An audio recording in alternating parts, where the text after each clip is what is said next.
Hello guys, welcome in to Final Fantasy XIV. The road to Endwalker finally begins. Hi Bond, welcome in. Uh, I'm excited for today. Oh my god, we're gonna start patch 4 5.4 finally. Uh, yeah, it's been an awesome couple of weeks ever since we finished 5.3. We will be doing a little bit of a recap as well, and then we'll get right into it. But 5.3, as we kind of know, it was the culmination of like the Shadowbringers story, which was just Shadowbringers is absolute peak. It is incredible. I love this story so much. I think it's said it many times already, but 10 out of 10. Uh, we last left off in 5.3. We were more or less getting ready to say goodbye with the Scions to head back to the source and get reunited with their bodies, but we had one lingering problem. That was Elidibus, who was still rallying up hope and support for the Warrior of Light, and he was using these prayers to essentially become more or less a primal himself.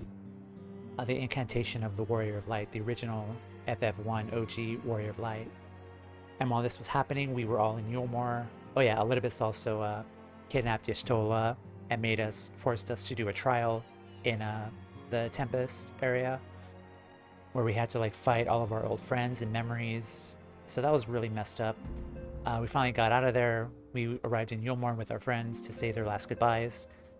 We did a dungeon, which is more or less us going through Lake Glen, Ilmig, and Amarang to head back to the Crystarium, because Elidibus was constantly summoning, using the essence of the Crystal Exarch to use his power to summon heroes from different worlds, which was really messed up because these were actual people, actual heroes who were just manipulated into believing that they were fighting for a good cause to defeat darkness and evil.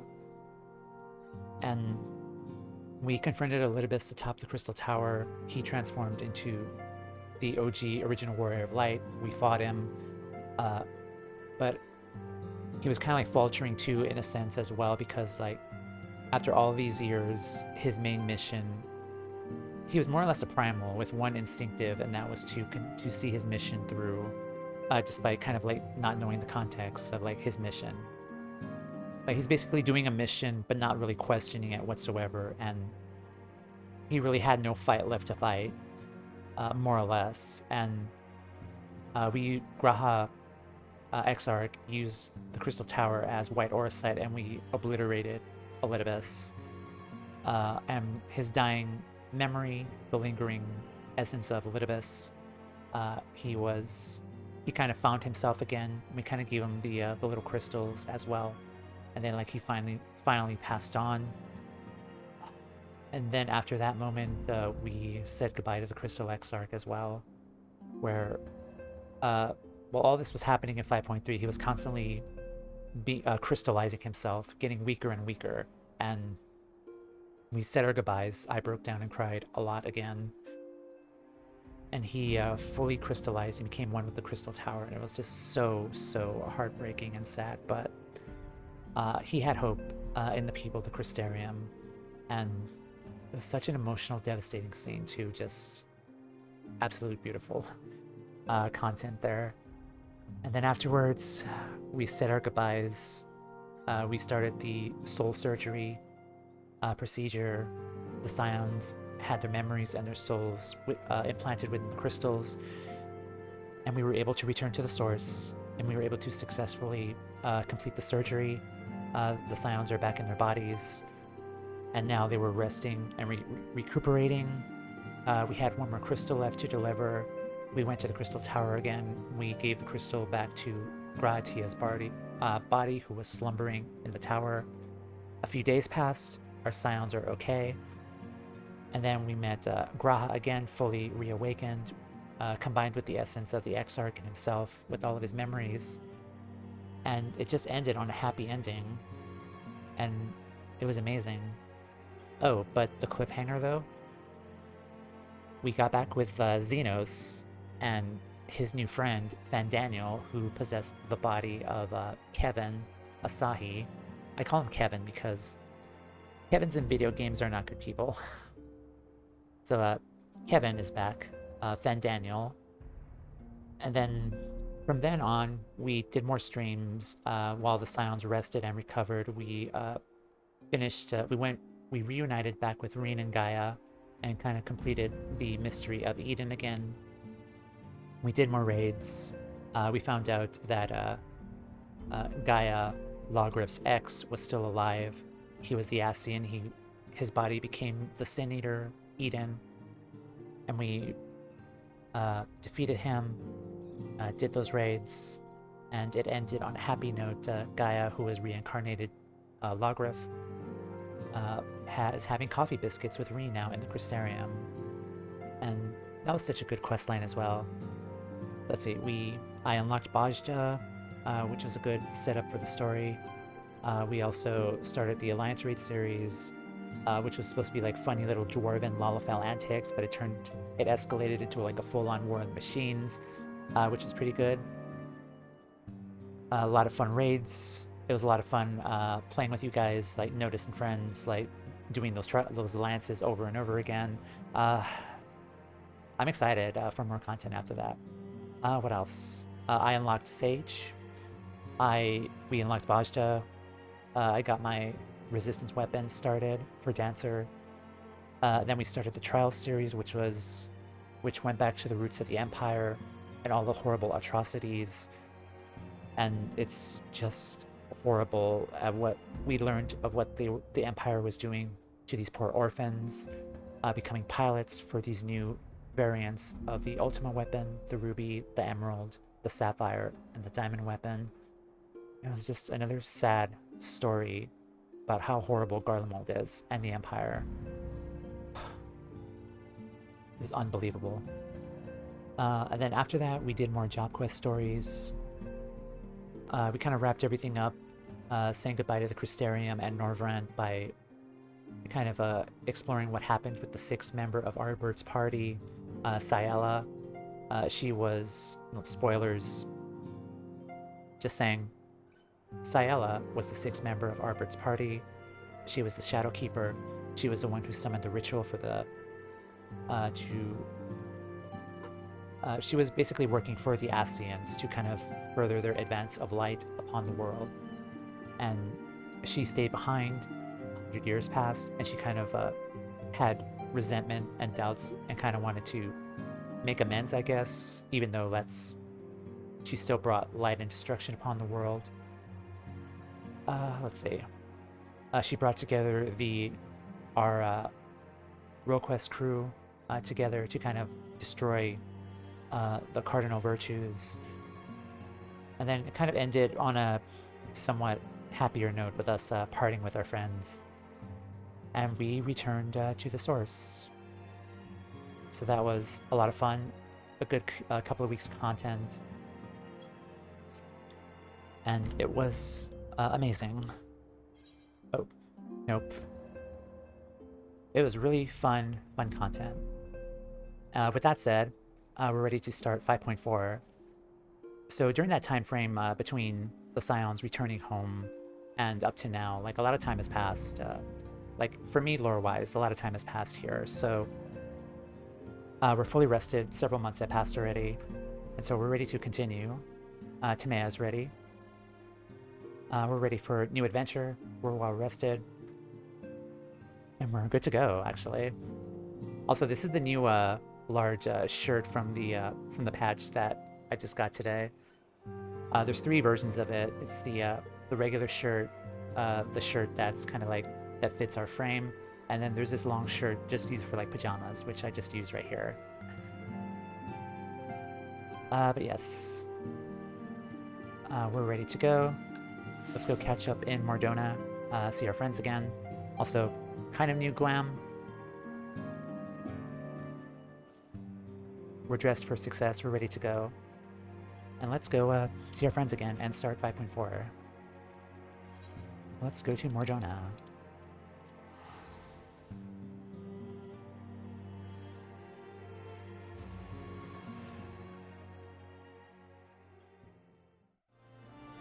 Yes, I love this game. So much good content. And even the side content, like a lot of people, a lot of my friends were saying, like, why is this not main content? Like specifically like with Bajda and the Trial series, like why is this optional content? But I understand like it doesn't flow well with like the overall Shadowbringers narrative and all that because it's in Norvrant and this was in the Empire. But yeah, still good quality stuff here. Where am I going?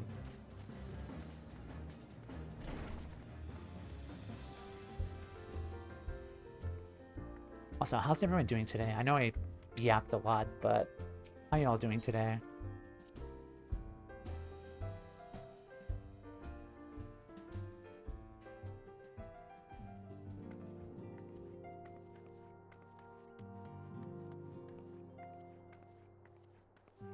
Hi, Graha. How are you doing? God, he's so short. Like he's in perfect head pat range.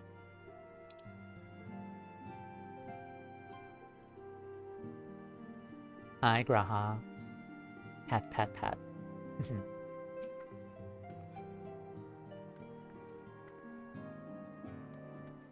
Alright, Aner and the Boulders are still having their little contest.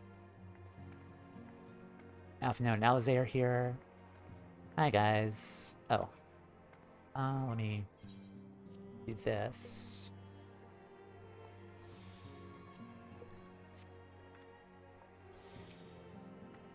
Alright, let's start 5.4. Add a marker. Alisaie's quest. Ryle's eyes light up at the sight of you. Greetings, Tamea. Come to look in on our friends. Rest assured everyone is quite well. I've been keeping a close eye on them, and satisfied myself that they are still in fine health. As a matter of fact, they're about to convene in the Dawn's Respite to discuss how best to use their pent-up energy. Let's join them, shall we?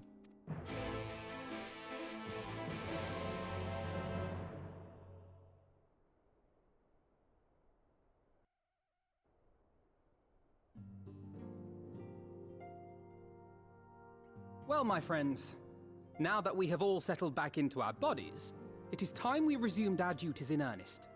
Let us speak of our plans. He sounds excited. Ever since the Emperor's death, it's been one unsettling rumor after another.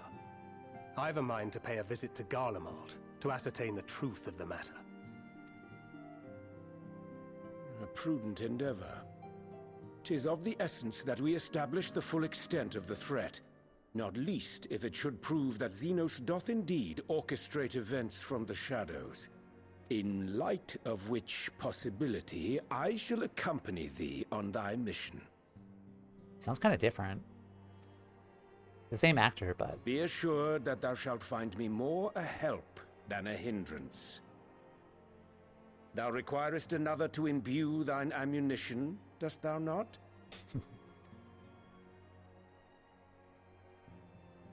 Got him.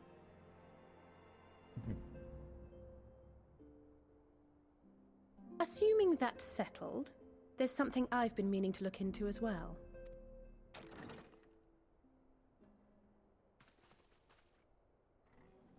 Lise. Welcome back, everyone! The old gang's here. Lise!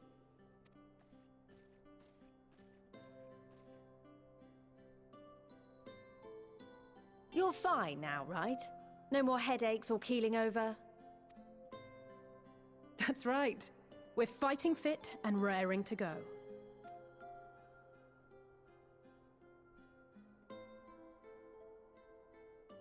Look at our glow-ups. I mean, we did glow up a lot. The famous Lise Hext, former Scion, and hero of the Alamegan resistance. Who's he? I don't believe we've met. Really? It's so easy to assume that all Archons are acquainted. But then I suppose your fields of expertise are rather different. Grahatir, at your service. I have read much and more about your exploits, Commander. It is a pleasure to finally make your acquaintance. I'm still geeking out and so excited that he's here with us. I'm so happy. Likewise. The others told me all about you. Do not be so sure. Words scarcely do justice to the vital role he played in our victory in the first. A more dependable comrade one would be hard-pressed to find. The ears perk up. Oh, right. I did glance at the report. But I'd be lying if I said I understood half of it.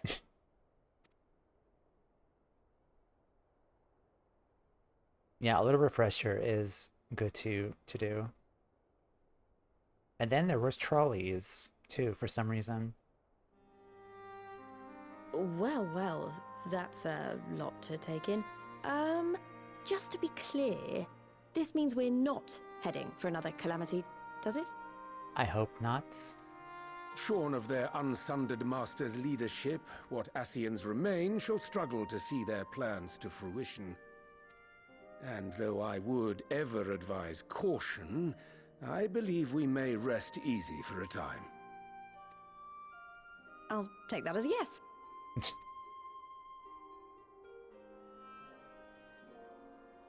Even so, I don't know what to make of this business about Hydaelyn and Zodiac being primals.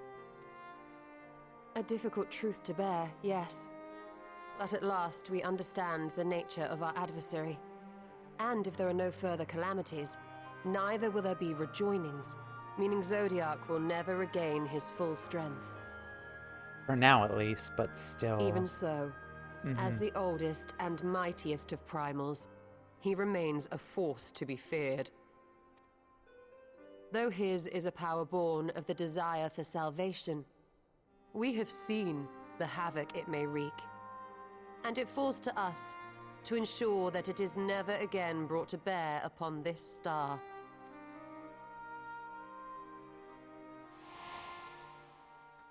Yep.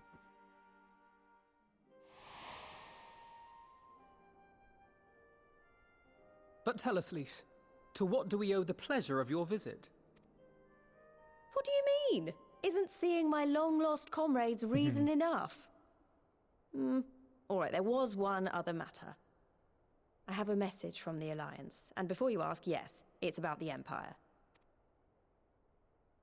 So, after Emperor Varys' assassination, it seems his cousin Nerva made a bid for the throne. Nerva? The trouble is, he wasn't the only one with designs on it, and it didn't take long for a civil war to break out. And it's not just in the provinces. Early reports say huge swathes of the Imperial capital have been reduced to rubble.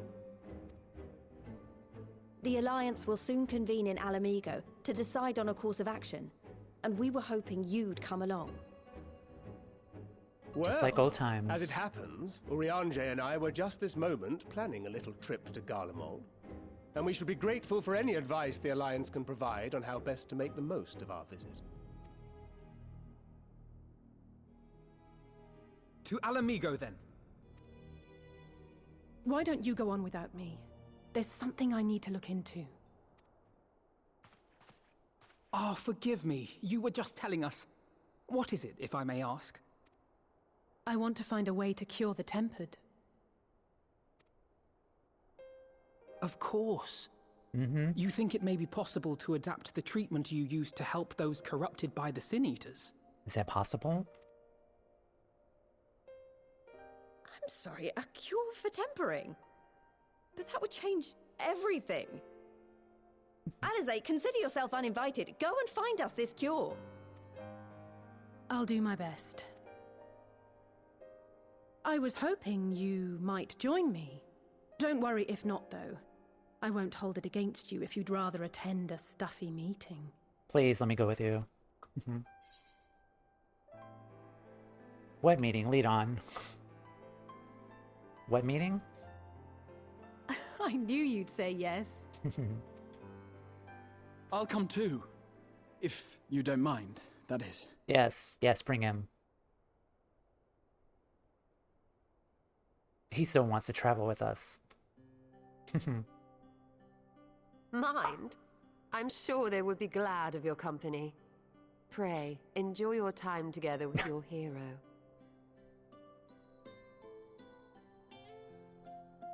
First screenshot. No. That's not... I mean, I simply thought my knowledge might be of some use. He's so cute. I love him.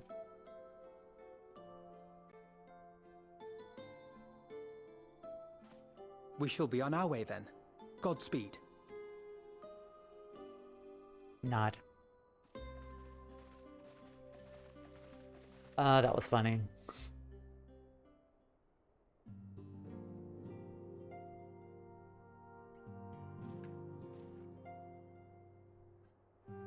Alright, let's talk to them.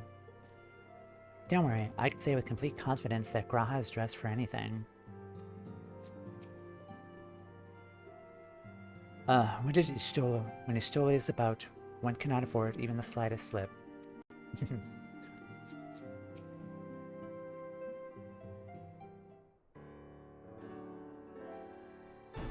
When I set out to save Halric, I think Gabu was always at the back of my mind. Having proved that the light corrupted are not lost, I'm convinced that the same must be true of the tempered. Similar to those corrupted by the Sin Eaters, the aether of Gabu's soul has been rendered stagnant. And though the root's cause is different, perhaps the solution is the same. It is by no means an unreasonable hypothesis, Alisaie, and it warrants full investigation.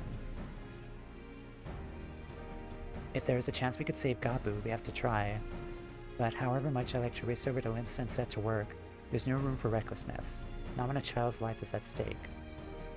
As I'm sure Bekleg would remind us, we still know little and less about the soul. Any number of things could go wrong if we don't exercise due caution. And so before attempting anything, we should all learn what we possibly can about tempering. There's just one problem. Research into the condition had long since ground to a halt. The combined work of the many scholars involved doesn't exactly amount to a wealth of knowledge. Not to the modern scholars, perhaps, but what of the ancient counterparts? I know the Elegants took a more than passing interest in the subject. And what if we seek to be found anywhere, it would surely be at the Aether Chemical Research Facility, where they experimented on primals and their worshippers, yes? Good thinking. I've never actually been there myself, but I did read reports on Azizla, which means we'll be needing an airship. An airship, you say? Meet me at the northern bank of Silverterry Lake. I got a little surprise for you. Oh, and come prepared to travel. Did she bring the G-Warrior with us? Did she steal Sid's G-Warrior? Because that'll be fun. Alright.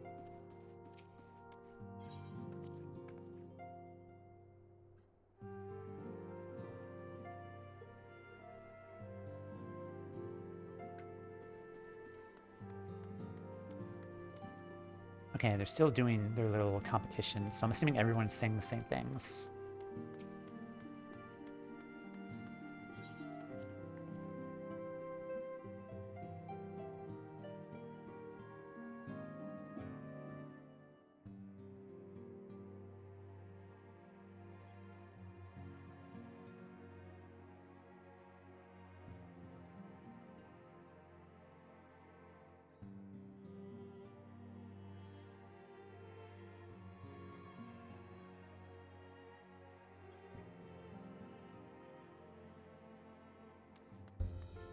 Loading times take forever.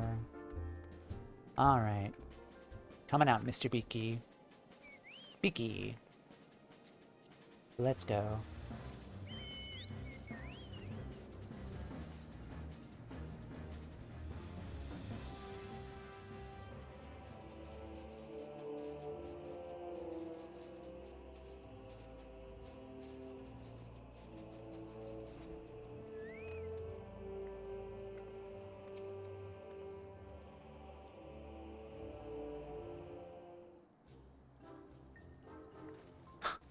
That outfit.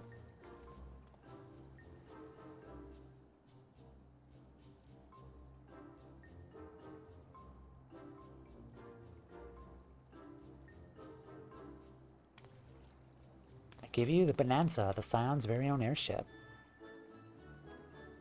I built her as a company project with the help of our friends at the Rising Stones and named her for luck and prosperity. You built her. You built an airship, Tataru. With help of our friends at the Rising Stones and named her for luck and prosperity. Tataru, this is amazing. We'll be able to fly just about anywhere we want. Our garments were impressive enough, but to build an entire airship? I see the annals did not exaggerate the many talents of the Scion's fabled coin keeper. Hehehe. I had also introduced myself as your pilot, except the training didn't go quite as well as I hoped. But that's alright, because we've hired this capable fellow here instead. Hello. The Bonanza is equipped with a full complement of mana cutters. By the way, feel free to use them to get around Azisla. But enough talk, it's time to fly. All aboard.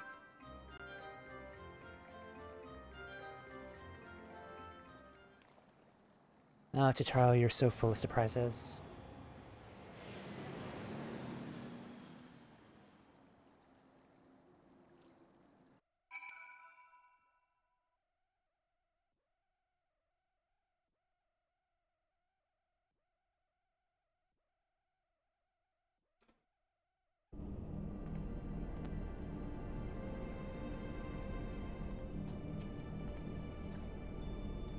Did I ever mention that I was fond of flying? Because I am.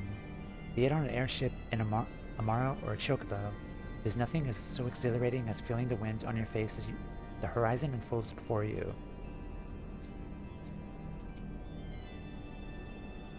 Honestly, Sid would be jealous of the way the airship flies. Tataru has outdone herself. Anyway, here we are in Azisla, and Alphinode's report did not do the scale of this place justice.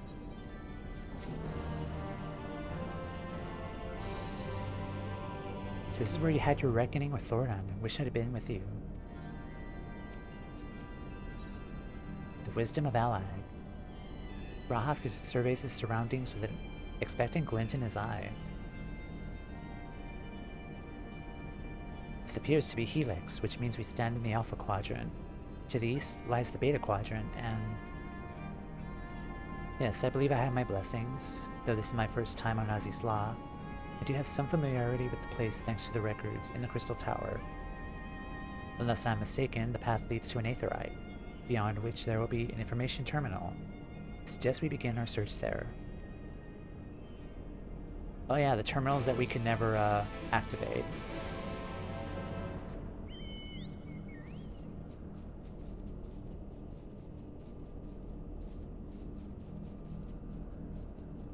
Bye, Geralt.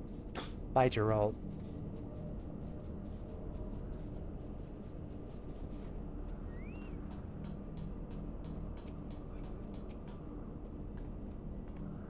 Time for our authority and elegant artifacts to show what he can do.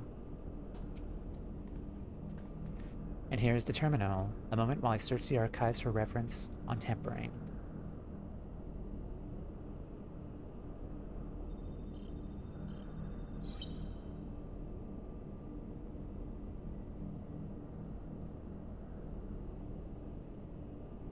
There we are.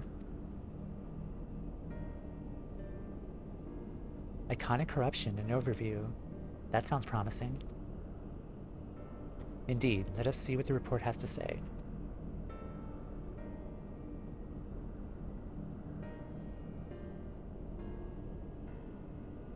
Confounded, the contents appear to have been deleted. What? No, isn't there something you can do? Not from here, I'm afraid, but it may be that another copy of the report exists elsewhere. The question is, where to look?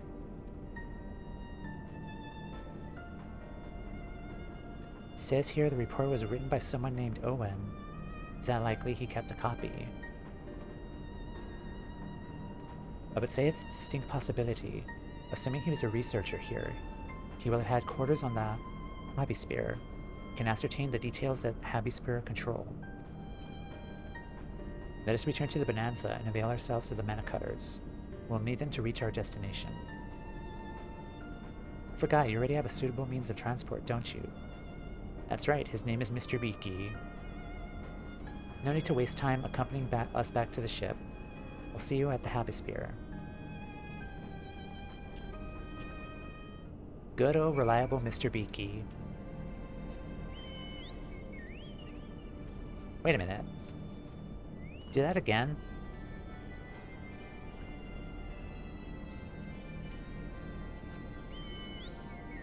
Oh, she jumped on the mound.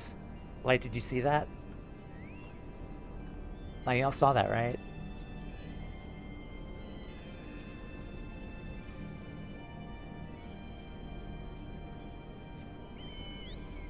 Yeah, it looked like she jumped on the mound.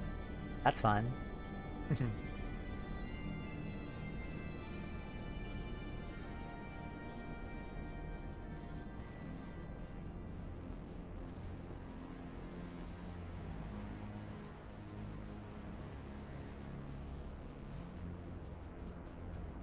Up and up and up.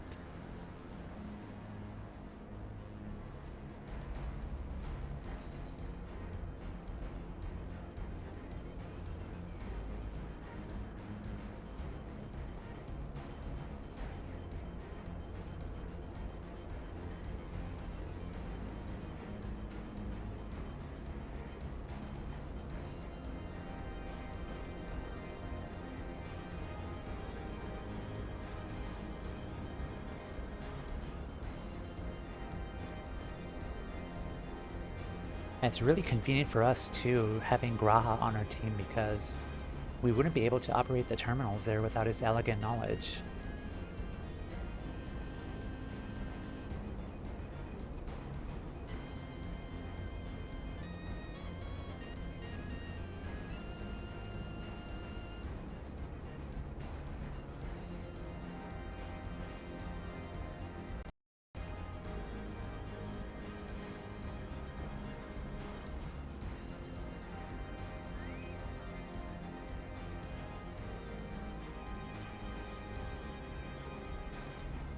Welcome to Happy Spirit Control. How may I assist you?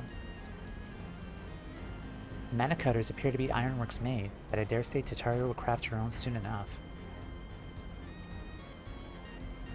If the late Owen did indeed have a chamber here, this note will be able to tell us the number.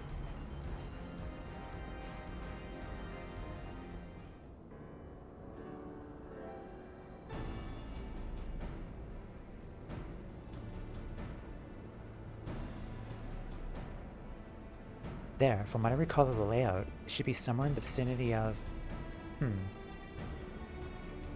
Warning, evacuation order is presently in effect. Entry to the Happy Spear is not permitted at this time.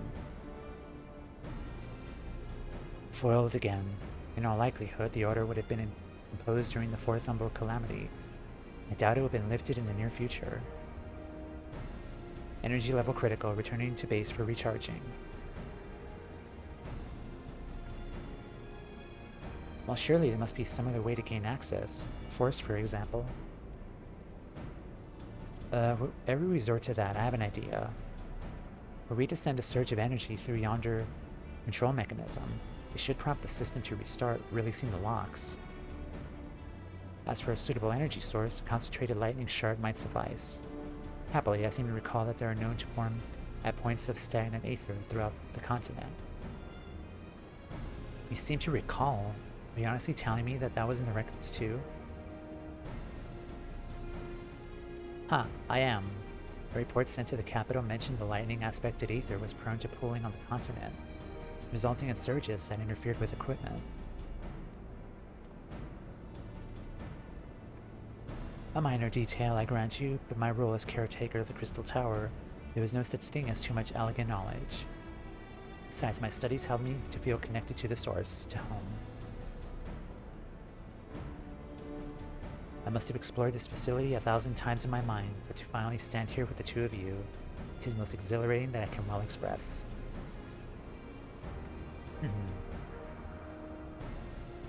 Now then, Lightning Shard, if I may, I suggest we split up and search the Beta Quadrant. But beware of sprites. They are wont to manifest where the aether is stagnant. Now you're just showing off, which makes me think we should make a contest of this. First to return here where the shard wins. What do you say?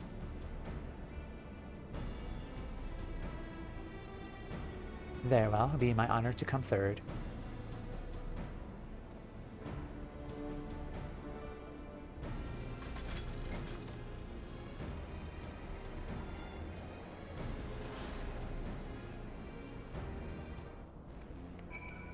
Alright, off we go.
Stagnant lightning.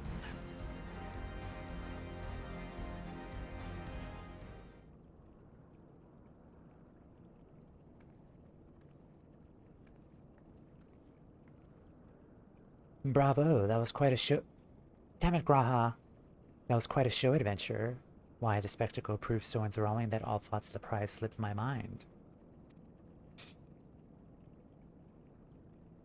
I appear to have forfeited our little race. Congratulations, the lightning shark. He did this the first time, too. That's cute. It appears I forfeited our little race. Congratulations, the lightning shard is yours. Who are you? Show your... What? No dramatic entrance? You changed. Very funny. What? No dramatic entrance? You've changed. Ah, that's cute. You remember that. In my defense, I was caught up in the moment. Isn't every day you meet an honest-to-God's hero, after all? Well, the contest continues, so you'd better hurry back. Ah, but one last thing.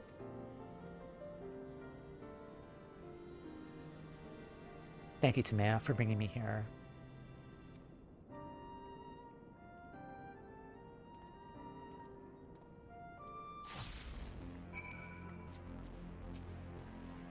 Oh my god, I love him a lot. Also, how do I get out of here?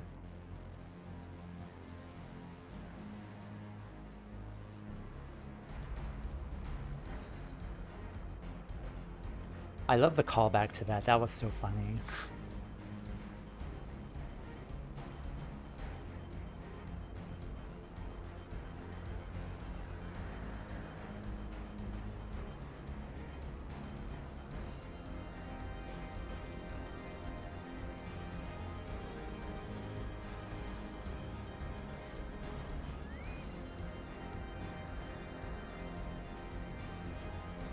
You have a shard. Then you win. I searched high and low and couldn't find so much as a trace of stagnant ether. It appears Alisaie had no luck, so victory is yours. Congratulations. Now then, may I have the shard. Handle with care.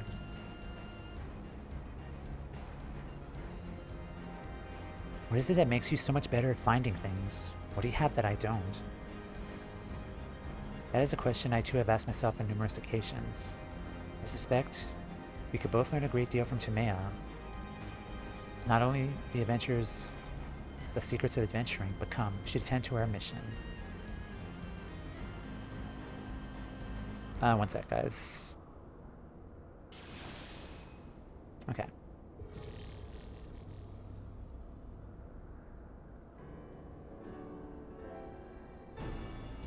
Okay. Excellent. The system responded exactly as intended. We now have access to the Happy Sphere. Only one obstacle remains. The security systems within. Should they be triggered, they can make life rather difficult for us. In light of which, pray leave the rest to me.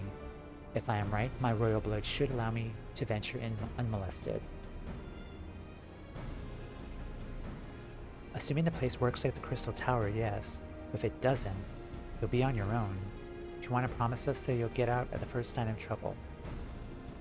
I promise. Wish me luck. Is this a dungeon? There's only 3 of us. Oh, probably not.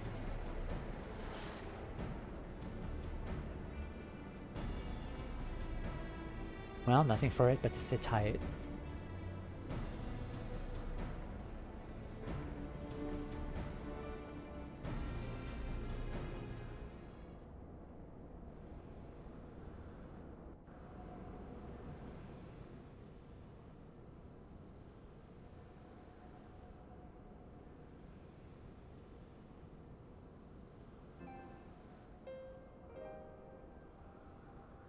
I'm sure this Owen fellow was very learned, but iconic corruption in overview sounds like studium thesis.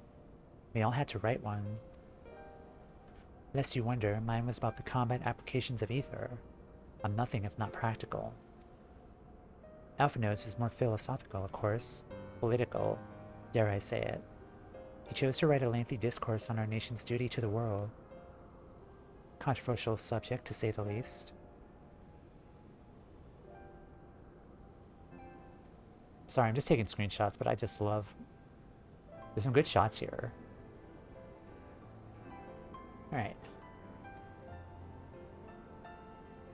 He asserted that Charlian knowledge should rightly be used to protect all life on the star, in direct opposition to the country's cherished policy of non-intervention. Being a leading member of the Forum, our father was not happy. Hi, Alican. Welcome in. How are you today? Let me read that again. He asserted that Charlian's knowledge should rightly be used to protect all life on the star, in direct opposition to the country Garlemald's, Charlian, cherished policy of non-intervention. Being a leading member of the Forum, our father was not happy. I took a day off to play the new patch. Awesome. Yeah, we're doing a 5.4 now. It was very good. I'm excited. I'm really excited for all of you to play the current content. At the time, of course, Alphanode was utterly convinced of his views and would cheerfully argue to the death with anyone who saw things differently. By which I mean the rows were long. To be fair to him, though, he's since learned to be a little more open-minded. But deep down, he still holds fast to that one belief, and I admire him for it.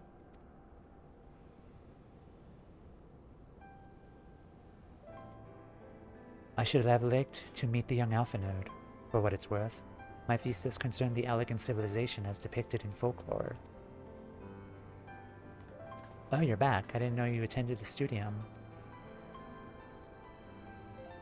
I didn't. A thesis was required to earn my Archon's mark. My peers at the Students of Baldesion convinced me to write one with the promise of unfettered access to forbidden tomes. Though I considered it no more than a means to an end at the time, I will admit it was gratifying to have my efforts acknowledged.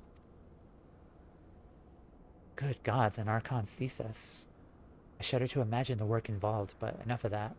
Is this the fruit of your foray? I started at 7 a.m. and finished around 3 p.m. with a lunch break. Wow. That's gonna be a long stream then, for me.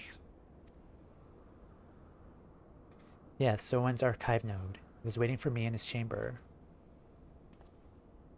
If a copy of his report still survives, it will be stored in this device. Shall we find out?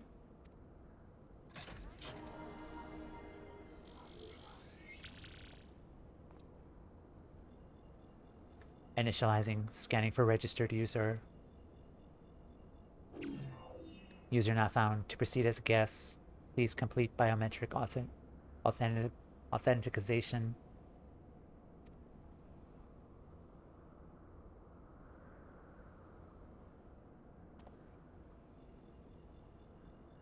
Orb.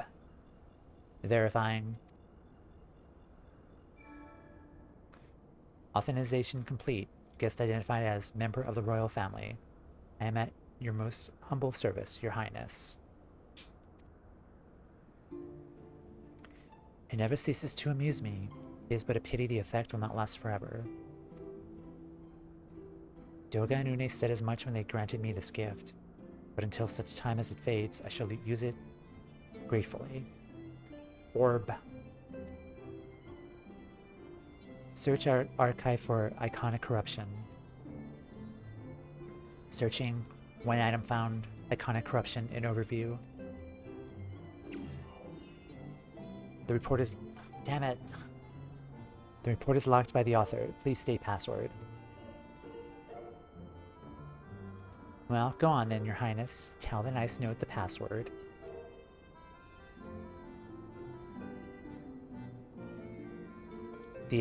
Right, let's see.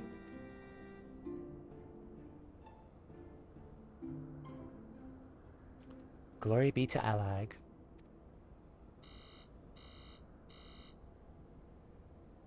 Incorrect.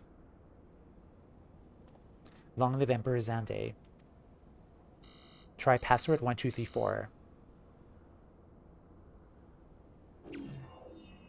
Password incorrect. Please try again. Confound it.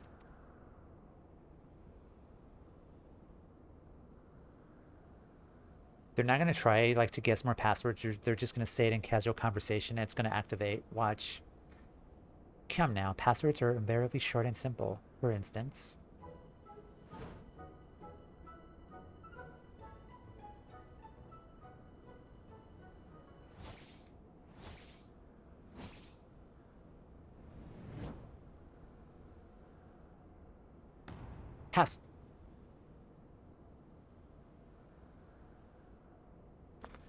I swear, if I click the X button and it accepts, I don't know what I'm gonna do.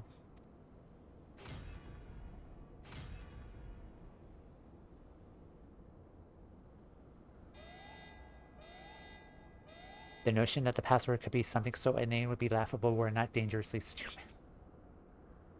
Furthermore, your conduct in the presence of His Highness is grossly inappropriate. Know your place, handmaiden. Wow. What did that thing just call me? Oh, she's gonna bash it, watch.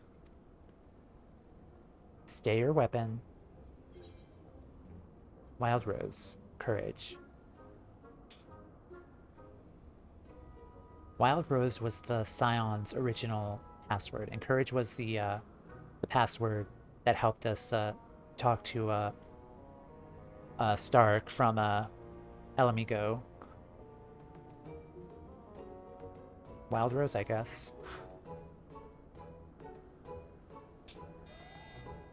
Password incorrect. Again, be warned that further inappropriate behavior in the presence of His Highness will not be tolerated. Alright, that's it. Come on. I say we dismantle it and manually extract what we need. Now, let's not be too hasty. A single misstep, and we risk losing the report altogether. I believe this may be a task for Sid and his colleagues. If anyone can coax Machina into cooperating, it's them.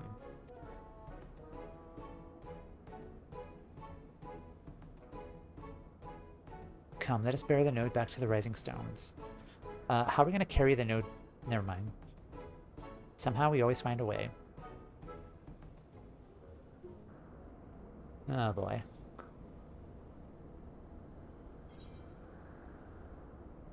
Let's see. Spell speed.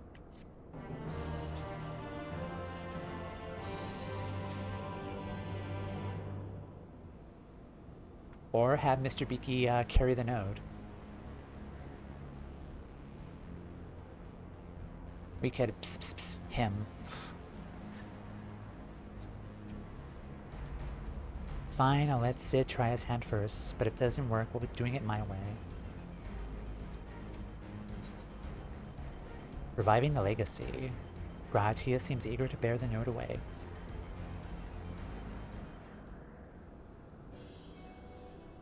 No, by the way, that would only work on Graha. I should probably mention that I have yet to meet Sid since waking up. Rembers did send word to the Ironworks, but it appears our friend has been affailed on urgent business. Nevertheless, I assumed my proposal to seek his help is no pretext. However much I may look forward to seeing him again, him and everyone, but come, let us be on our way.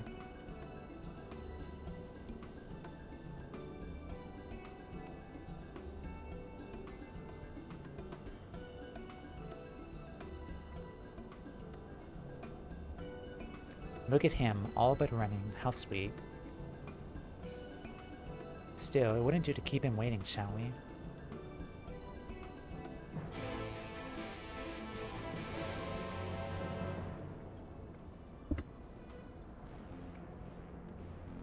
Rising stones.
Alrighty.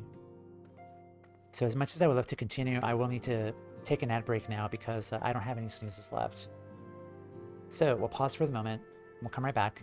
Well, we will talk to Graha again. So as a reminder to get up, stretch, drink water, walk around. I will be right back. Hello guys, we are back.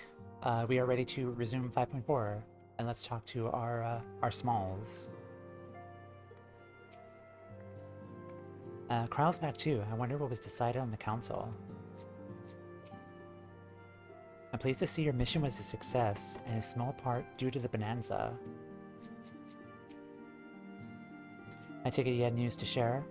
So do I. Orb. Large, low-born presence detected. Okay, they're still having their contest over there. Alright, Graha, what's up? Wonderful news, Timea. Tajiru contacted Sid on our behalf. He is on his way here even as we speak. While we wait, I should very much like to hear what had transpired at the Alliance Council. Would you be so kind, Kryle?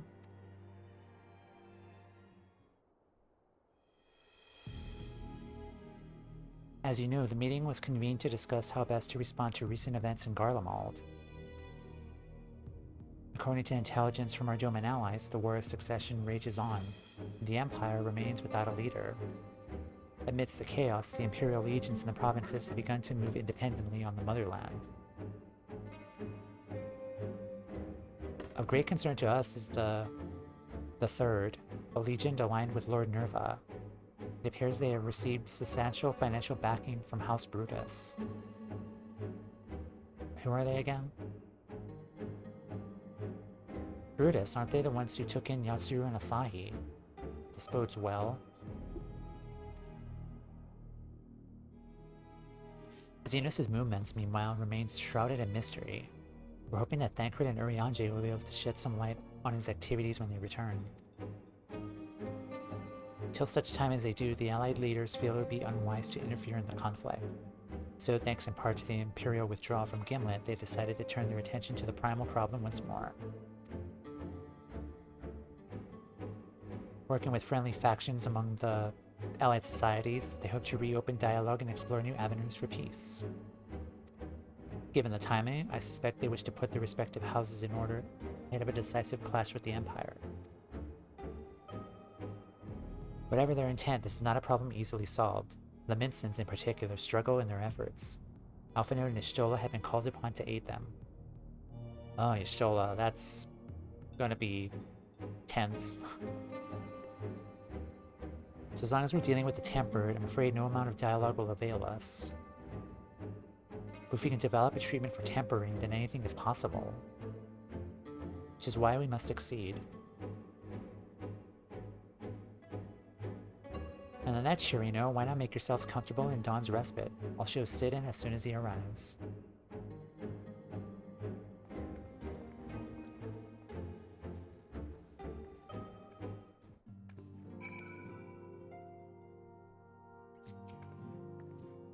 I understand you took a trip to Azizla. Raha made himself useful, I trust. He made the respite cozier than ever. You're gonna love it. Did you add couches, please? And fun rugs and curtains? Let's see. Ah.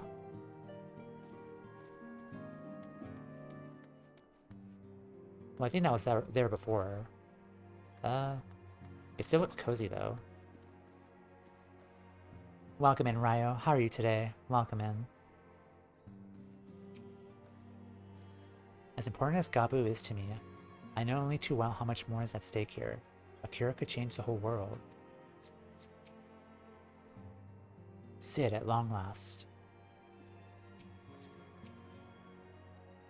Bleep bloop warning. His Highness is exhibiting elevated blood pressure.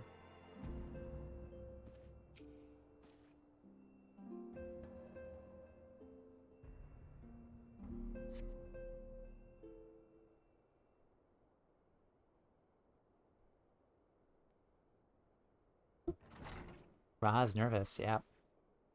Specifically in our presence most of the time. Ah, the song. Sid.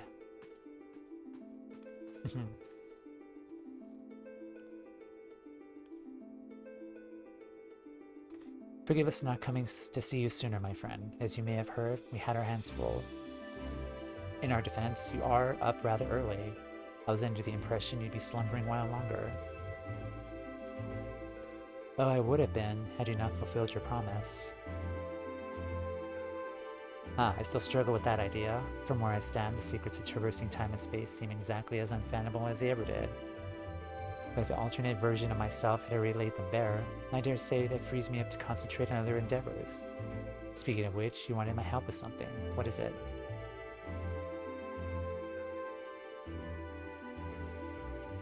Eternal Wind.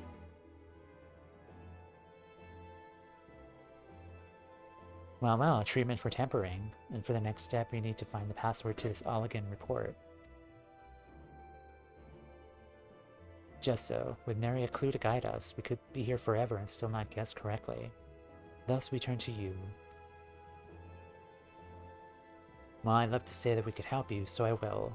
Once suitably configured, a Magitech terminal should make short work of identifying the password. I knew I could rely on you. Now, anticipating that I might be of use, I took the liberty of borrowing a tombstone from Rambros. It contains an elegant dictionary.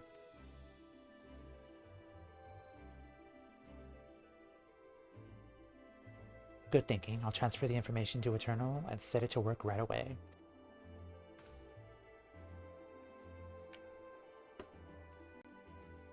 Yeah, elevated blood pressure for Graha is usually when we're next to him.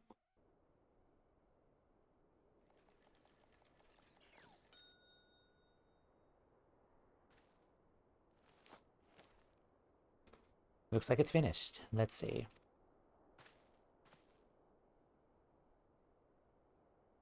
Freedom. Password is freedom.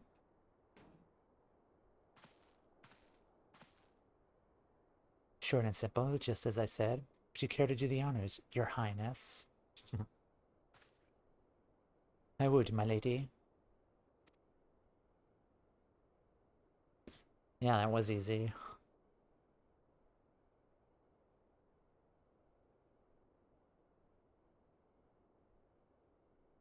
Note, open the report entitled Iconic Corruption in Overview. Password freedom. Password accepted. Opening report.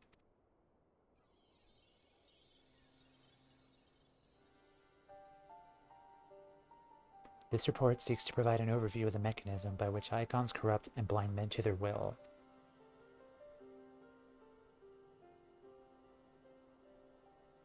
The phenomenon we call corruption leads to the alliteration of ether in the soul.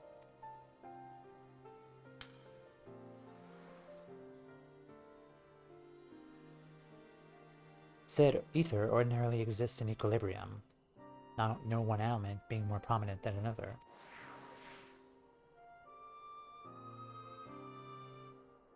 But when a subject is exposed to the ether of an icon, this changes, their soul taking on the properties of the entity in question. Sephiroth. By way of an example, exposure to the ether of the fiend Sephiroth would cause the subject's ether to become more aligned with the element of earth.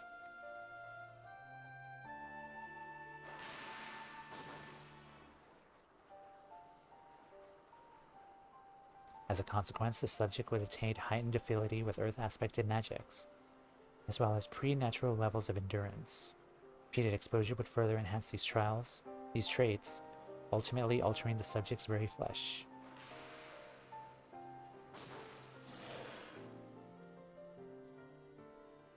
This also happened with Captain Madison in Sastasha, because they were exposed to like high levels of ether from Leviathan, if I remember correctly, and that kind of changed Captain Madison's, the captain's form into like some kind of mutated sea creature in the Sastasha Hard Dungeon. And they went over this too, like at the end of that dungeon questline. So it's good that they're explaining it here, and good on me for actually remembering Sastasha. The changes undergone by the subject are not solely attributable to the elemental alignment, however. Further testing has determined that the subject's soul becomes umbrally charged or stagnant during the process. This stagnation of the soul has the effect of diluting the sense of self, rendering the subject vulnerable to the will of the icon, the thoughts of whom come to consume their entire existence. In this manner, do the corrupted become worshippers of the icon, their prayers serving to empower the entity. Having discerned the mechanism of iconic corruption, my colleagues and I set to develop a material capable of shielding one from its effects. An endeavor in which we were successful, albeit at a great cost. So they found something. In the course of my testing, many of my assistants, good men and women all, fell victim to corruption. In accordance with protocol, they were put summarily to death. I subsequently submitted a proposal to investigate potential cures for the corruption, but was rejected, deemed not essential by Lord Amon. Though I knew it would be fruitless, I protested the decision, and for my impertinence I was stripped of rank and title and will shortly be expelled from this facility. In all likelihood, this report will be expunged from the archives. Nonetheless, I recorded in the hopes that one day someone will undertake to do that which I could not. Find a cure for the victims of iconic corruption. End recording.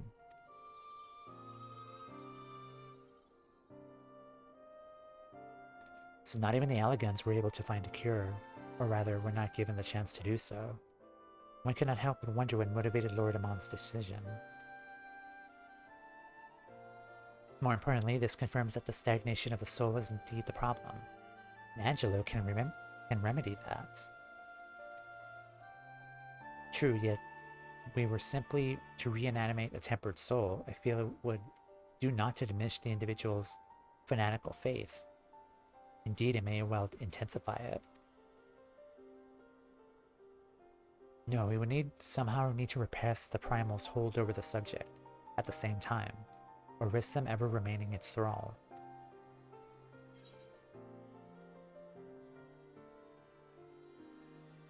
If we could only make them remember who they were. So there's no point in reviving their souls unless we could also restore their sense of self.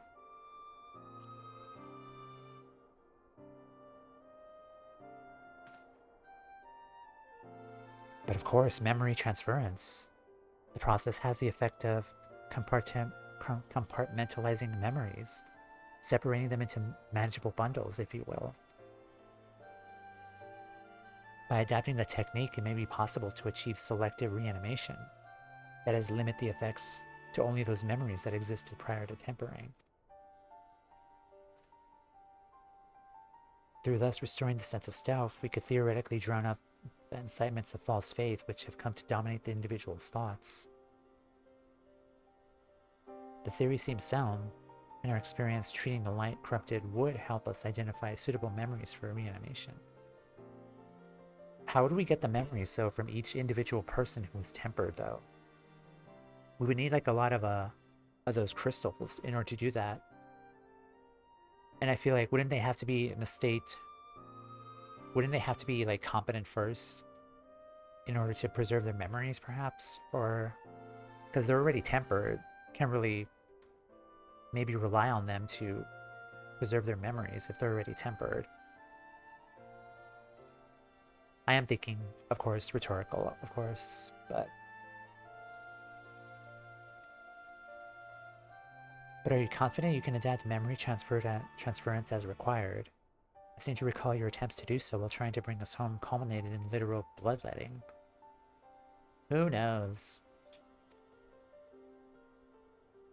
They did, you were right. Despite my best efforts, I could not recreate the mechanism. Concede that the rather clumsy compromise I reached would not provide the basis for a cure. Then perhaps it's better we consider another approach. Your doubts are understandable, but this time I believe we have reason to be confident. You see, nodes such as this were built with the ability to stimulate magics. Which leads me to believe that it may be capable of performing simulations of the transference technique. If so, we would be able to conduct years' worth of tests within the space of a few days. In theory, it would be no different from how we identified the password. It will take more calculating power, a lot more. I honestly couldn't say whether our equipment would be up to the task. Tell me, Sid, why do you suppose Owen locked his report behind a password? To keep it from prying eyes, of course. Why else? Wait, a password that could be guessed by anyone with leisure and a dictionary wouldn't keep it from a person minded to look. He wanted his report to be seen by those who strive for freedom. Not unlike the members of a certain distinguished engineering collective. I believe their motto was freedom through technology or some such. You two, round up as many Magitech terminals as you can find and bring them to the workshop. Right away, Chief.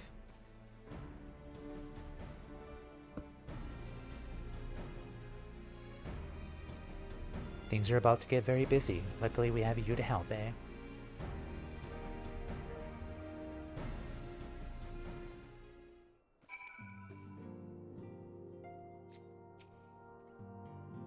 Suffice it to say, I shall be of whatever help I can. All those Magitech terminals won't come cheap. Ah, shut up, Tataru. Some things you shouldn't put a price on. As with our first foray into the labyrinth of the ancients, we seek to venture into the unknown. In order to succeed, we require not only knowledge and preparation, but daring besides, just like old times. We're getting there, Tamea, one step at a time.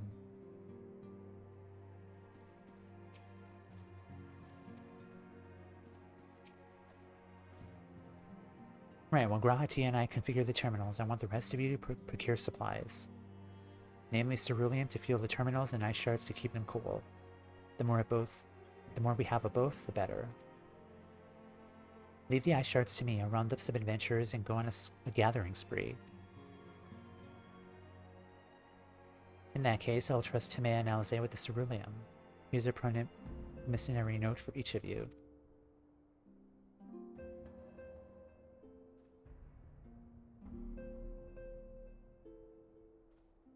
Take them to the Sky Steel manufactory in Ishgard and the cerulean processing plant in Thanalan. The people there will give you what you need. Yours is a well-known face in the Holy See, I believe. It's all the same to you. I'll head to Thanalan. Back to Ishgard.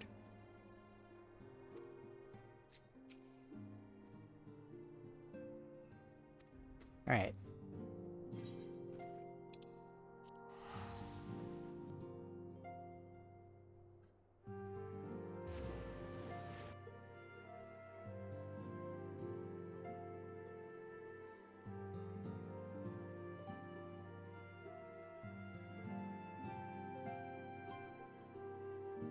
So pretty much that idea was kind of thrown out the window of us using the memory transference then.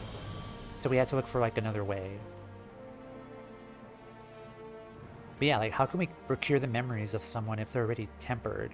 So I think that's kind of like the roadblock we're kind of dealing with right now.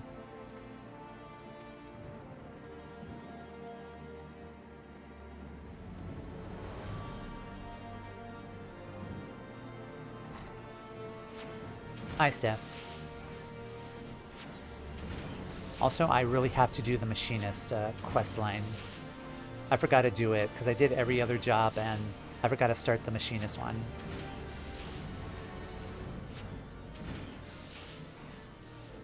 Welcome back, Mistress Timea. How may I serve you this day?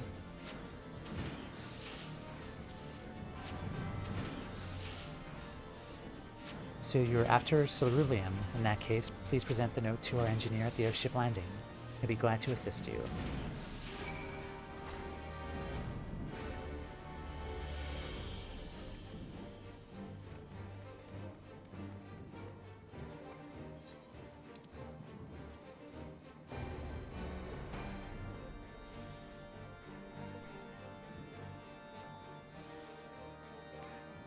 Oh, let me restore my inventory.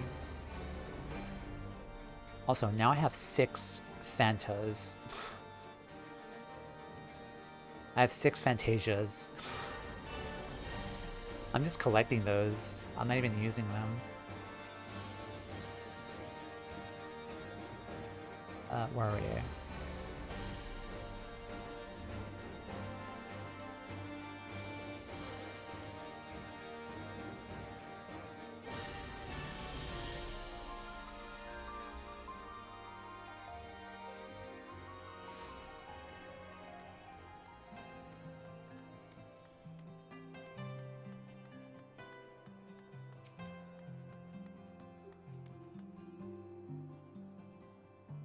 Ceruleum, you've come to the right man. Fair warning though, the price has shot up on the account of the uncertainty with the Empire.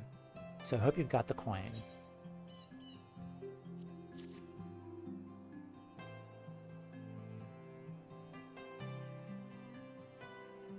Well now, promissory note from the Ironworks. Don't see many of these.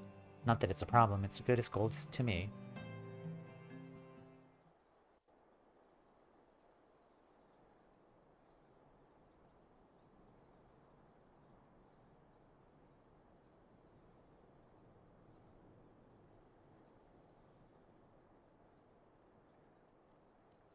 Oh, hey. It's our friends. And the Gundu chief, too. My friend! After the disappointment of not seeing you in Alamigo, what good fortune to chance upon you here of all places. I am Rick. As you may have heard, the Allied nations are making a renewed effort to address the primal problem. To that end, have I invited the chieftain of the Vanu to Ishgard, that we might together plot a course. Hello. Since the war with the Empire appears to be nearing its conclusion, I would also like to call upon Estinian's lance. Alas, he is, as ever, a difficult man to find. Well, just have the Lollifells track him down. They're good at that. I am informed he recently paid a visit to the Rising Stones. Should he happen to do so again, be sure to pass on my regards, won't you? But tell me, what business brings you to our fair city this day? I need ceruleum. A cure for tempering. You never cease to amaze me. Until now, our only hope has been prevention, our every failure irrevocable. But this would rewrite the rules of engagement. It could end the cycle of bloodshed. He's really excited. Very well. You shall have all the ceruleum we can provide, and an airship with which to transport it. Hi, Super. Welcome in. How are you today? Things are really cooking right now. You're gonna wait for notice before Endwalker or keep going? You may count one sec. on Ishgard's full support.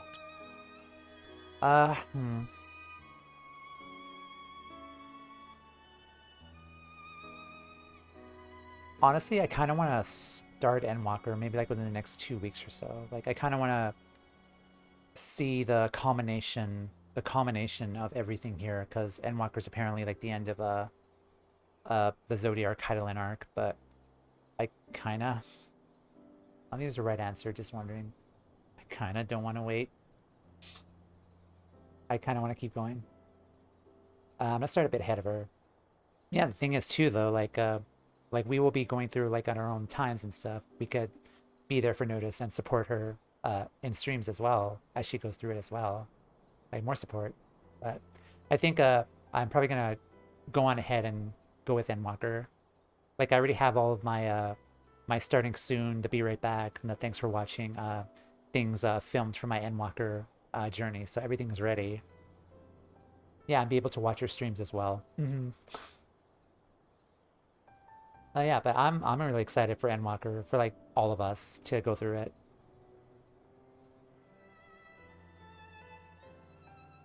Okay, let me see. Let me go back. Ryo, what did you say? Someone ate Scions, Primals. Yeah, made them all Squidman-like. Yeah, the Captain Madison from Sestasha. That alone would make someone a legendary figure in history. To cure tempering, for sure.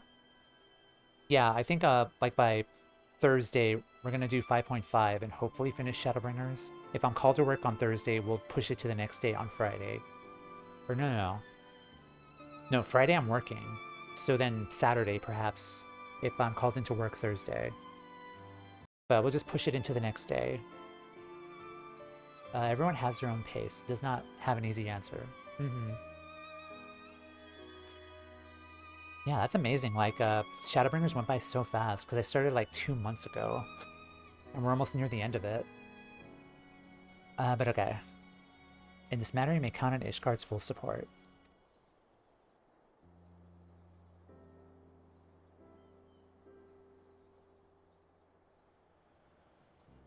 Pacing is solid.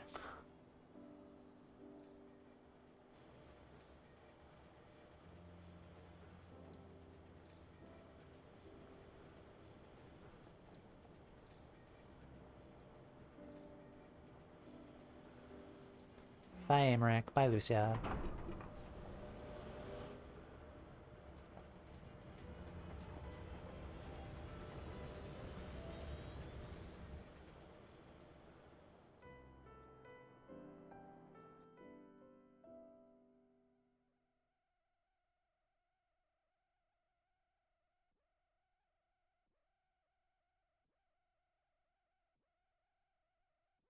Yeah, considering all of the stuff we did in Realm Reborn through like Stormblade, it's finally nice that they're acknowledging that they're working with the allied societies, like the friendly tribes.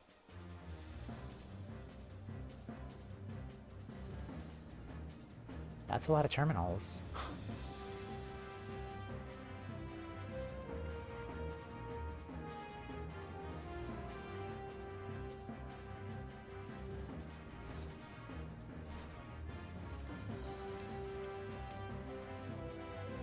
I played with the same group from 2.0 to 5.3. It was in 5.4 that I abandoned them to do my own pace. I don't regret it, but it was a hard decision at the time.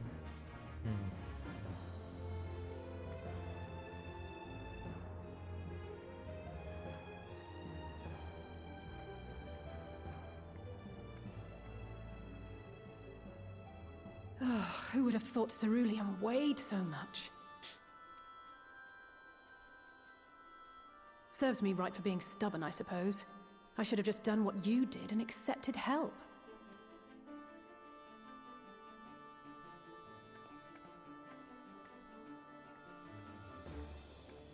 Good work, you two. This is all we asked for and more. Quite a lot more now that I look at it.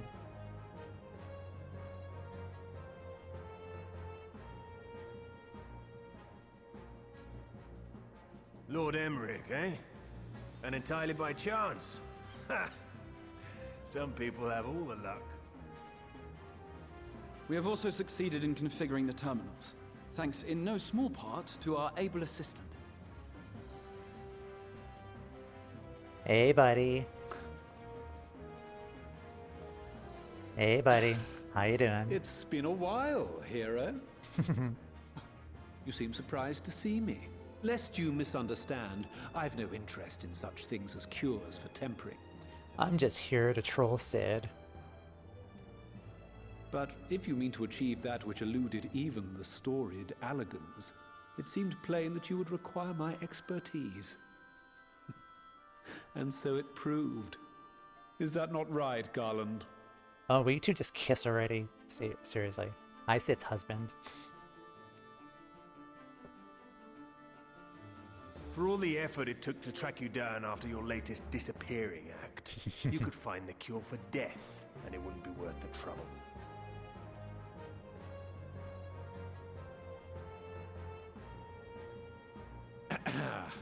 That wasn't the only reason I agreed to cooperate. I'm reliably informed that Garland and I are destined to unravel the secrets of travel, not only across dimensions, but through time. Doubtless the lion's share of the credit lies with me. 9 parts to Garland's 1. And this research will be a stepping stone to that illustrious achievement. Always trying to compete with them. Very well then. I'll do 1/10 of the work. Just the part that's beyond you. Whatever you say, Garland. By the way, the healing applications of crystal foci proved very useful in getting us to where we are now. I must remember to thank Mikoto. Makoto mentioned.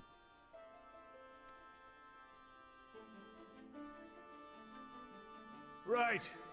If everyone's ready, let's begin. I wonder if that was a Bajda line. I think that probably was.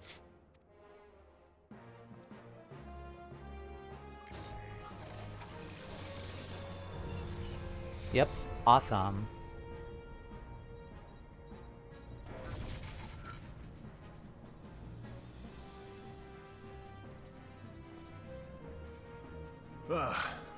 All appears to be in order.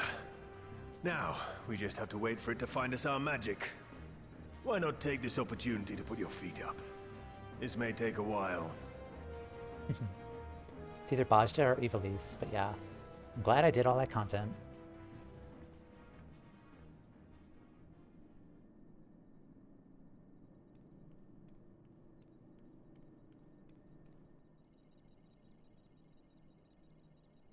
I'm all dozing off.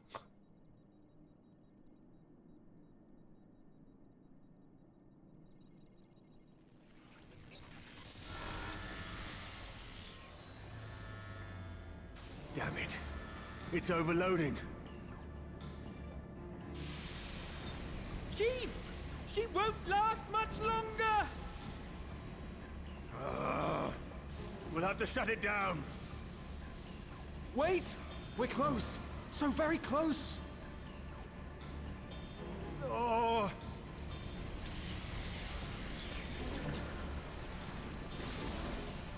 Well, this is going swimmingly. This cheeky bastard just standing there, just watching this happen. Please, a moment longer. I beg you. There!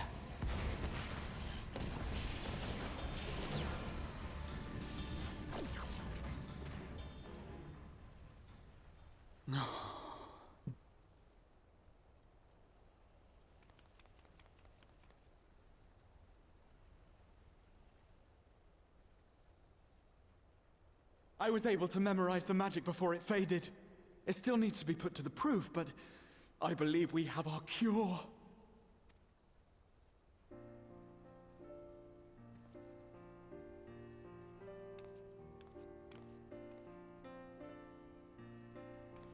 He memorized it that fast, wow. It's just as well. She'll never run again. And again, that was easy. The fault is mine. I'm sorry. Don't be. It may fall short of dimension hopping, but a cure for tempering is not to be sniffed at. This, my friend, is a world-changing discovery. One we're proud to have had a hand in. A few Magitech terminals are a pittance to pay.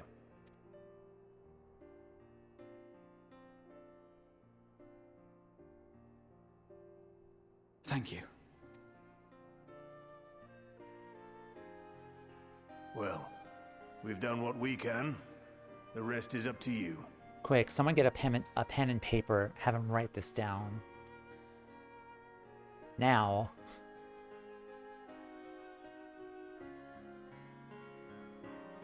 Graha with the eidetic photographic memory is wild, but kind of track with all of the other elegant stuff going on with him. Kind of tracks. Was it established that he had that kind of memory? Like, he probably would have, considering, like, all the stuff he would have to, like, learn and memorize, like, all those years of trying to, like, to bring us to the first.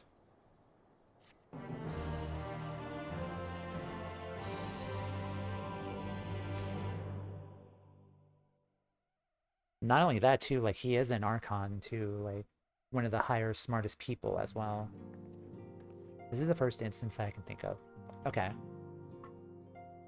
Maybe they'll talk about it. We didn't have to pay for the terminals, which is great for us, but I can't help feel for my counterparts in the ironworks. So we finally have it, the cure for tempering. All that remains is to put it to the use. Should be praying for your success on the front lines. And he is a very, very old man. True.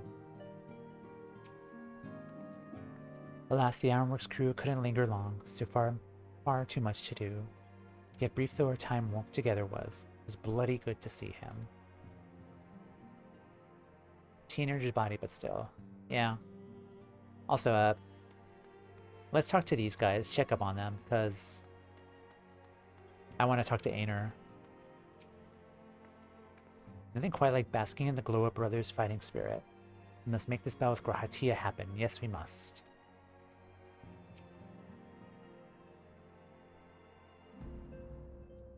I want to say something, but I'm sure Aner would agree. Basking in hoary... Never mind. Never mind. Never mind. Bad Annie. Don't say it. They say Grahatia is a versatile combatant who excels at all roles in battle. She very much like to test my blade and shield against him. Or he challenged you once before, and now he has his sights set upon Grahatia. Your history is about to repeat itself. When we went to deliver the ice shards, we had an occasion to speak with Grahatia. Sister said he acts like an old person.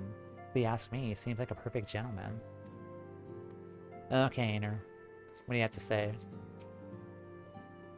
So I had a little chat with Grahatia. Though he looks as young as many of us, he has the air of an older person about him. I suspect he's seen more of his fair share of trials. Normal dialogue. Well, that's boring.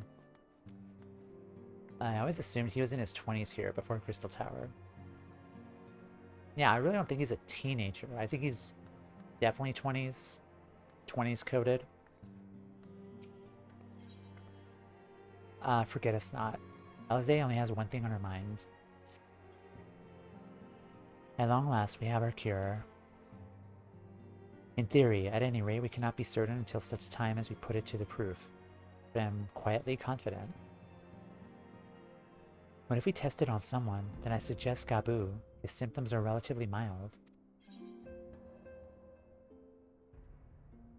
As long as you exercise due caution. Yes, as long as we exercise due caution, it'll be fine. Without further ado, let's make for Limsa. We have Gabu waiting long enough.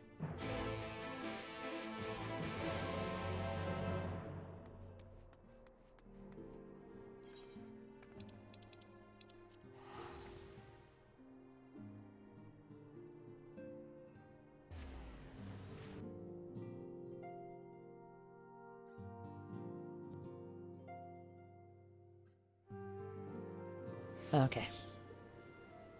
Oh wow, I loaded in fast. That's a first.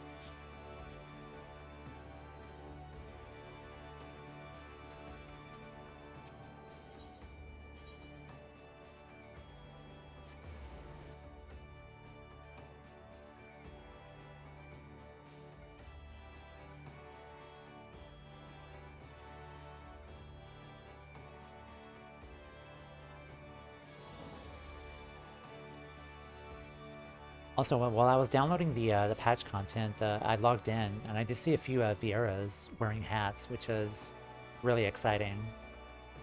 Like, I'm so happy for Viera and Hrothgar players being able to wear hats now.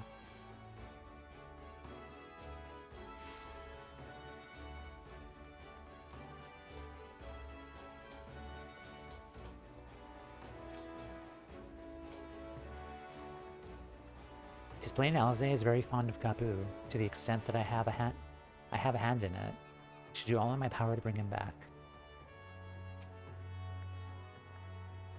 Now this is the moment of truth. I'll have our host bring Gabu to us at once.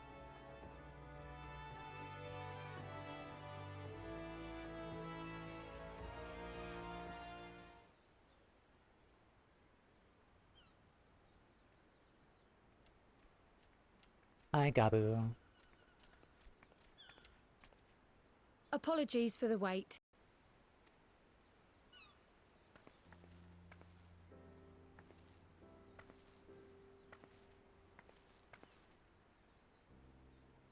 Gabu, have you been good?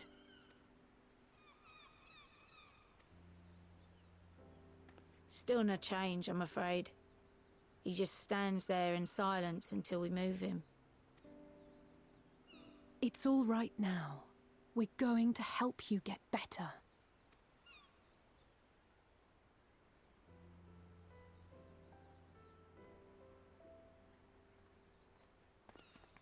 Fancy meeting you here. I'm getting a lot of serotonin by proxy from all the social media posts about people happy with hats. Yay, hats. Oh, Linsa AFK people are playing the game for once. That's true. Alphino, Y'shtola! I thought you were attending to primal matters. We were, and came here for a meeting on the subject. Certain pirate factions did not deign to attend, however, and it was cancelled.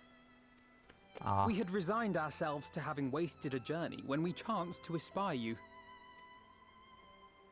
Could it be that there has been progress with the treatment?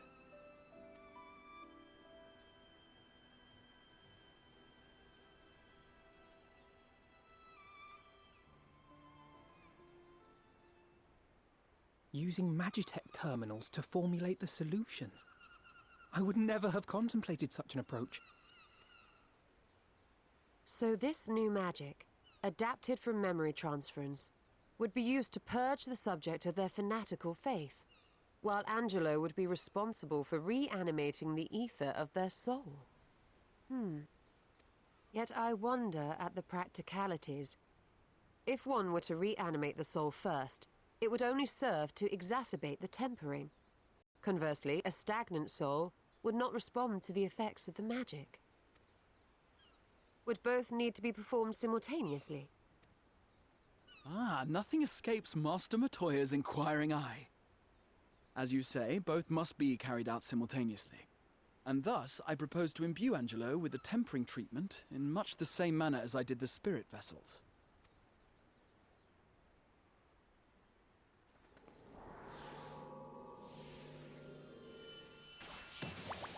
Piggy. By doing so, we also spare Graha the trouble of casting spell after spell. It's really rather efficient. Be that as it may, certain difficulties are unavoidable. The imbuing process will still require no small amount of ether. And, as I can no longer draw upon the Crystal Tower's stores of energy, I will be compelled to rely on those of others. Well, I, for one, would be glad to assist. As would I. Since the resumption of our duties, it has been naught but stuffy meetings, and I have ample ether to spare. Excellent. With your permission then, let us begin. Let's do it.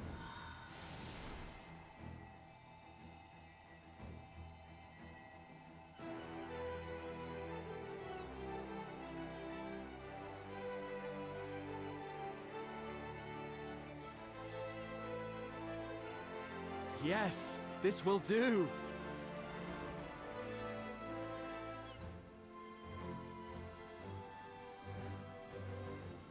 And now, it's my turn.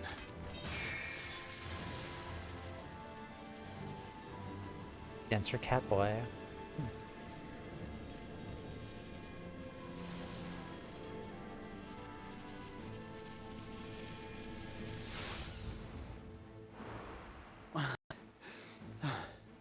Tis done.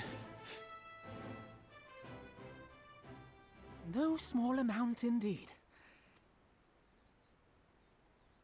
Well, we seek to go where even the Allegans did not. It was never like to be easy. The rest is up to you, Alisaie. The treatment itself will take time and focus, so we will need a quiet room.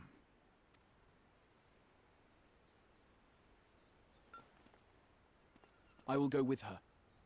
It may be a while before we return, so I would ask for your patience and your faith. Of course. We'll bring Gabu back. You see if we don't.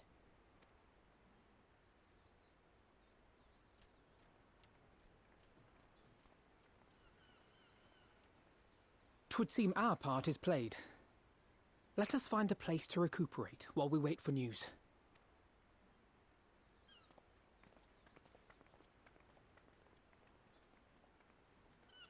Drinks and apple juice are on me.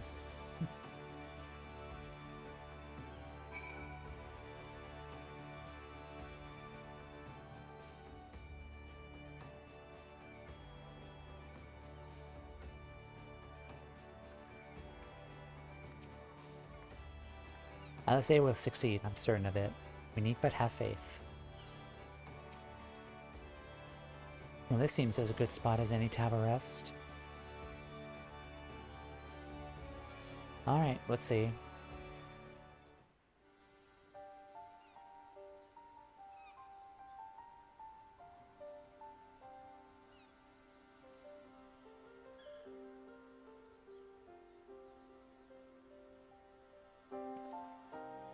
For years, Eorzea has labored to find a solution to the primal problem, without success.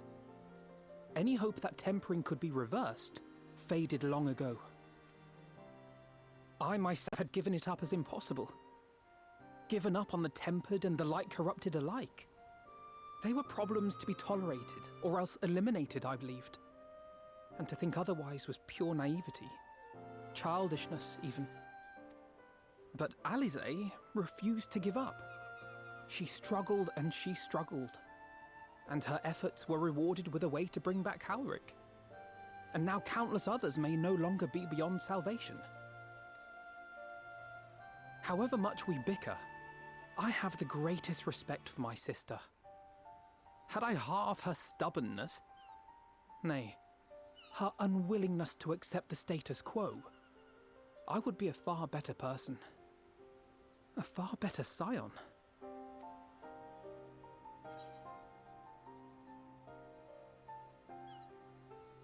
No. Well, if it's any consolation, she admires your work too. She told you of my graduation thesis. How very embarrassing. Nonetheless, it is comforting and not a little surprising to hear that I'm still capable of impressing my sister.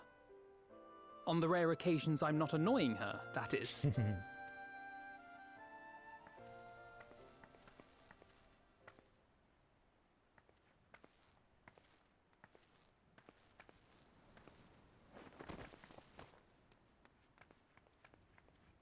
Alisaie, are you all right?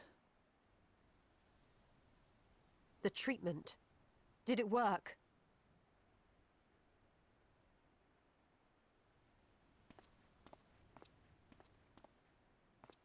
Did it? Oh, I'm so glad to see you all. Delighted, happy, glad. Gaboo! So that's a no? Yes. She did it. They all did it.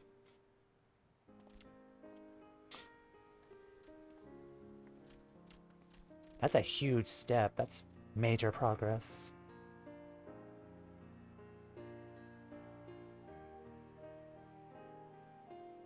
All this time, my mind was filled with thoughts of Great Father Titan. But I never forgot about Mother and Father. Always, they were in my heart. Constantly, ever, always. So I tried to focus on their faces. Theirs and yours. Alisai's and everyone's. And I found that I could remember. One thing, then another, and another.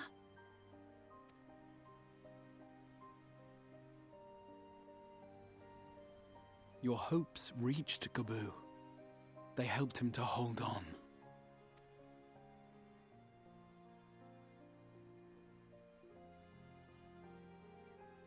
I'm so proud of you, Gaboo. I couldn't have done it without you, Alisaie.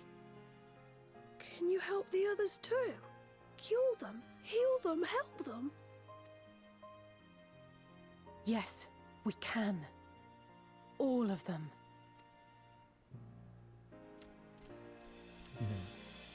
It basically cured cancer.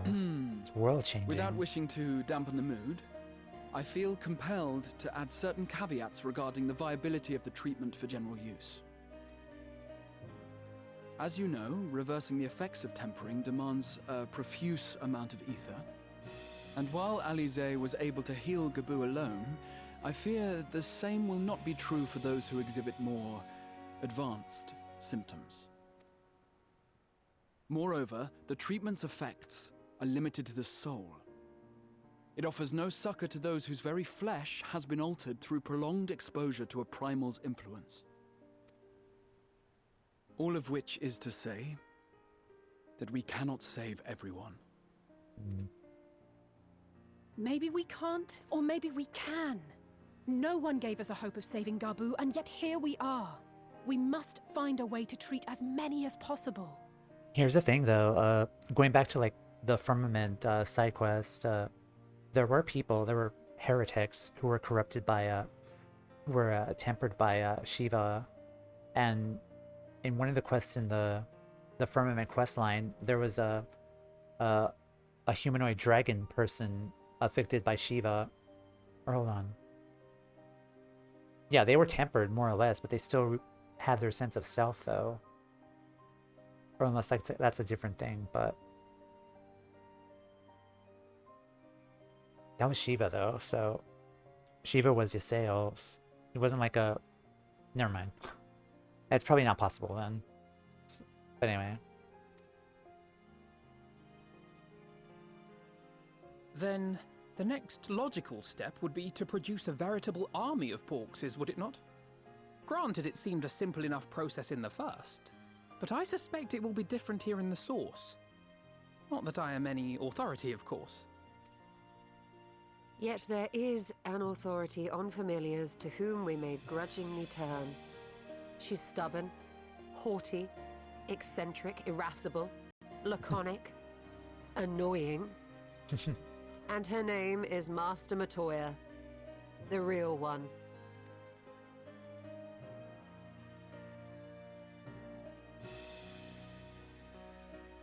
I have to go now, Gaboo, but the people here will look after you, all right?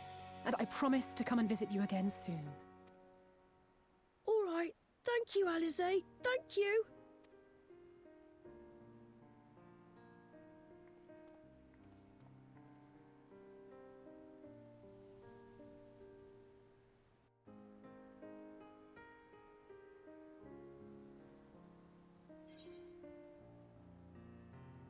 But yeah, major progress. Spell speed. Vitality. Sure.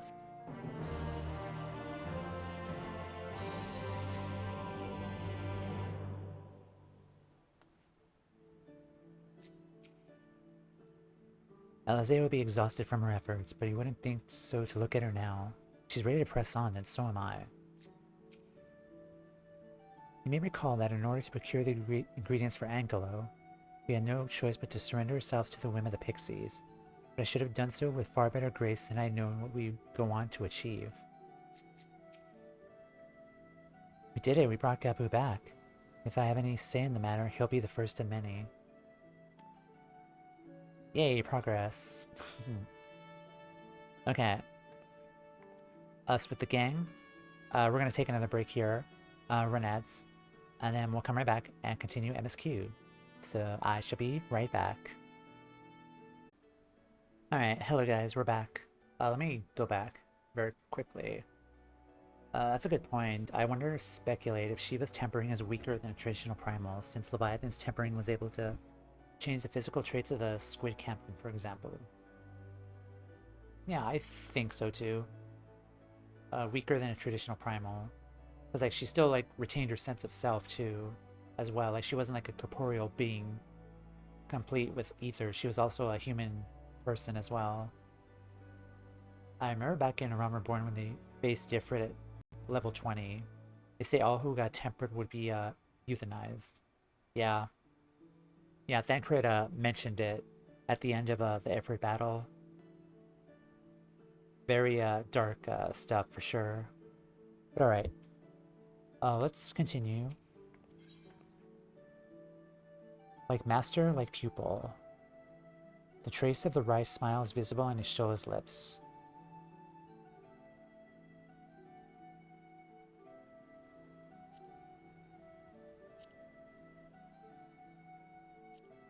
I am pulling a notice. What is this? I think I recognize this area. It must be new. Let's see. I'm assuming maybe new dungeon, perhaps? But okay.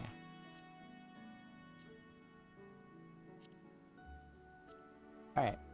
The trace of the wry smile is visible on Ishtola's lips. As she will be at pains to remind me, I have not paid Master Matoya a visit since returning from the first. This seems like a good time as any. Come, let's make for her cave. It does look like a place. Yep.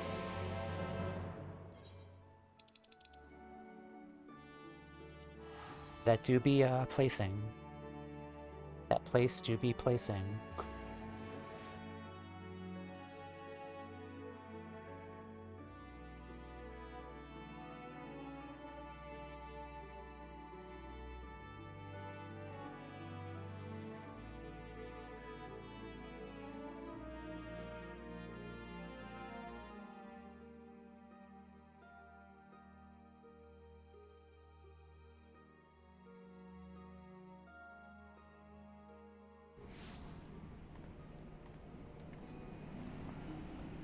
Oh wait, today's Tuesday.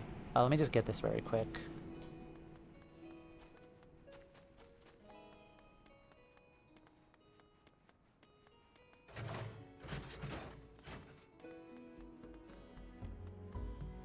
Hi, Chloe.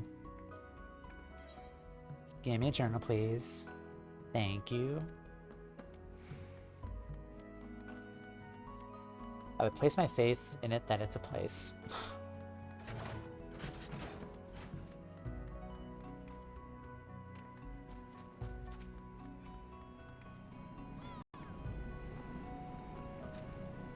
Oh, hello. Goodbye. Let me also pick these up very quickly.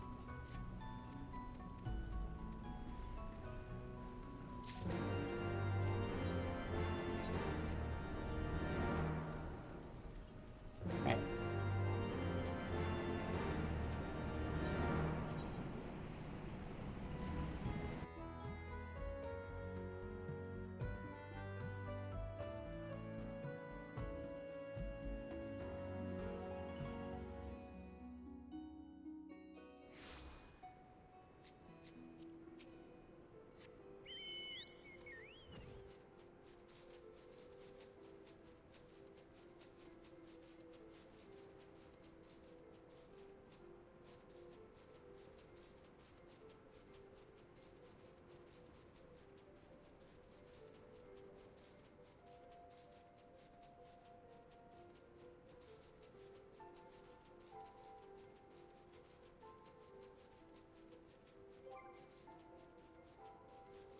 Oh, I still have my Winter's Tales from last week. Whoops. Well, time to unsync some duties then, I'm assuming.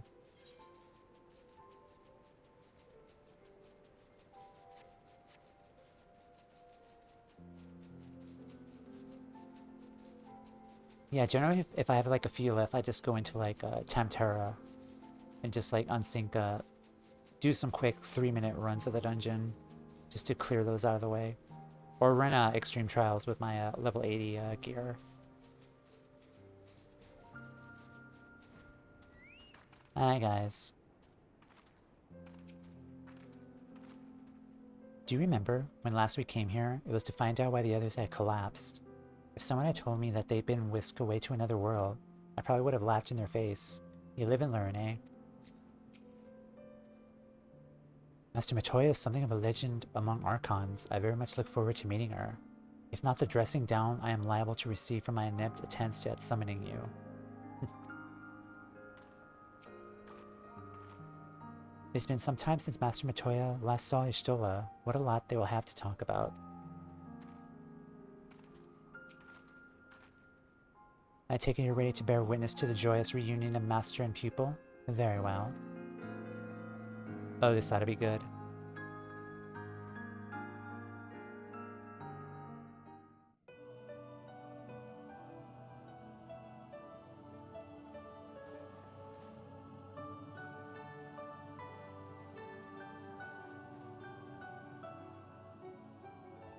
Nary a word from you all this time, then you bring every man and his pirogo with you. Did no one teach you any manners, girl? They were too busy teaching me etherology, Master. Jesting aside, I wanted to be the one to express our gratitude. I am told you spared no effort to sustain our bodies while we were away, and for that, we owe you our lives. Thank you. You were gone so long. I was starting to think you'd set your heart on staying. It wasn't easy to leave, as it happens. Seldom does one have the opportunity to study other worlds, and I would not have minded extending my stay by a handful of years. Ever the scholar. Y'shtola dedicated herself to studying ancient civilizations of the First, befriending a tribe known as the Knights Blessed in the process. There she took on the name of Matoya and won the respect of all the children of the forest. He sounds excited. Elfie? Elfie? I merely adopted an alias in accordance with the custom of my hosts. Yours just happened to be the first name that came to mind. You mean to tell me you went gallivanting about using my name and only bother to visit when you need a favor? And don't pretend you don't. I taught you long enough. Did I fucky ucky? Indeed. And devoted pupil that I am, I could not fail to recall my master's sage advice. When the answer eludes you, look to the wisdom of your elders. Good job buttering her up, getting on her good side.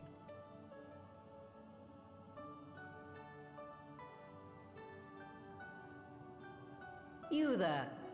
Were you going to introduce yourself?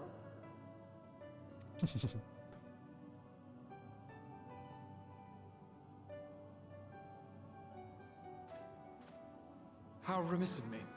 Grahatia is my name, and I'm proud to call myself a Scion. I too wish to offer my gratitude for your invaluable aid in sustaining the Archon's bodies, as well as my apologies. It was my inexpert summoning spell which endangered their lives in the first place. Ah, yes. The one bent on digging up the mysteries of Alag. Old Galaf used to speak of you, and Kryles told me all about your recent exploits. Do you have a bad back or something? At ease, boy. Whatever mess you've made, I'm not in the habit of dwelling on the failings of the younger generation. I'm I'm pretty sure You he's are older than her. Too kind. I've also heard much and more about you, Master Matoya. 'Tis an honor to finally make your acquaintance. Well, that's more than enough pleasantries for anyone. Tell me what you want. I haven't got all day.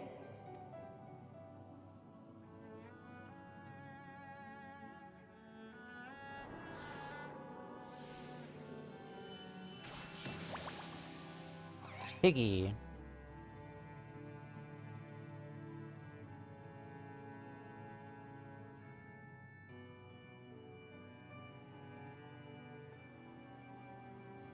So that's the way of it. It should be a simple enough matter to make the familiar. The magic, on the other hand. Ah, that you may leave to me. Being the only one possessed of royal blood, I alone can imbue the subject with the necessary magic. So I just need to create porxies with the power to stir the soul. Just, I say. Though we're talking about a veritable herd of the little buggers, we'd collapse before we reach double figures.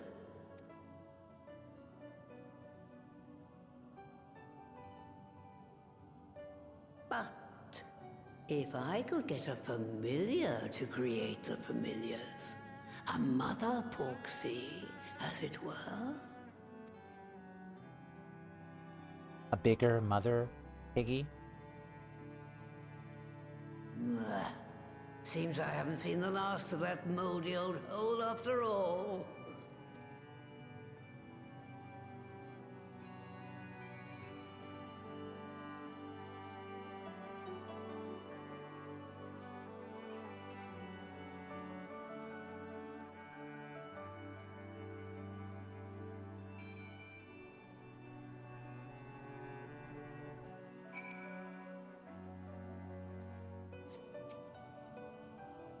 A porxie that produces porxies. What an inspired idea. By the way, Tamia, do you think I misspoke earlier? I assure you it was not my intention to embarrass everyone.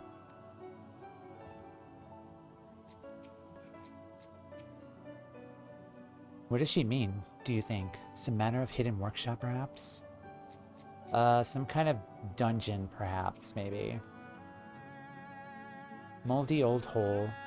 She really must miss the place. In case you ever wondered, Alphanode got his innocent streak from our mother. It could be rather endearing, or even useful in certain situations. But most of the time it makes me want to shake him. Or Stola. Oh boy. Alright, right off to my old workshop then. Everything required to make your familiar is there. That may be, but no one has set foot in there since the Exodus. I dare to imagine what has become of it. There should be a handful of feral familiars and a mayhap monster or two. Nothing to trouble the likes of you. You can consider cleaning up the place payment for my help. Fine, we'll do it. Good, now if there are any other objections, I suggest you run along to the Maker's Quarter. Send one of my pirogos ahead to let you into the workshop. You need only tell him who you are. One can't be too careful after all. Off you go.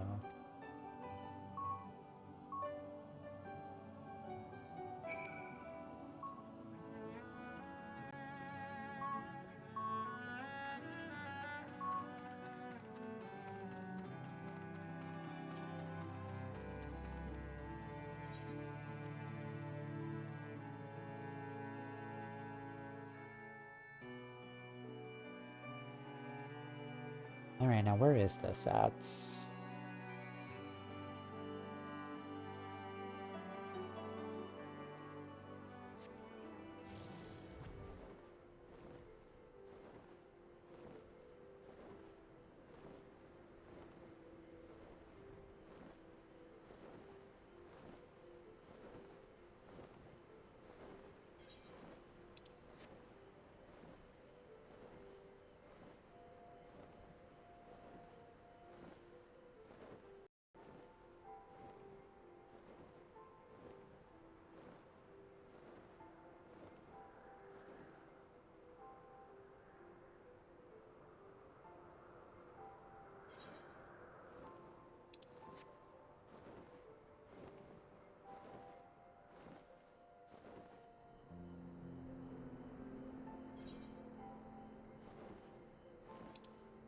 Passive creation.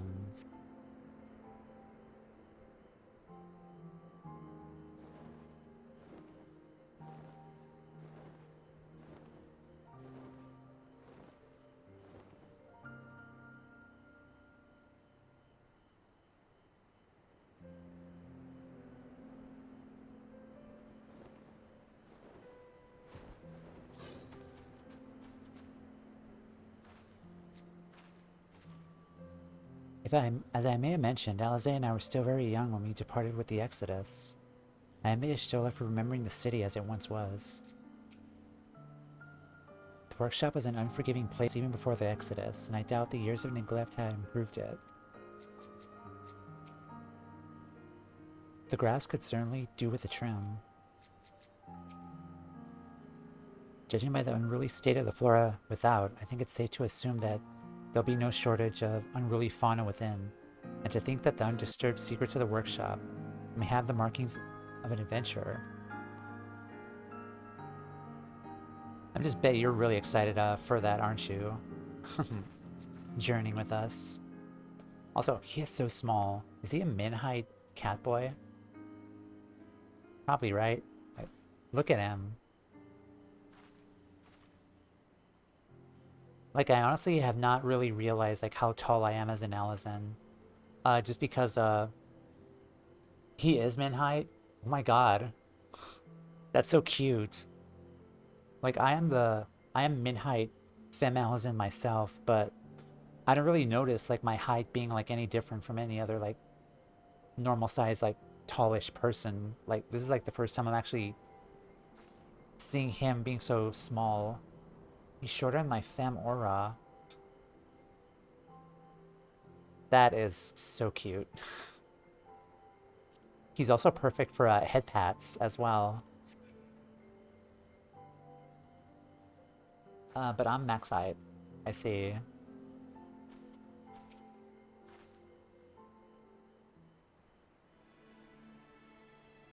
Greetings, Ribbit.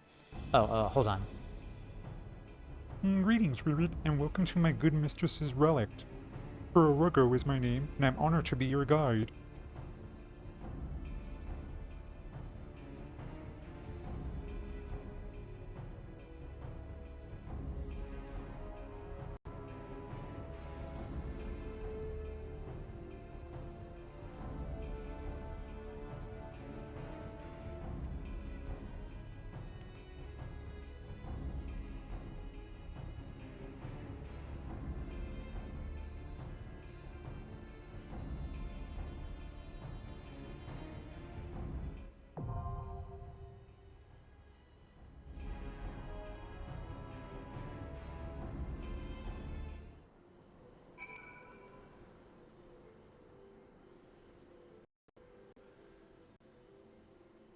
Test, test. Hello. That happened before. Hello, can you hear me? Test, test. Hello. Yeah, that happened before in another stream. We're back. Aw, you missed my yay. My flailing Kermit yay. Let's say. Let's go return to the greatest character in the game, Eorzea. Yeah. We're back. Also, welcome in, Nia. Hi, how are you? Are you ready, Ribbit? Give me the word and I will show you in. Alright, where are we? 41 minutes. Okay. Yeah, thank you for telling me that we're muted. Like, please, keep me up to date in case that happens again. But okay. Let's go in. We're gonna do NPCs. Alright, Graha's tanking. We'll bring the twins and Graha. Alright. Let us go and do Matoya's Relict.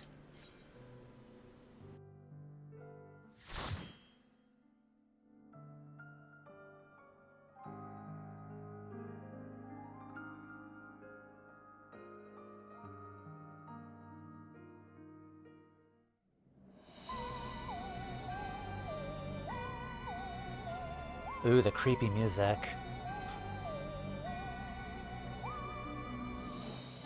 That's a lot of books.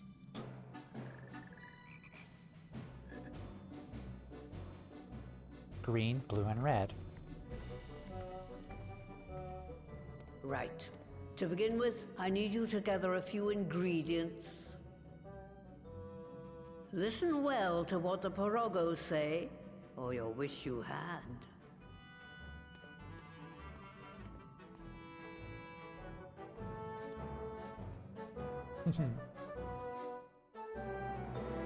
Toya's such a peak character. Alright. First things first, we need to harvest some clay.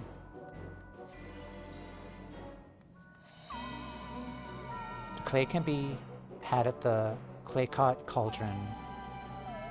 Through this portal if you would.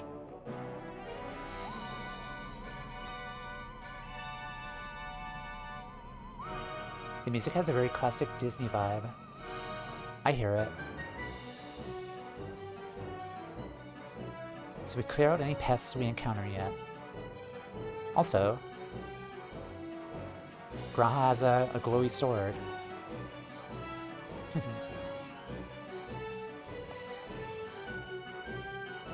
Please follow me, Ribbit. Put down any pests that bar the way. Exoray.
Kinda sad the toad's not the tank.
Also, happy patch day. Happy patch day, you guys. I'm not caught up to current content, but this is technically happy patch day for me because I'm playing 4.5.4. But thank you.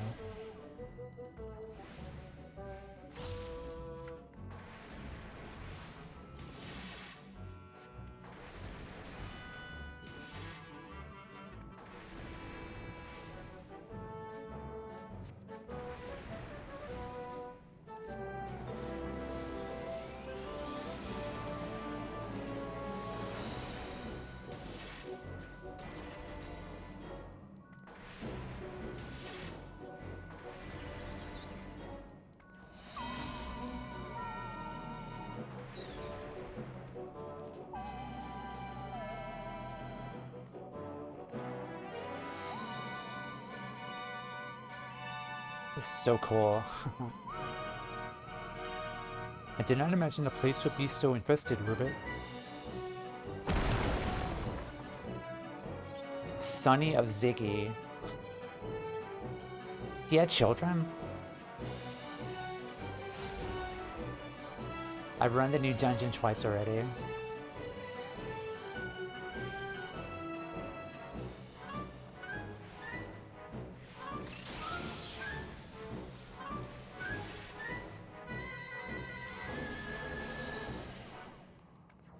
Ziggy got busy. Yep.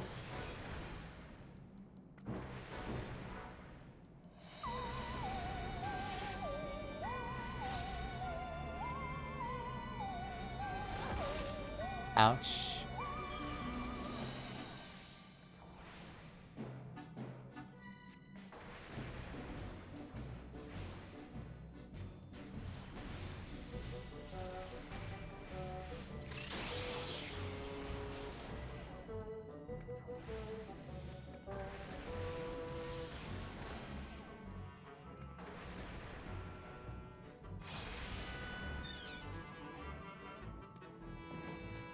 Play is just across the way, Ribbit, but you need to deal with the Mudmen first. Ziggy is rude. Mudman. So that's the Keeper of the Clay. Those look like bombs. I'm just guessing. Alright, let's go.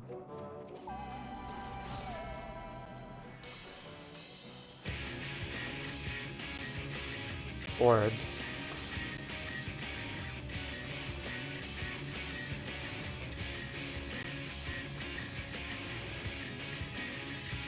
Xenoglossy. Nice.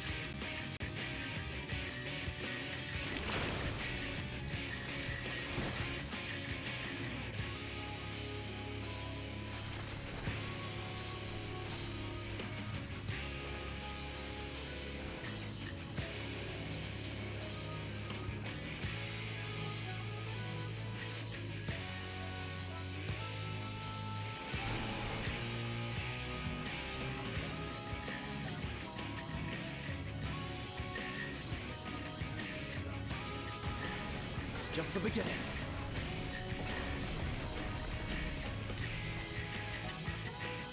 Okay, hold on. Right here, maybe? Okay, I see. I'm learning.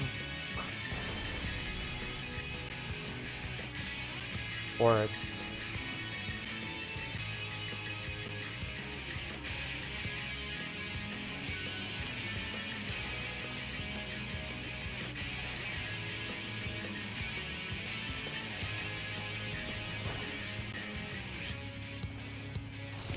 What was it? Despair? Yeah. Single flare? Yeah. Xenoglossy is single foul. Okay. Right there, I guess.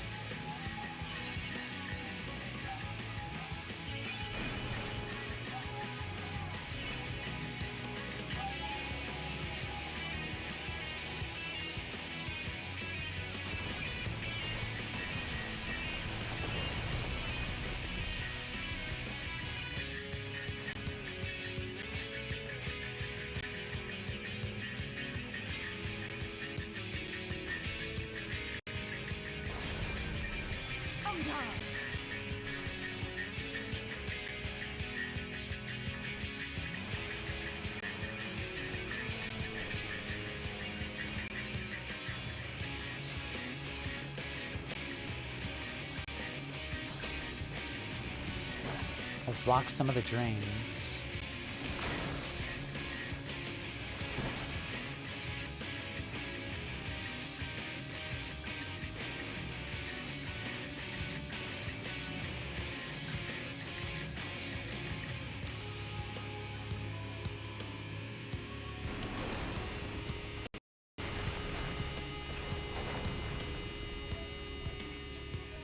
I really need to fix my audio. It's really clipping, getting chippy. Let's give them a show. I think that's an OBS thing.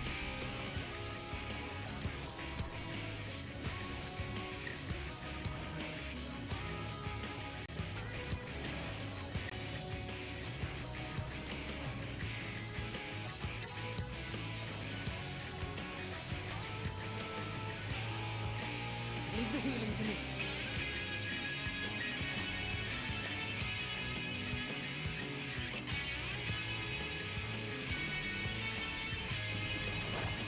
Spider-Man has blocked some of the drains.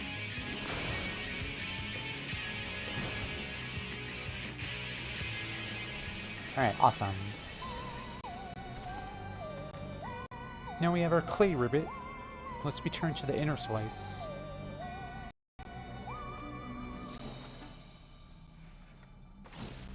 After the show hole mech on Ivalice, now we have balls on hole mech. Oh boy.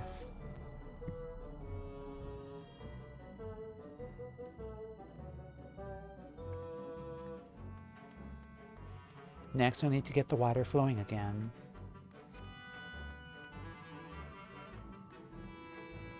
To be my pleasure to show you the clear and mode cauldron, Ribbit. Please use this portal.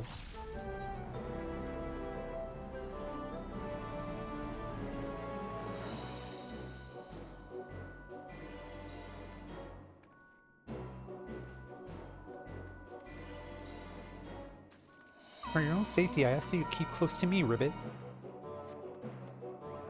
Is that a spear? No, it's another, it looks like a flan. It's not a spear morph from 10.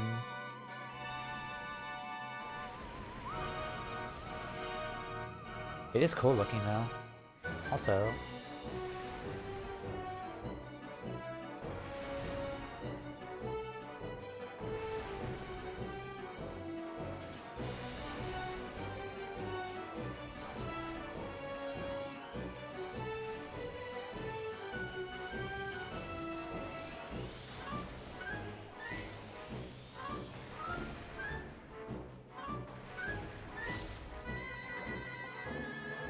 Alright.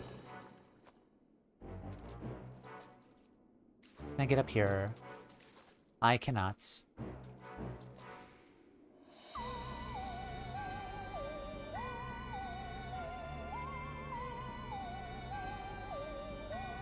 It's very eerie.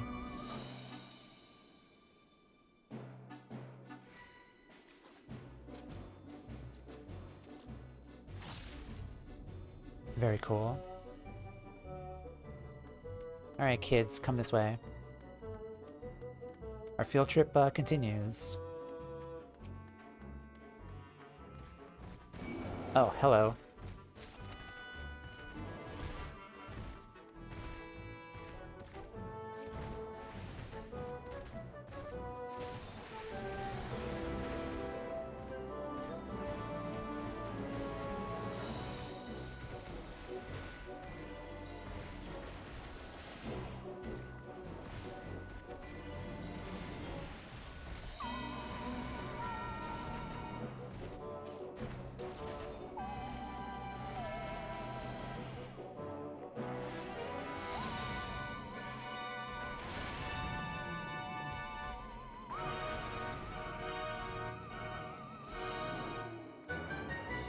Please make while I move the lift for a bit.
Ouch, that hurt.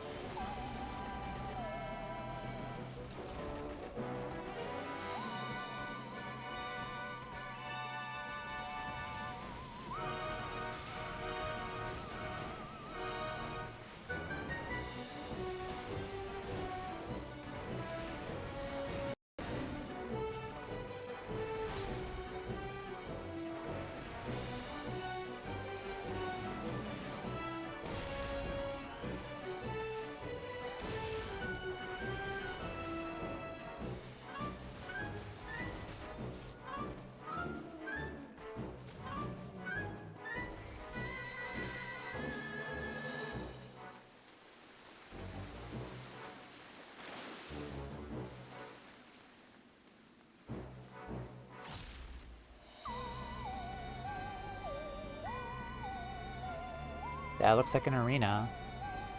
And that looks like a boss.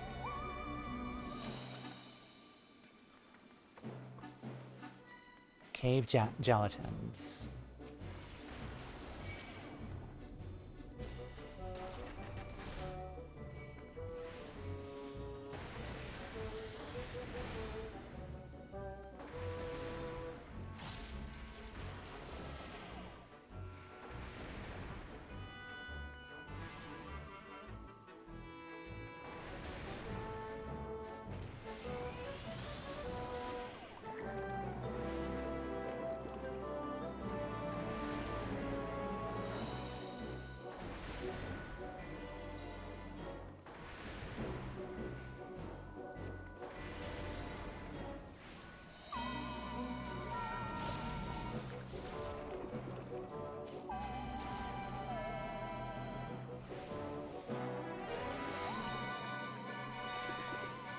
Another lift ribbit, just a moment.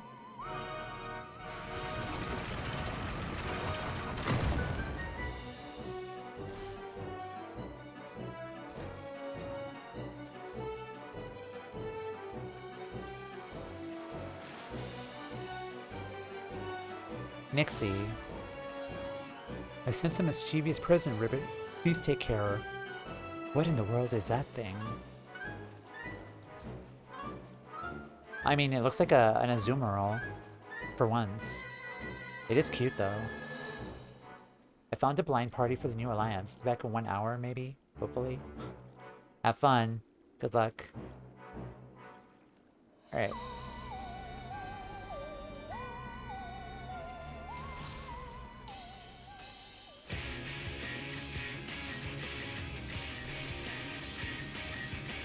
Water, water becomes sparrows, things of flesh and bone to gross.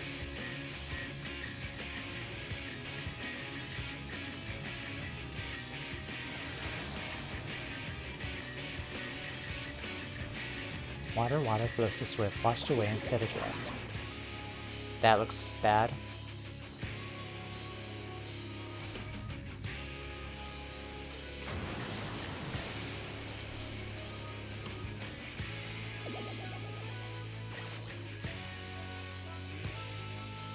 Aha, such fun. More water. We need more water.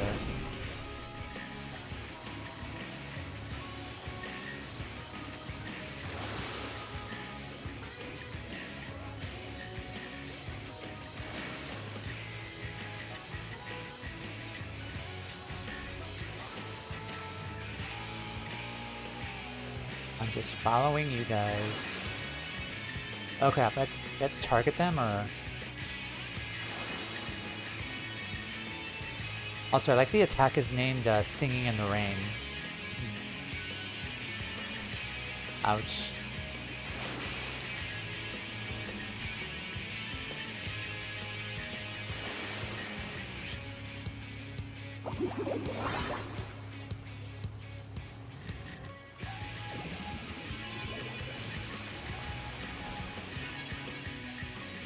I'm assuming I had to kill those things, right?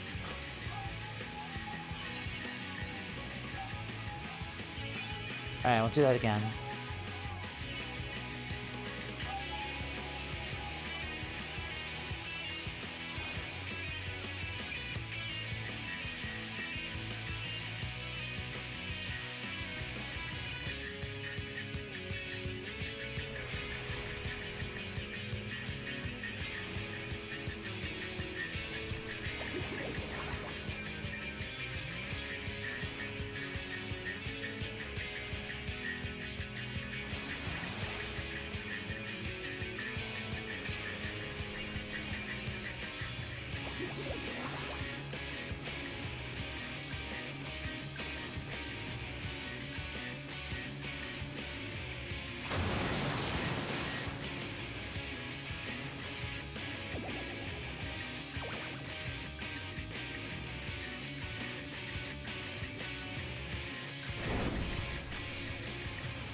How do I get up there?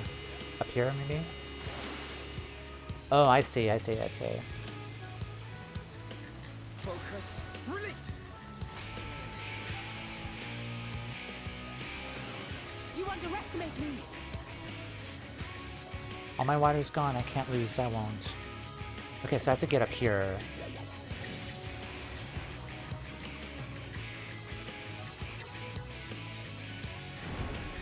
Why won't you get hit?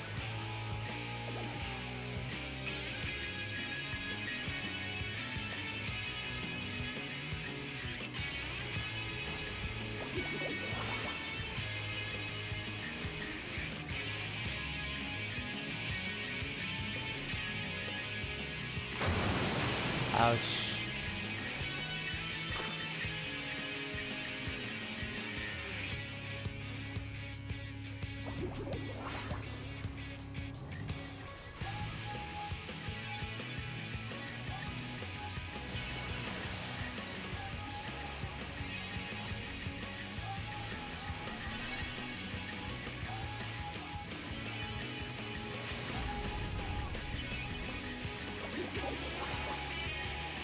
Telltale roar warns you of surging water.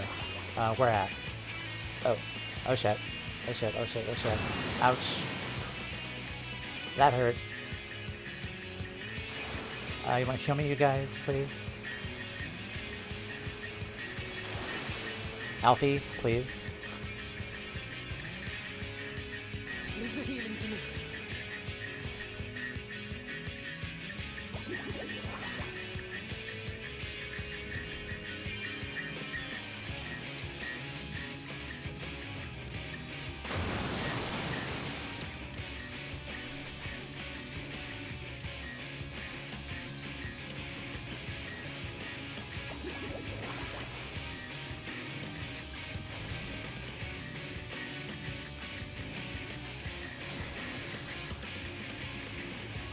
Just the beginning.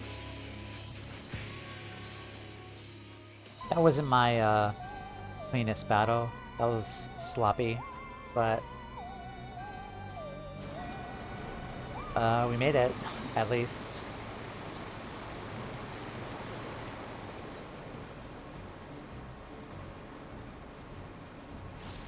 Yeah, that was not my best boss battle at all. Alright.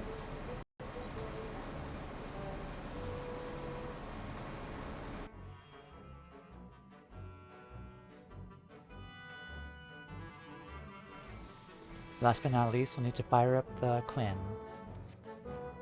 All proceeding apace thus far.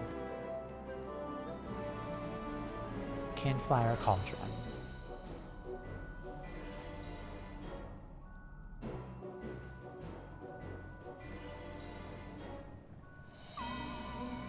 Ooh.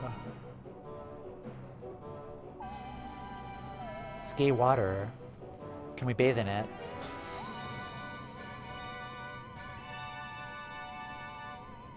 Is the magma rainbow colored? Spectacular. Oh, come on, I want to splash in it.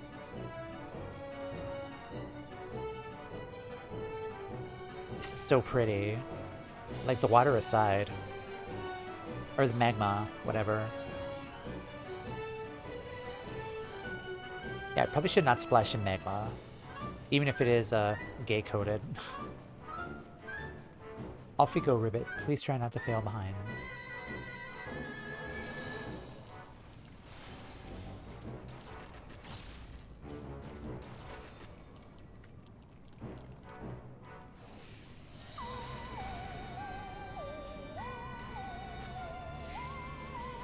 This is the impact Picto had in the environment.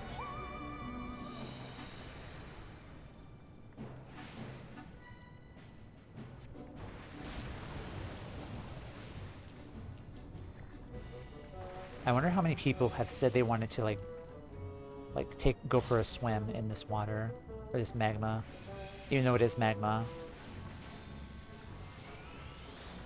Probably a lot of people.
On guard.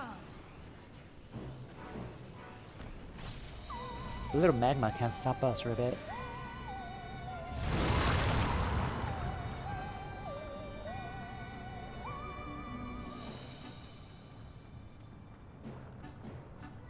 It's so colorful. I love it.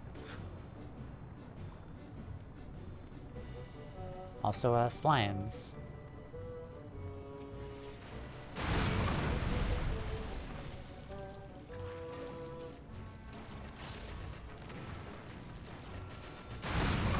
Ooh, I got 3,000. Awesome.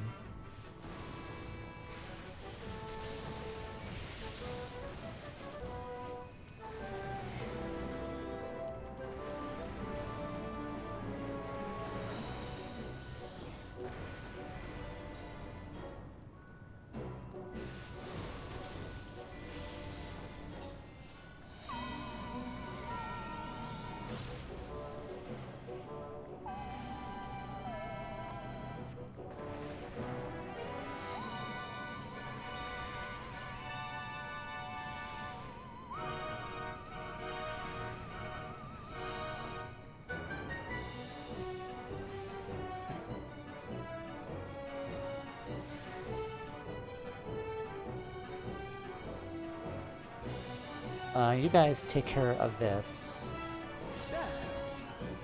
I should get the treasure chest.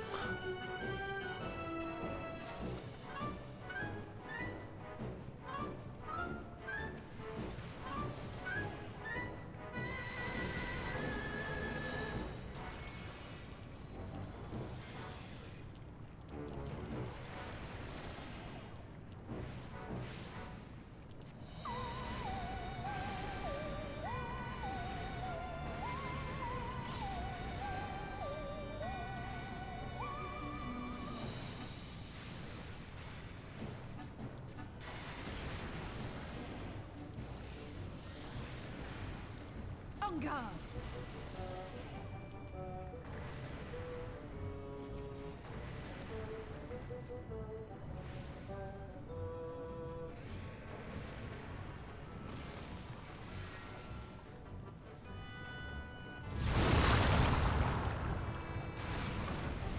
Ugh, honestly, smite this fiend once and for all, alright?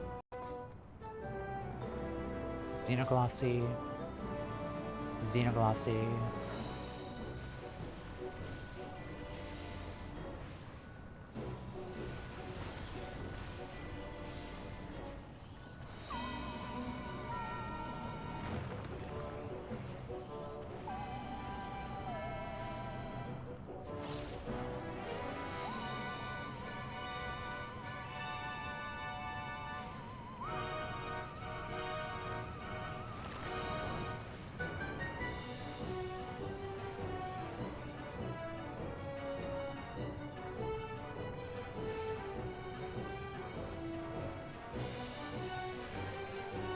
Your destination awaits. Alright, what do we got? Campfire Cauldron.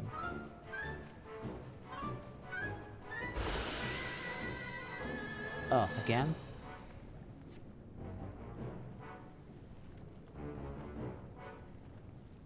I guess we take the teleporter, right?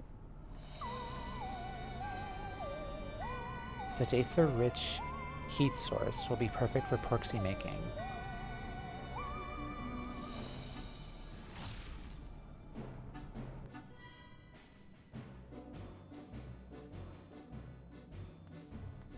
Alright, it's time to bake ourselves a porksy.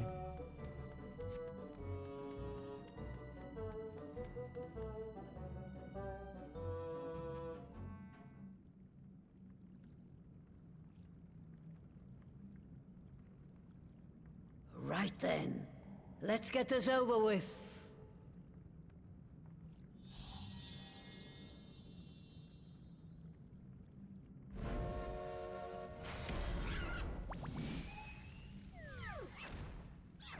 Ah, it's cute.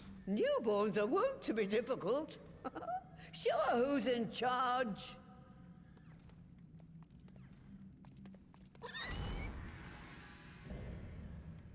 Porcine porcelain. Mother Porksy. So cute.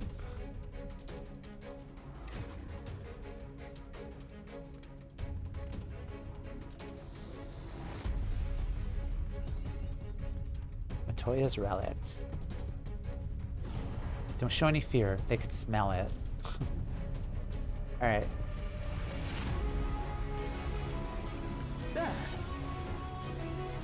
See how well you handle the big girl.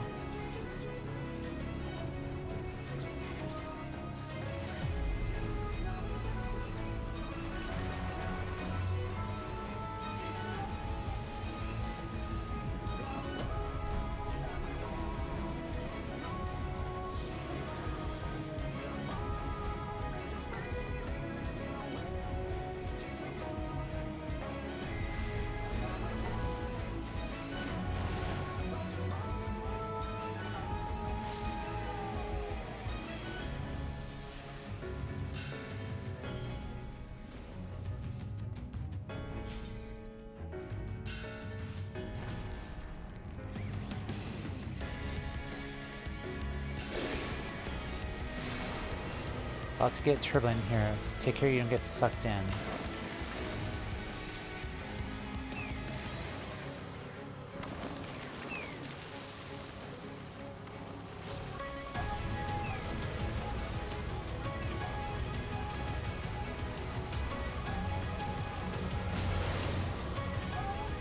Okay. Good job, me.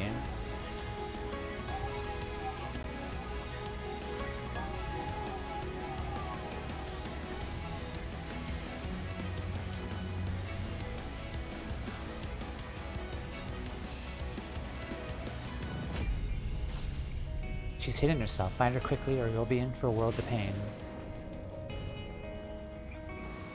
Where are you at?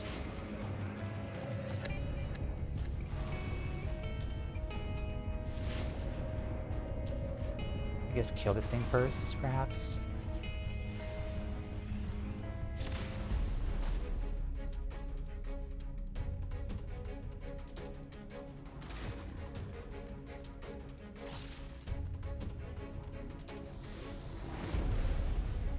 Alright, good landing. Just the beginning.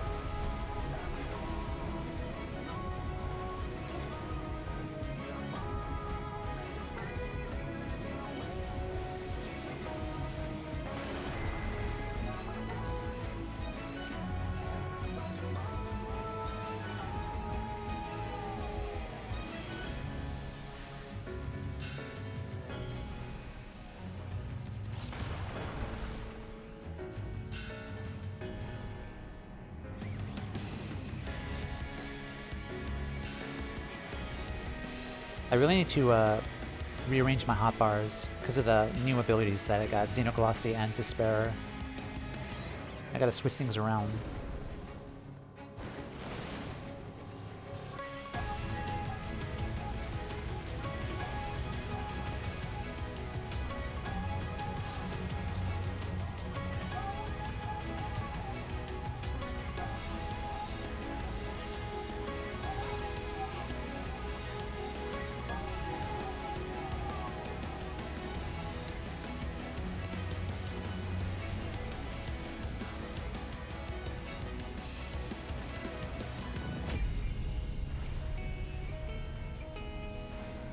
And GG. Okay, that one was fun. A lot of fun. No, Piggy. Night night.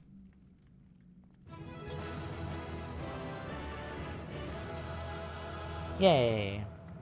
Finally, a joyful emote at the end of a dungeon.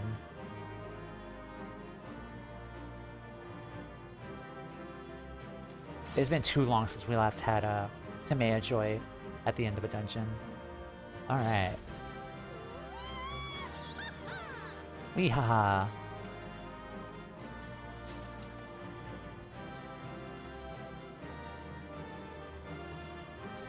I never knew familiar creation could be so rough.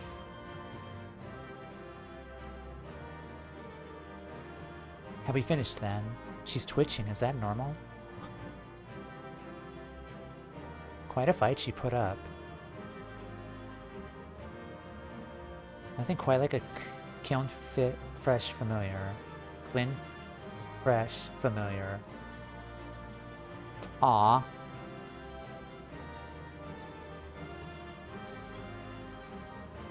You think we went a little rough on our friend here? Okay. Ads are going to start very, very soon, so I think we're going to pause here, take a break, and then we'll come right back and see the aftermath of what happened here, and check up on our piggy friend as well. So, I'll be right back.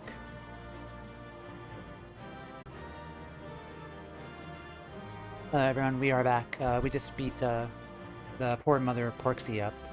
Aw, she's twitching too. That's kind of sad. Let's see. Alright. Let's head out.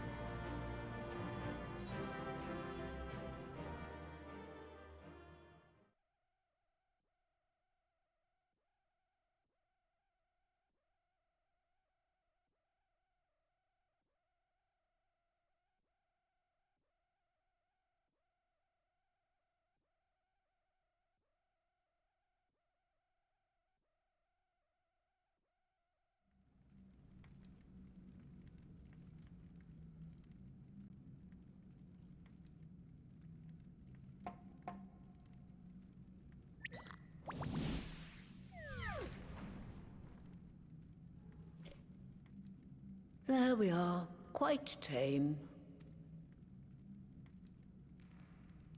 Then all that remains is for me to imbue her with the magic.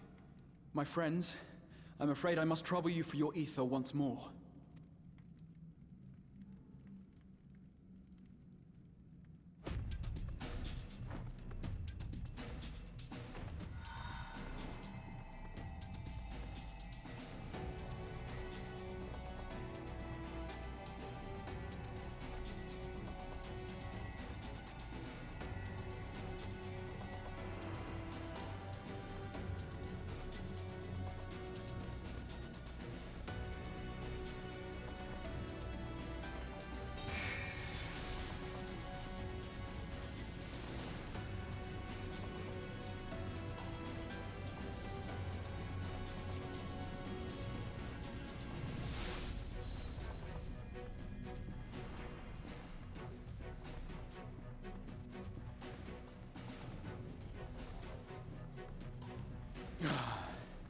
That should suffice. Good. Let's set her to work then, shall we? I want to see some porksies. Assuming that is, someone can spare the requisite energy. You're up. A mere drop in the ocean for the great sorceress Matoya, I dare say.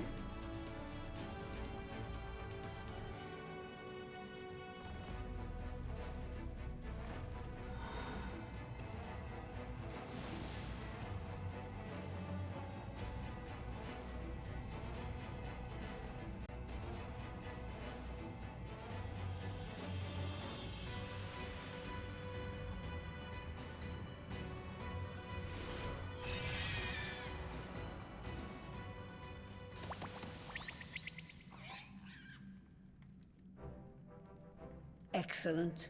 Our very own litter of Angelos.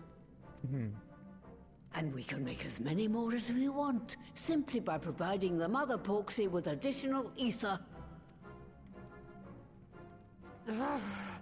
I will require a moment before I try again. It's still hard work, but a damn sight more efficient than making them one by one. Thank you, Master Matoya. Everyone, We're a step closer to our goal. Distributed amongst the allied nations, they should do much to facilitate closer dialogue with the beast tribes.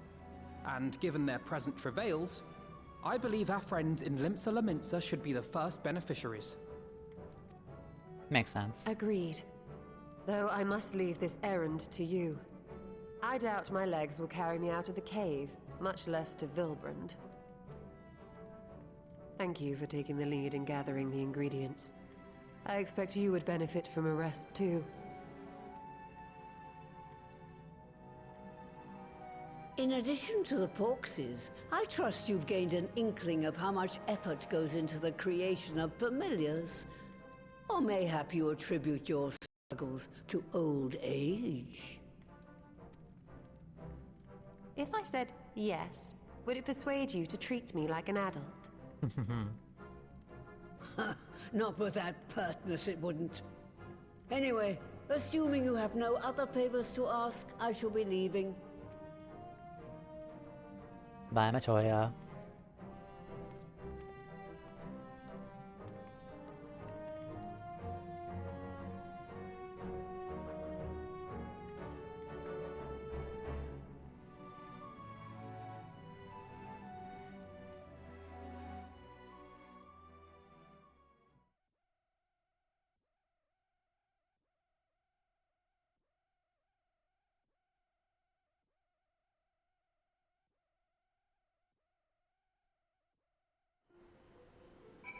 Right.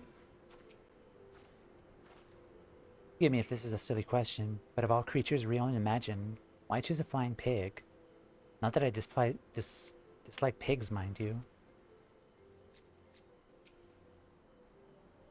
Given it was her first time making a porksy, Master Matoya did a fine job, though she did have Angelo for inspiration.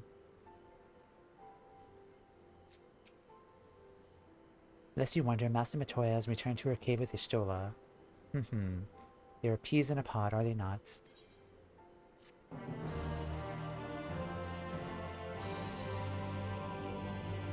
Okay, trust.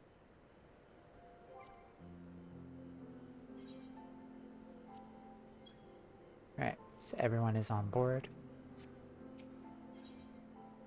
Admiral's resolved. Oh, this ought to be interesting. Alphinote's eager to deliver the good tidings to Limsa. Well then, my friends, let us return to Limsa and deliver the good news to the Admiral. A word to the officer in the Bulwark Hall should be sufficient to secure an audience. Back to empty Limsa Laminsa, because everyone and their cat is playing 7.3.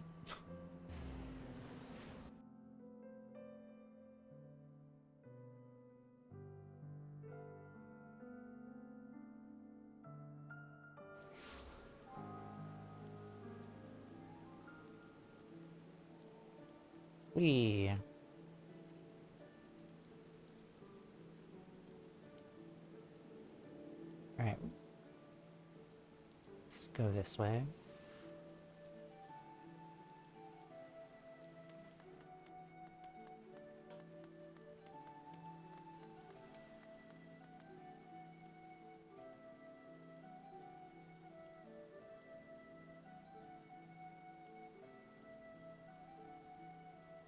Give it a moment.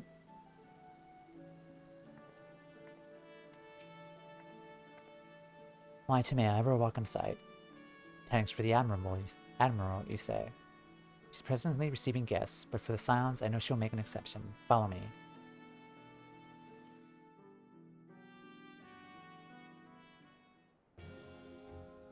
Oh.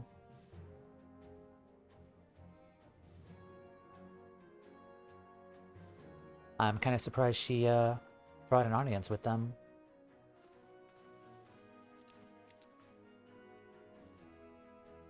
My friends, what brings you here this day?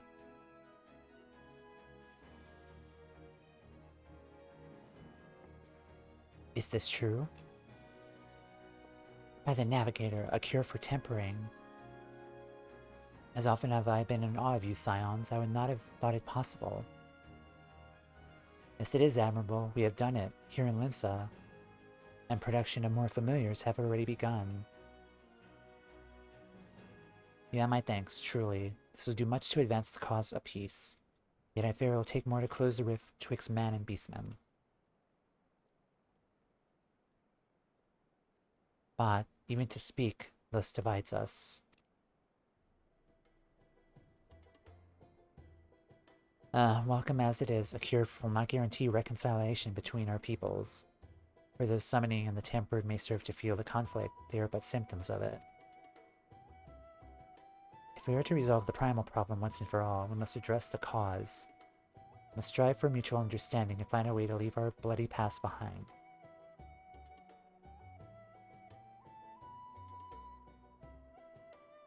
"'Twas I who moved that the Alliance renew its push for peace." I'm honestly surprised, actually. Okay. Since our ancestors came to these shores some 7 centuries past, we Limitsans have been at odds with those who would share our island home.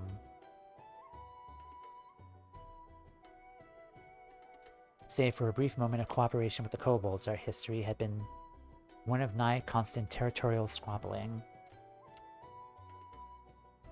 Meanwhile, our struggle with the Sahagin for control over the seas had only grown fiercer. Matter made worse by the thrice-damned calamity driving them to seek new spawning grounds. Survival at stake, each had no choice but to fight, so I dismissed peace as impossible. Possible is a word coined by the weak. I proclaimed to all who'd listen, and then gave up. You and yours put me to shame.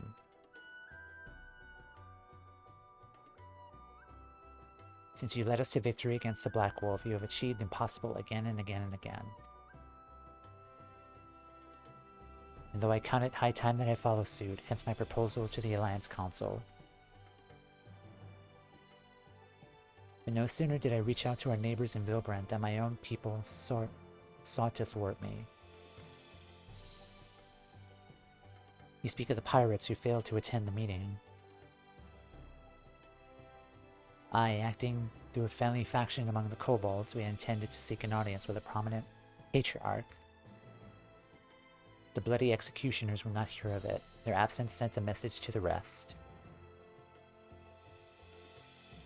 They are but one of 3 pirate powers. They are the greatest, and any attempt at peace would founder without them. I am given to understand that their leader, Captain Hilfer, had been ridden for some time with an ailment in the lungs. Correct. In his absence, his right hand leads, a man named Sicard, but recently risen to prominence among their ranks. Save for his disdain for authority, little is known about him. We have invited him to speak with us more than once, but he will not come. I have tasked the Yellow Jackets and the Rogues with uncovering his motives, but they have learned naught of any value. Oh, she brought the Rogues too. Interesting. Leave it to us.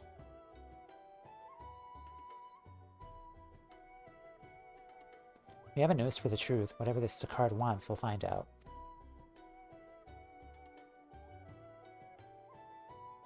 Truly, I would be much obliged. I shall look forward to hearing what you learn then. Good luck.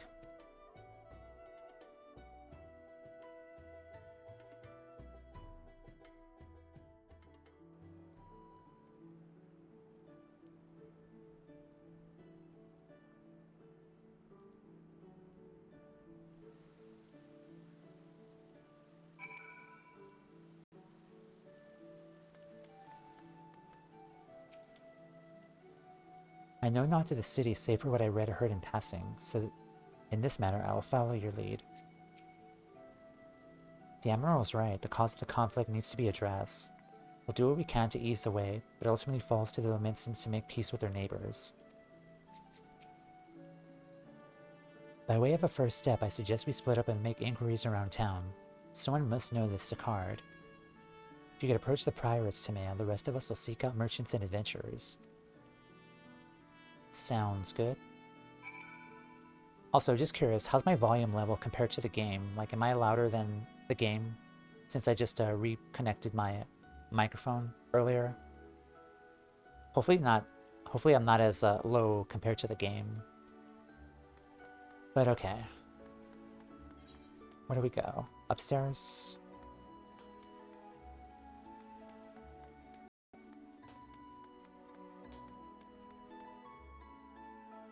You're louder than the game. It's good so far. Okay. Yeah, because generally it's recommended that I speak within the yellow range of the audio bar on OBS, but I'm just been talking in the green all this time, so I was just wondering. But alright.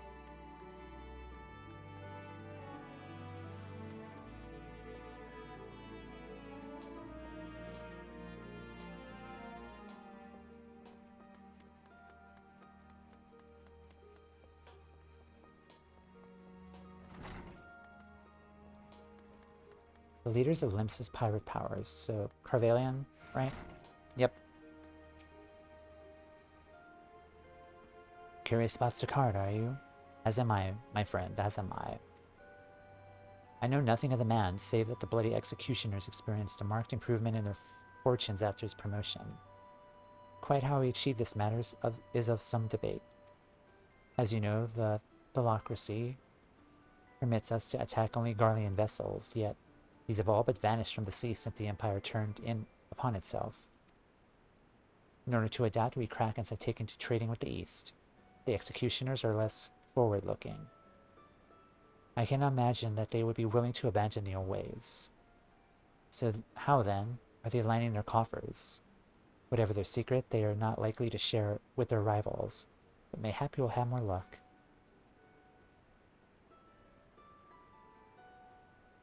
It's probably far-fetched, but could Asian's involvement be involved?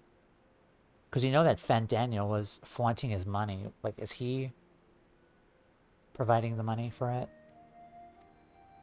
Because like, the first thing that I think of when it comes to money is Fandaniel just throwing his money around.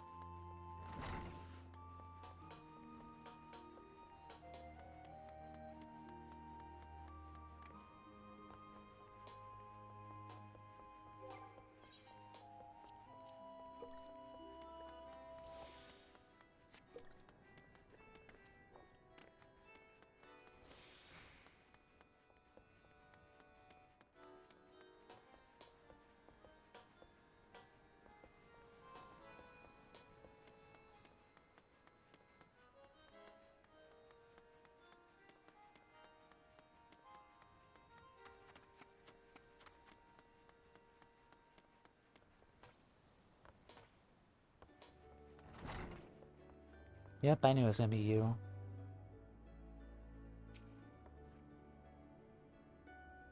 You wanted to know about Sicard? He's a wily bugger is what he is. Found some clever way to make coin, they say, and traded with the Moonskate's place at Old Hilfer's side. That was the time we raced the executioners for a pick in the Empire's fleet. The Garlands are gone and in days with them. Owing to which, we've all of us had to look for other ways to make ends meet. With that jumped-up Bildrat Sicard landing the juiciest whatever it may be. Not that we Sirens are struggling, mind. We do well enough for guarding fishing boats from the other beasties. Get the peck of the produce for our trouble. Quality stuff at a bargain price. This we pass to our sisters, as can't sail on account of getting old or wounded or with child. They cook it up and sell it for pretty profit. Simple. Oh, I miss the old ways, don't get me wrong. When I see the girls with their little ones, I think to myself, a life of peace and quiet ain't all bad.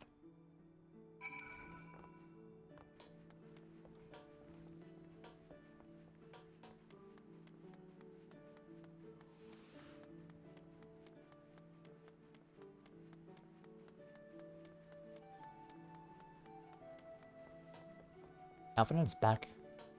I think he is, right? Alright. Where the Admiral is, the gate. So downstairs.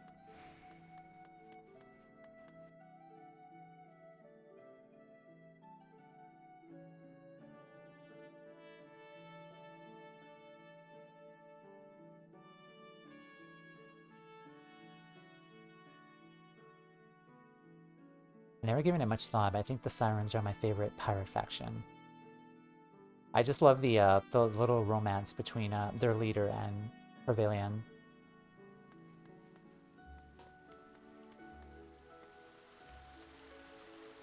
There they are. Walking through the city, one would never suspect this was until recently a bastion of piracy. The Admirable is to be commended for overseeing such swift a transformation.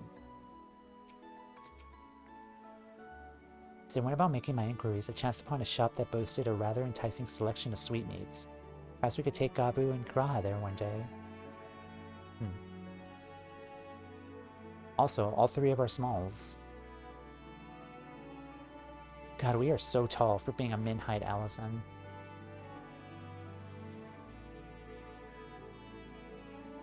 The way they keep showing up in seasonal events is great. Yep. I see everyone has returned, and now, who would like to go first?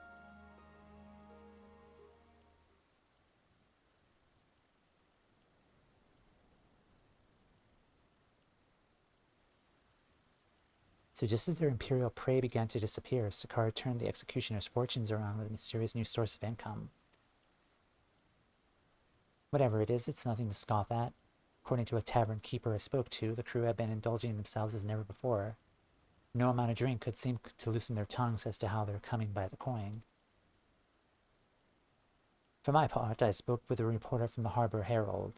The publication had been investigating the secret of the executioner's good fortune, making a little headway. Plainly, the executioners do not wish the nature of their business to be made public.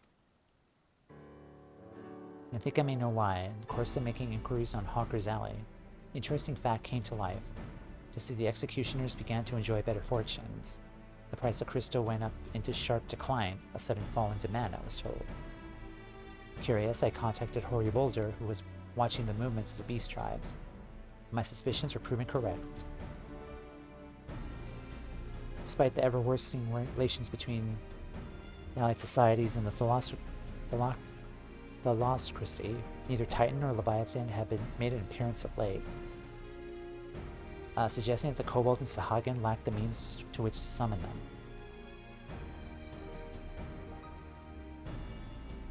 Do you mean to say the executioners are divesting them of their crystals? All indications point to that conclusion, yes. But I've heard no hard evidence of it yet. Must investigate further. So how do we proceed? I have an idea about that. In fact, I've already taken the liberty of making certain provisions.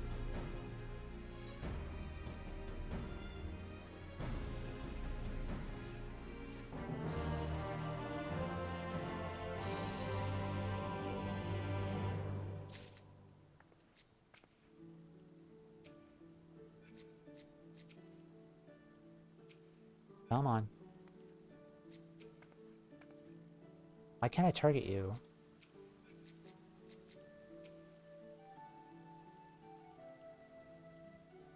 Do you remember how often I pretended to be some manner of merchant to infiltrate Yomor? I bet you Tangieri's about to reprise the role. Alphinaud's theory proves well-founded. It will go some way to explain the executioner's vehement opposition to peace. So, how was raiding? Welcome back.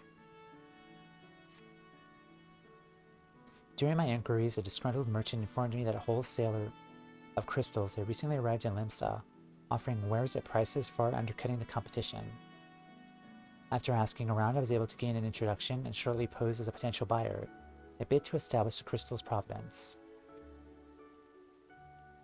The man is due at Oshan's Embrace in Lower Nosha shortly. I suggest we make our way there at once. It was an hour though, it was 50 minutes.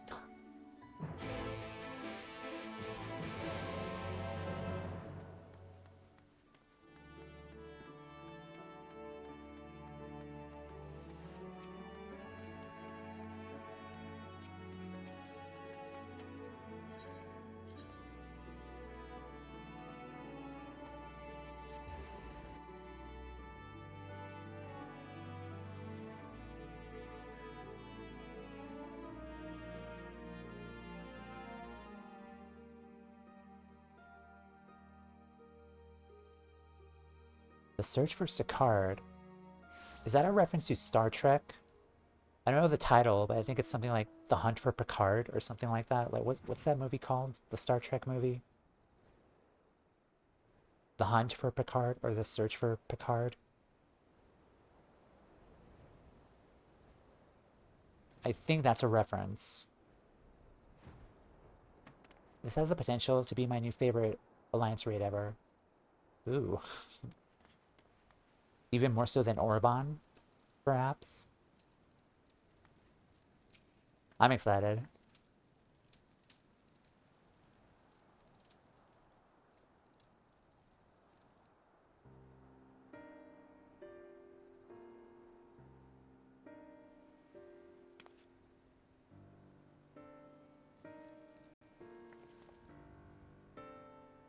Orban was never my favorite. Gotcha.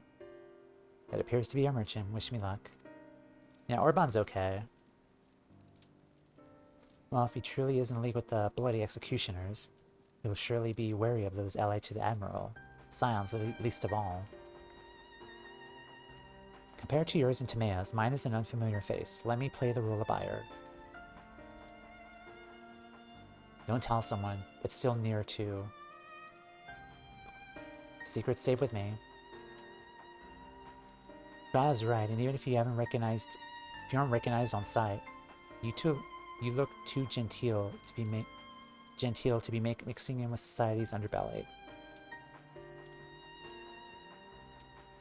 Genteel, but very well. I'll leave it to you, Graha.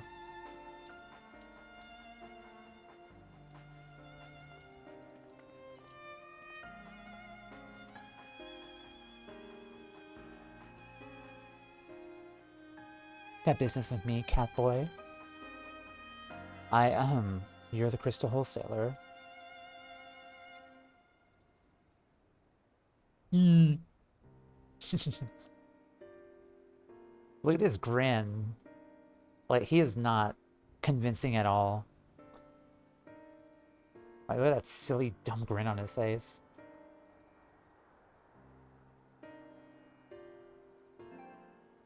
But I love this new one. Gotcha. Oh boy.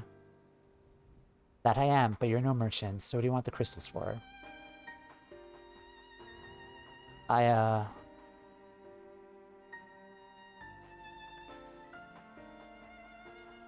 Don't look at us, you idiot. You'll give yourself away.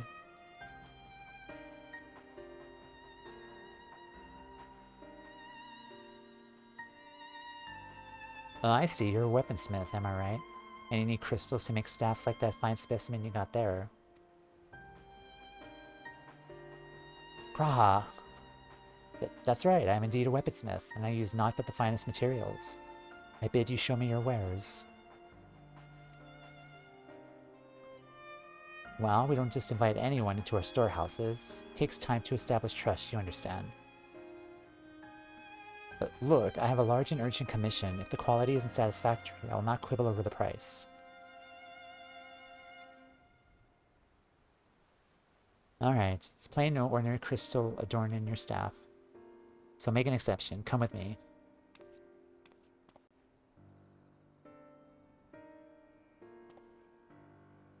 You dork. Freaking dork. It seems to be working. Let's follow them. He got so damn lucky. Yeah.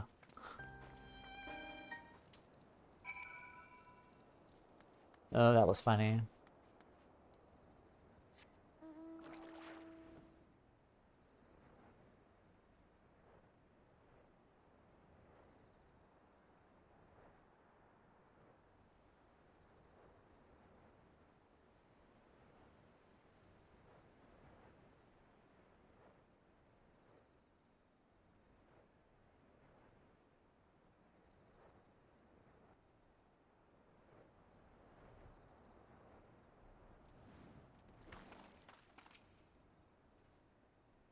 Given how long he spent playing the Crystal Exarch, you'd think Graha would be a better actor.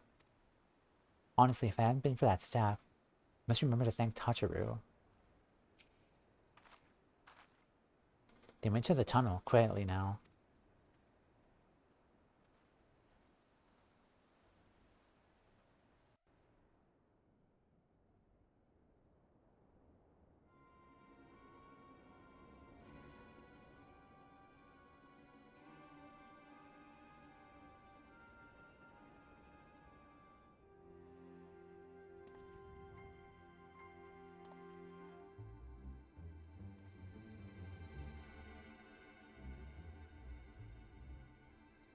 You won't find any finer, specifically not for the price.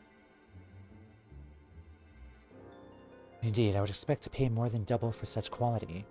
How could they possibly be so cheap?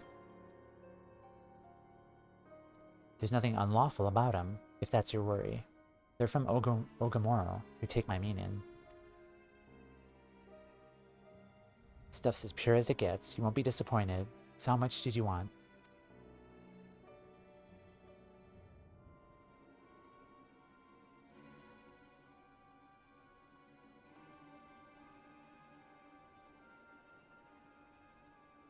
Ogamoro, take it from the kobolds, just as we suspected.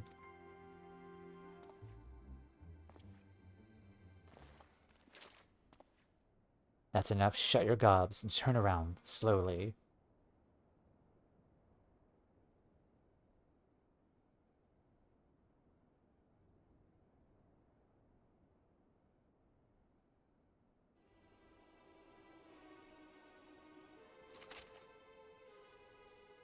I'm Sicard, acting captain of the Bloody Executioners. No need to introduce yourselves, we all know who you are, Scions.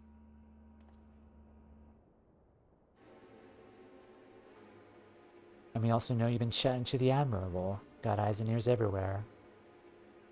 Comes with being the only true pirate crew left in Limsa. We've established you ain't here to buy crystals. Question is, what are you here for? You're bold to reveal yourselves to us without knowing our objective. That would explain your swift rise to power. You've spoken plain, so I shall return the favor. We came to learn why the Bloody Executioners oppose the Admiral's will. We have our answer. Should Limsa make peace with the kobolds, you would lose the source of your newfound wealth.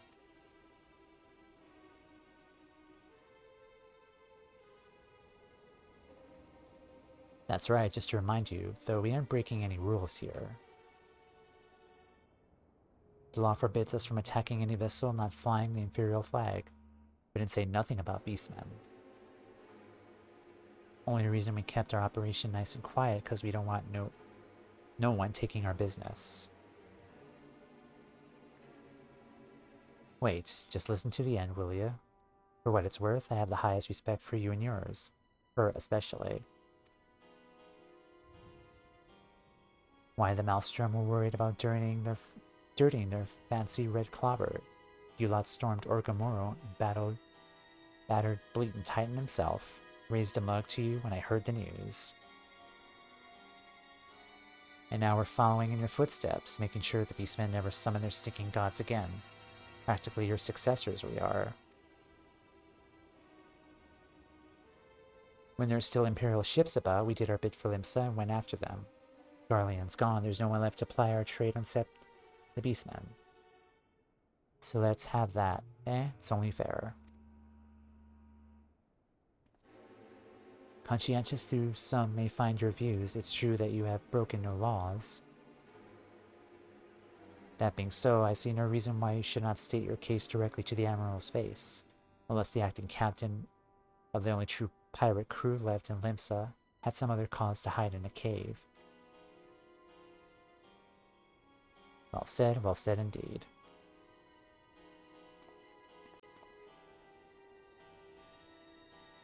Alright, I'll meet with the Admiral. I'll even provide the venue. The Astalica. Astalicia, I trust you won't turn down the invitation?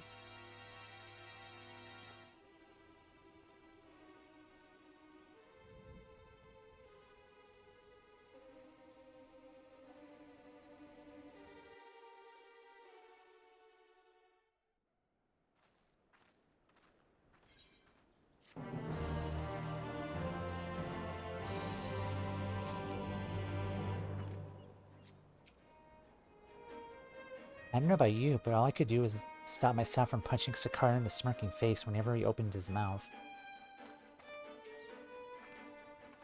Though I have some passing knowledge of prior events, I'm yet ill-qualified to meddle in Limitsian affairs. It's not my place to argue with Sakar, much as I would like to. Nay, it's for the Admiral to deal with him and the bloody executioners both. Bringing them to the negotiating table, we played our part.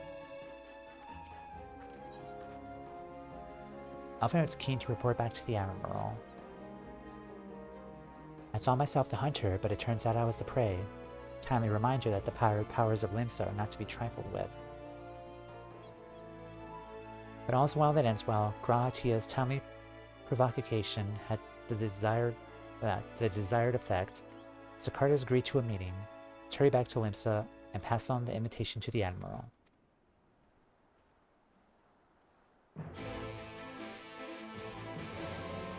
I cannot talk today.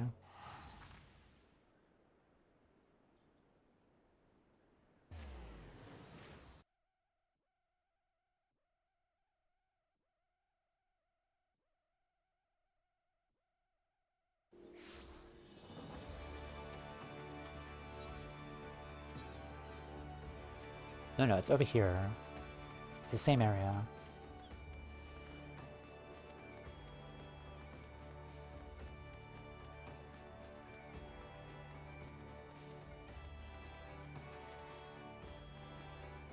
Alright, while we load in, I'm gonna get some water and mute for a sec.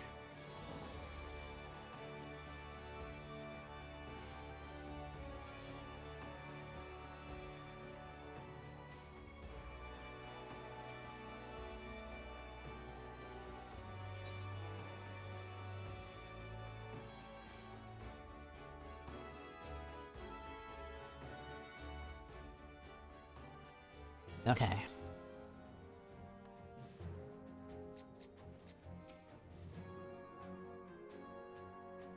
The Astolicia is the last place for such a medium. The Admiral will be marching right into the Coral's den. Where is that? She's dealt with far worse.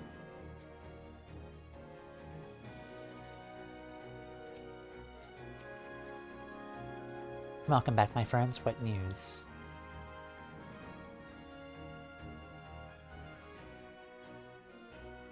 So they've been stealing crystals from the kobolds. My thanks for solving the mystery and securing a meeting besides. Suffice it to say, I accept Sigurd's invitation and would have you join me as my guest. The future of Limsa hangs upon the outcome of this meeting, and would have the Scions present to bear witness.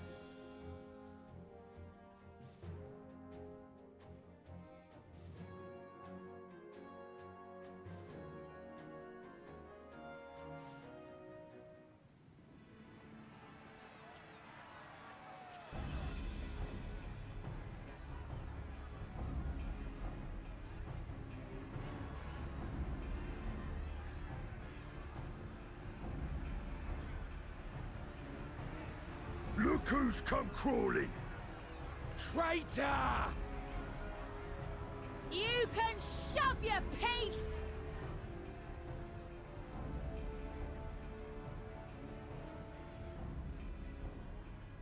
Welcome aboard, Admiral. I'll wager you don't remember me. Sigurd, acting captain of the bloody executioners, at your service. 'Twas kind of you to invite us.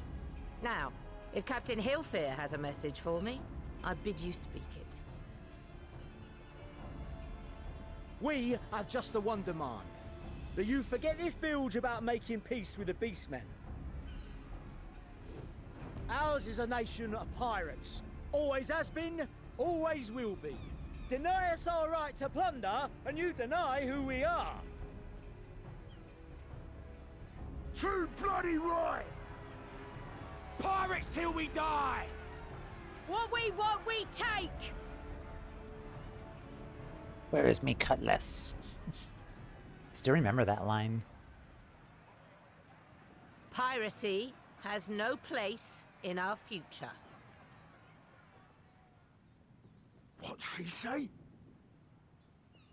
Pirates have no place. Our nation has prospered through piracy, 'tis true. Yet it is but one part of our long and storied history. Centuries ago, our ancestors led a failed rebellion and were driven from their homes with little more than the shirts on their backs. In fear of their lives, they sailed south until they came to these shores. Finding the land occupied by kobolds, however, they were forced to turn to piracy in order to survive. And survive they did.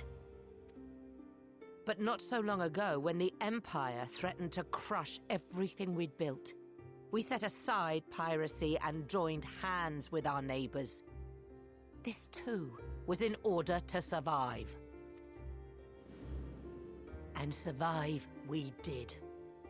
Time after time we fought the Empire, and time after time we won. And through trade with our newfound allies, we prospered more than we ever did through pillaging and plundering. The Empire teeters on the brink of collapse. Ere long, provinces like Rewritten and Eorzea and many others will regain their freedom. Rewritten and Eorzea. When they do, our matchless fleet will lead the world in a new golden age of commerce. The tides favor us, and the ocean beckons with her vast bounty. But if we cling to the old ways, this great ship we call Limsa will trade the boundless seas for a lagoon. Shall we scorn the world's wealth for a plundered pittance then? Or shall we embrace change and thrive, like our ancestors before us? The choice is yours. But if we are to prosper in the coming age, the whole of Vilbrand must become our ship, and a kobold and Sahagin our crewmates.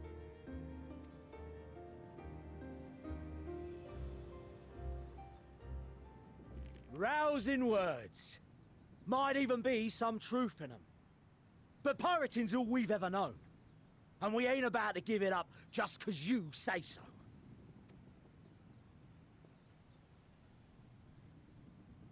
Still, we're all the Mincins here and no one wants a war. So where does that leave us? Long before you became Admiral, I heard you was captain of the League of Lost Bastards. That true? If so, you'd know how we pirates settle our differences.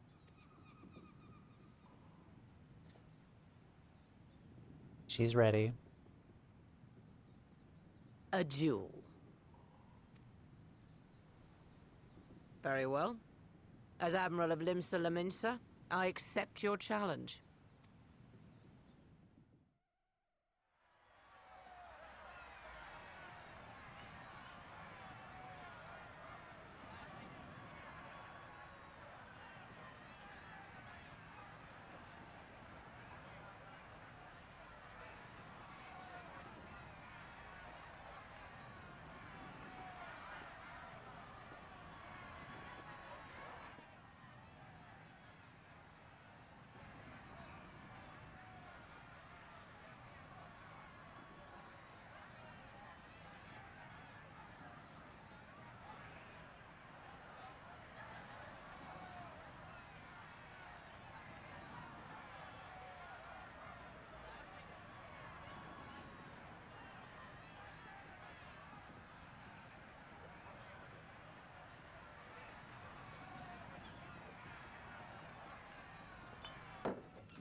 Good job. This ain't over! Not till one of us is dead! Finish the job! Or I will!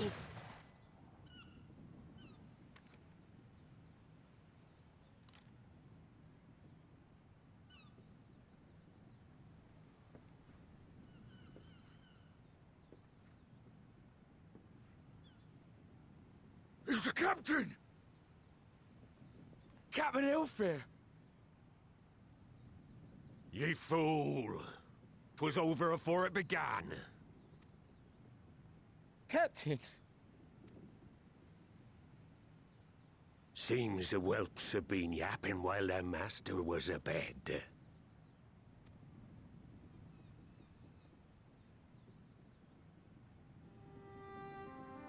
Listen well, all of ye.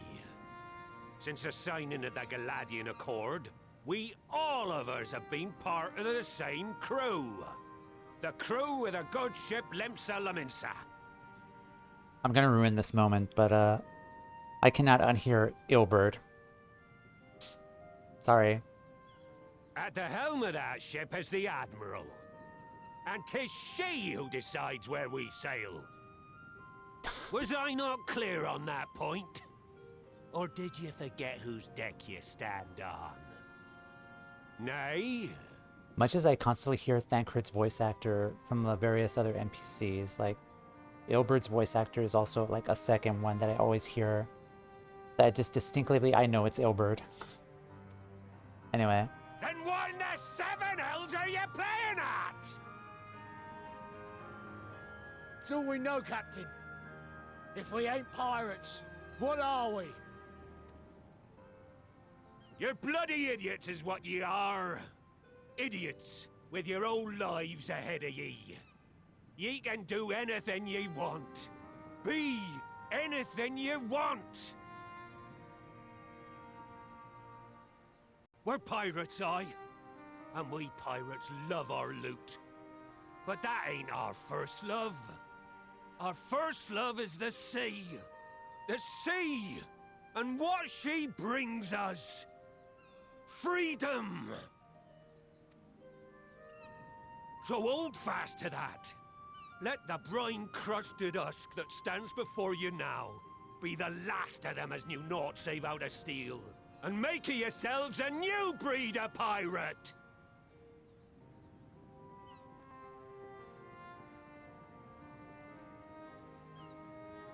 Lad, I made ye me right hand 'cause I saw something in ye.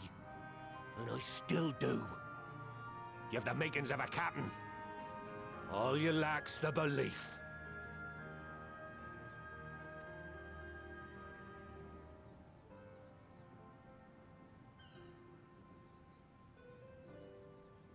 Well now, it seems we're of one mind after all.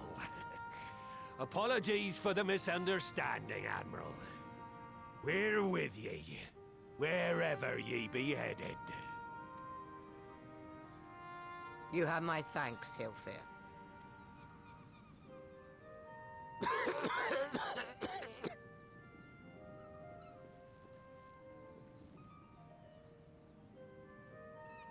Your choice of dueling pistol did not escape my notice. Good old Annihilator.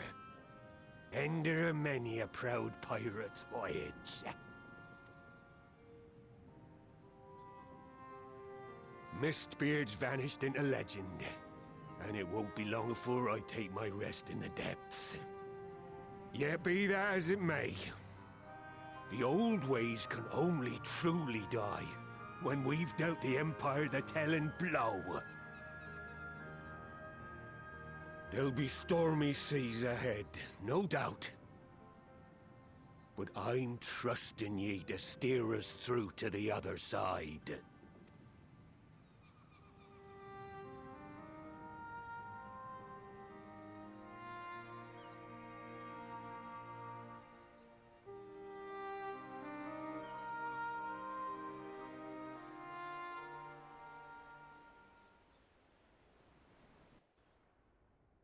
Okay.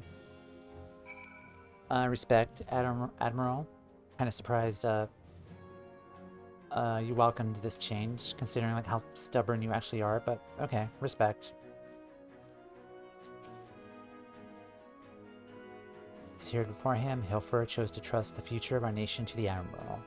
That was his moment.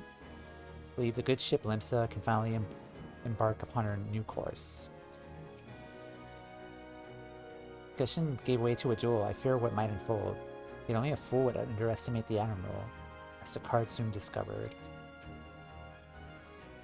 While I don't condone what Sicard had been doing, I know how difficult it can be to change course. It took me long enough to join the Scions, didn't I? There are times when one must stand one's ground, even if the cost of failure is beyond reckoning. The Admiral did just that, and I have nothing but respect for her. She continues to steer her nation through this period of transition. I pray the Navigator will see fit to fill her sails. Though I anticipated a duel, I did not foresee that Hilfer would intervene. Well, glad am I that he did. It would have been a shame to kill the boy. Instead, the whelp had learned a valuable lesson, and we have made peace among ourselves. All that remains is to do likewise with our neighbors.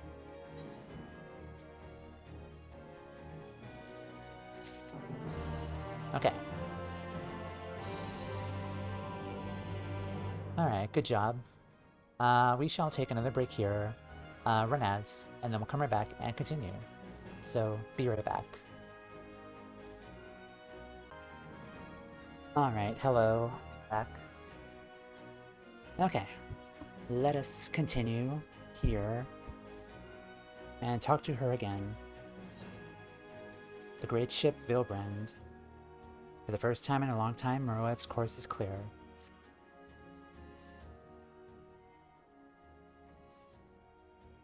Now, I need hardly tell you, but any attempt to negotiate with the tribes is doomed to fail unless their minds can first be wrested from the grip of their gods. And so in meeting, we seek to arrange with the kobolds. I would have you free their leader of Titan's influence. Leave it to us. We'll open his ears to reason. Beyond my thanks. Ere we proceed, there's something you should know.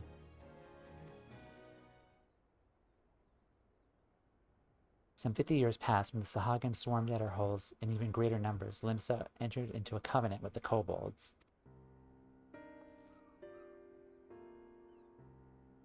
To men shall go the bounty of the sea, to kobolds shall go the bounty of the land. Ostensibly equitable arrangement, conspicuously lacking in detail. Aye, inadvertently or not, the wording was ambiguous. We took advantage of it, moving on in to claim the northern reaches of Lenosha, which the kobold believes theirs. Bloodshed followed, and bloodshed to answer the bloodshed. And on it went, till every Ilma Vilbrand bore the stain of our conflict. This is not history, you understand. It is the present, fresh and raw. And with their kindred's blood yet on our hands, we'll struggle to regain the kobold's trust, even should we cure the tempered. Admiral, you speak of obstacles we are like to encounter at the meeting, but as things stand, I see no reason why the kobolds would agree to a meeting in the first place. And so we must provide a reason, and restore their soul and crystals to them, personally deliver the cargo along with my apologies. Fate, they would welcome us in the midst not to speak a peace, but to have you at their mercy. Aye, given the wreath of crystals we will bring, I wager they will attempt to summon Titan then and there. Meaning a high priest would need to be present, to whom we could administer the cure. Precisely. He is the fish I would catch, but he will not be alone. Nay, he will have guards on hand. They will lay down their lives to protect him. Yet a single death on the kobold side would jeopardize our chance at peace. And there my venture founders. Yet it need not. What if we were to employ the Conqueror's chain? Though we would still have to weaken the kobolds, it would allow us to subdue them without inflicting lasting harm. The artifact Mistbird used to take goods and not life. That would serve. Well done, Marshal.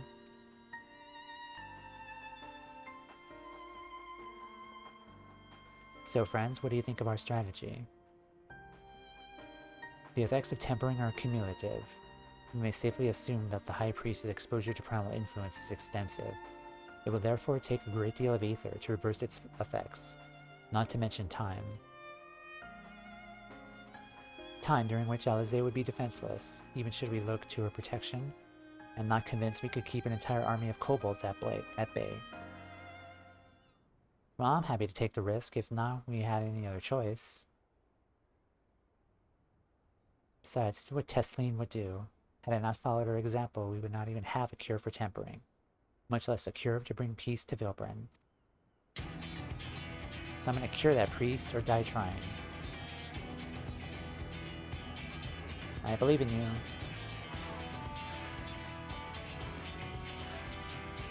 And I believe in you too, you and everyone. I know you'll keep me safe. It is settled then. See to your preparations and make for Camp Overlook. Join you there and on.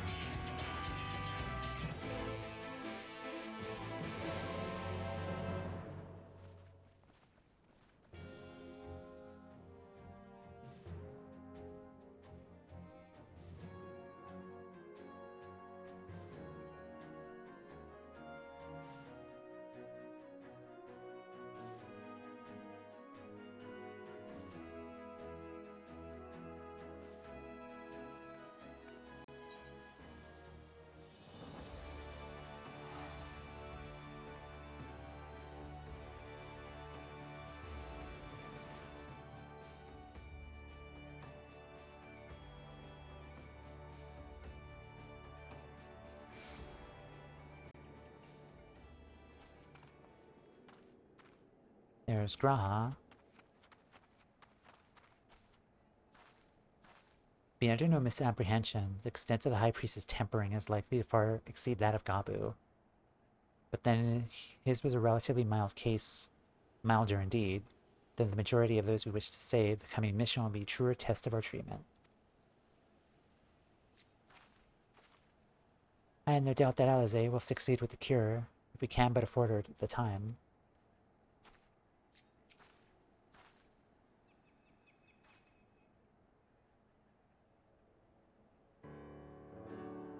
Alfred was in line when he said I'd be defenseless, so I'm counting on you all to give me the time I need.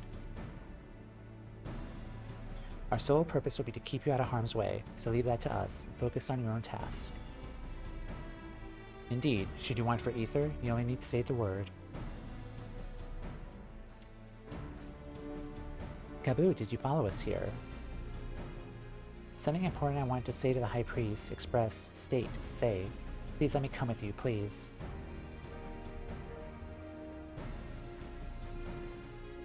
I'm sorry, but it's too dangerous. I need you to promise me you'll stay here where it's safe, alright?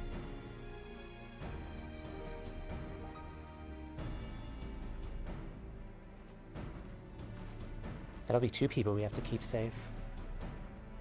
My apologies for the wait. It took time, but we have secured our audience.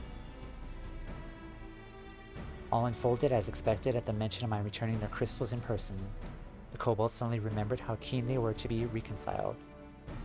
And so, in the glorious spirit of cooperation, we are to be received by the Patriarch Zada of the Second Order, who awaits our pleasure in the navel. If you're ready, let us proceed to the Ogumuro mines at once.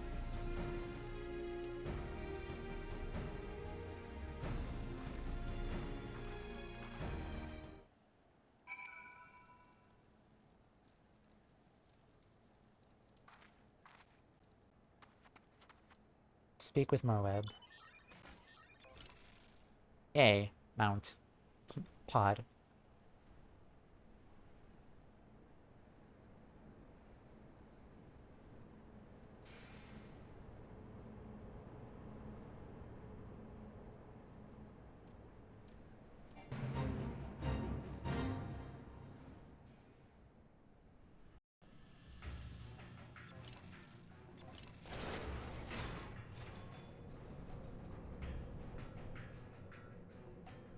I have to go all the way around, don't I? Wrong way.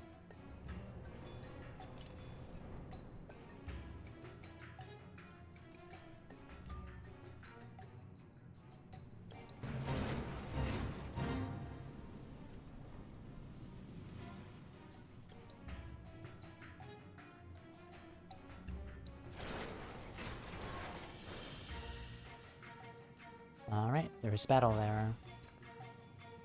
Conqueror's chain stands ready. Weaken your foes, and we'll see them subdued.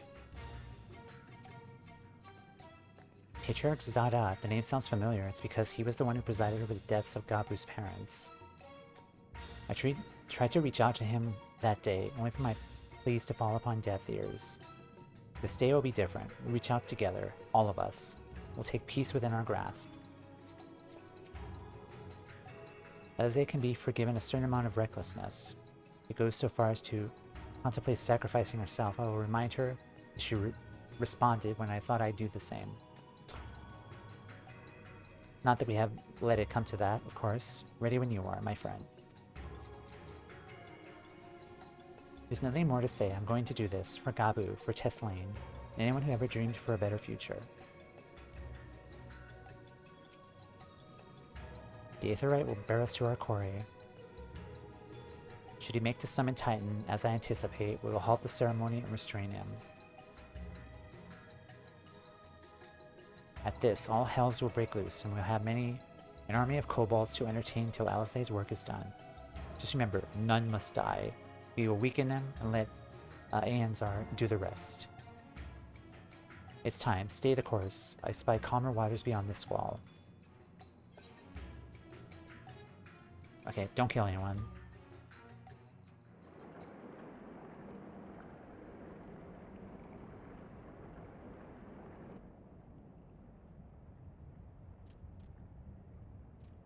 Wait, are the parents still there?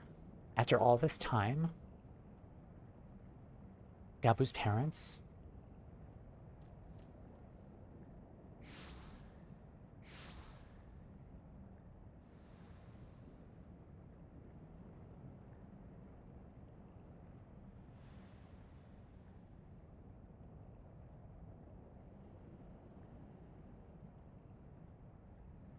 Greetings, Patriarch. I am Merlwib Blufistvin, Admiral of Limsa Laminsa. I come before you to offer my sincerest apologies for the many wrongs committed by my people against you and yours.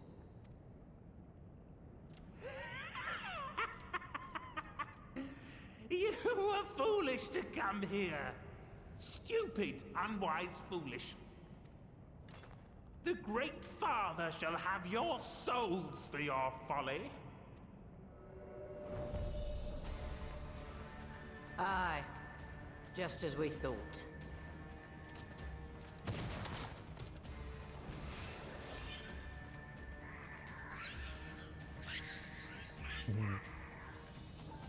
Now, Alisaie! Quickly! You don't need to tell me! Let none pass. We must grant her as much time as we can. Mm-hmm.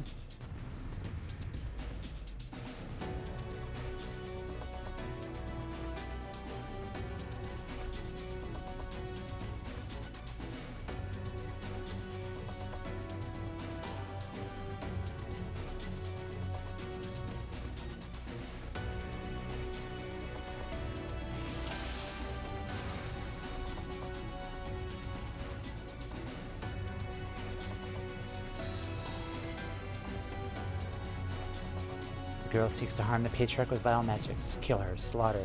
Kill. We must protect Alisaie. Okay.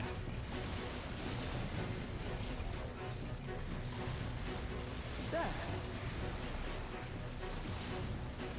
Draw the golems to me.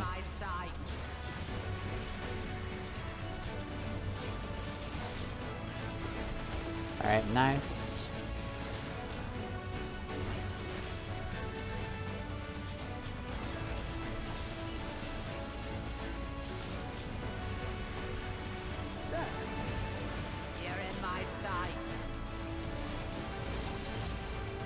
Golem. Kill the golems, right?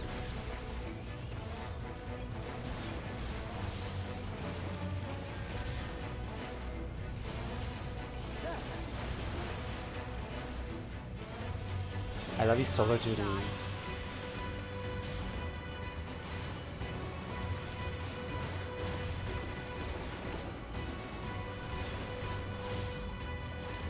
Alright.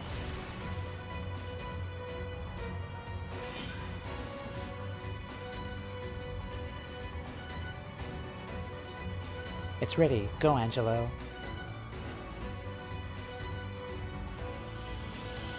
What sorcery is this? Alisaie, are you alright? His tempting is too severe. I can't finish the job. To one's person's ether is not enough. Oh, just what we need.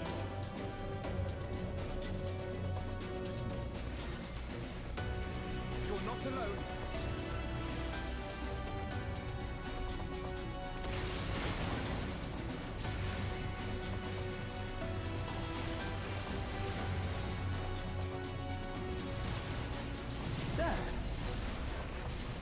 Construct.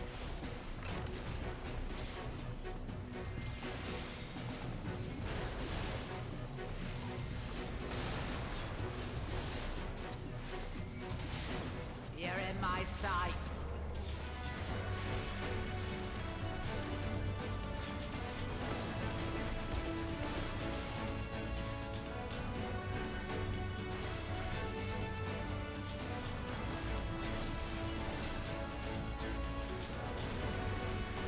Elfino, lend Alisaie her ether. Our ether. Here you are, Alisaie.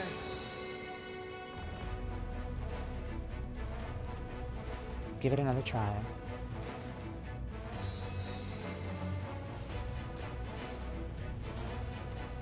Can't let them get near Alisaie.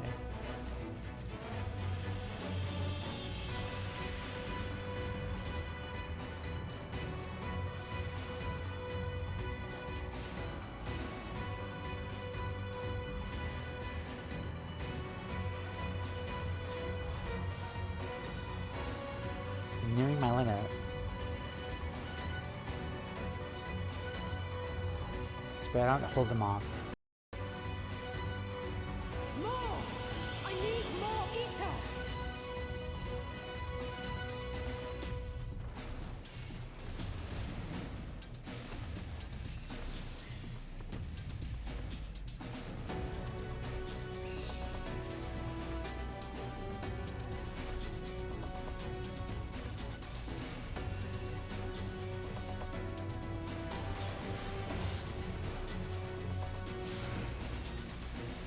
Okay. Just a little more!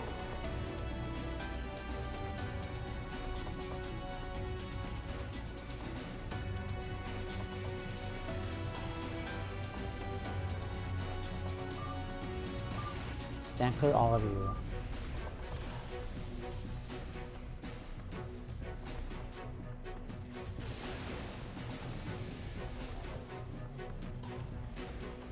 For all the reckless things, Alisaie, now's your chance.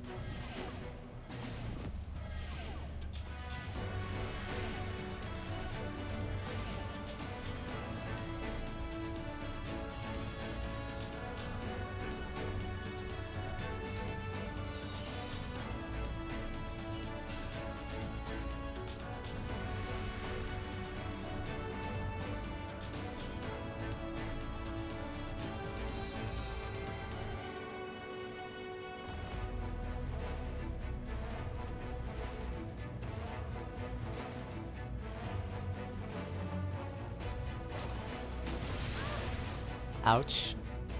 Your din out girl finished, done, dead.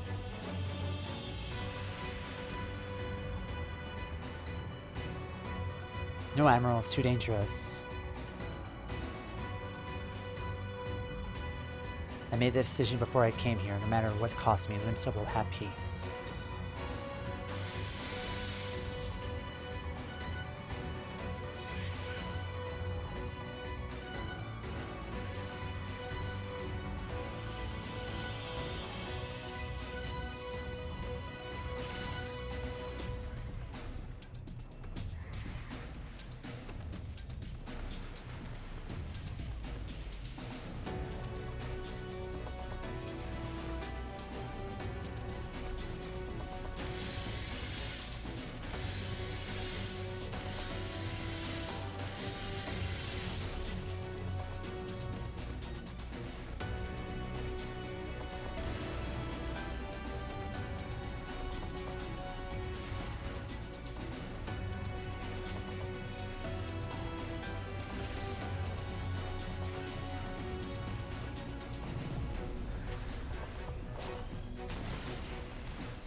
Just a little more and I can finish this.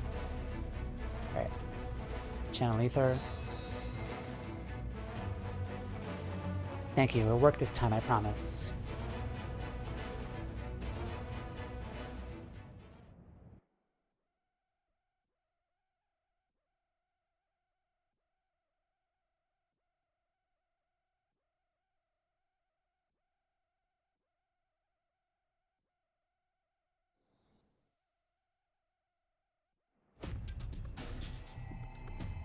Yes, this will do.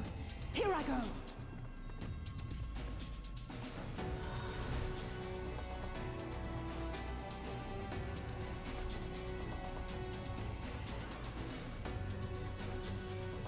Go, Angelo.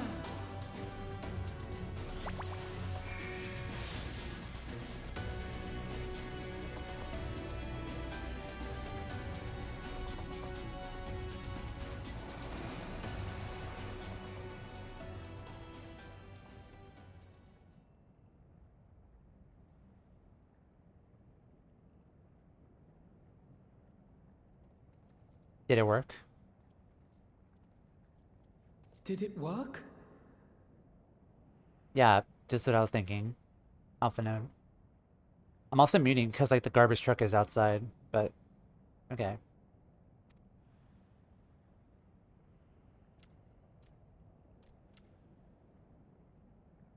What?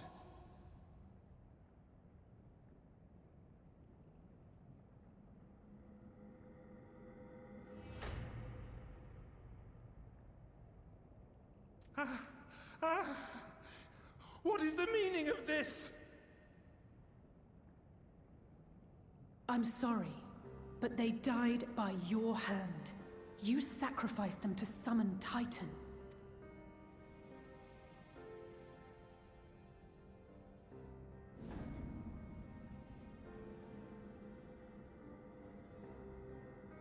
No.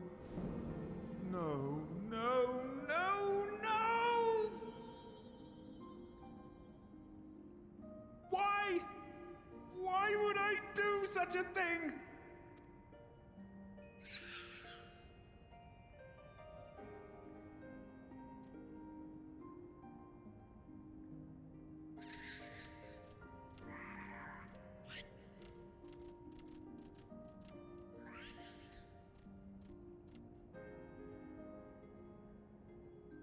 Would that there were a cure for the victims of the Tempered. Yeah.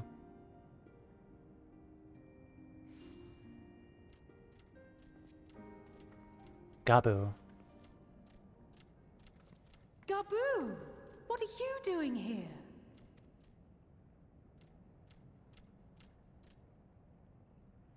Patriarch, please listen to me. Hear, heed, listen.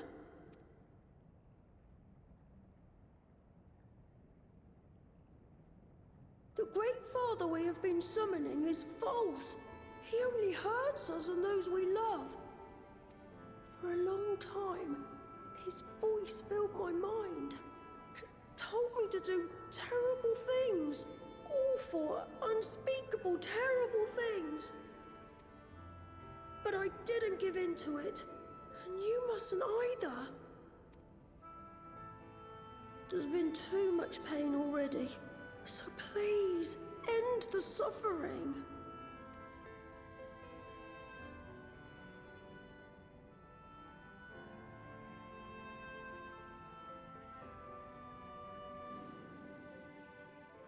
Yep.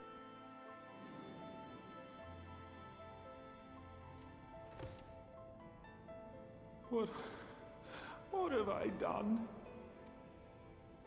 We share this child's desire, Patriarch. An end to summoning, for it spells naught but misery for both our peoples.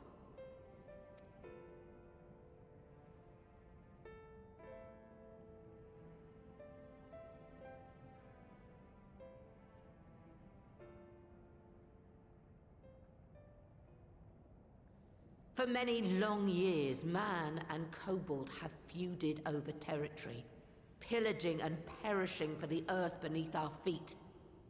It may be said that we fought to survive, But what we have sown in blood, we have reaped in suffering, and it cannot go on. I would see us set aside the past and work together for peace.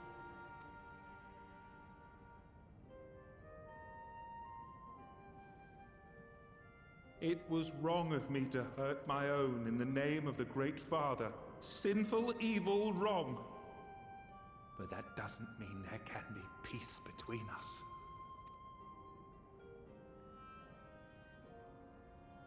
Men cannot be trusted. The bounty of the land was to be ours, and yours the bounty of the sea. But you broke the pact.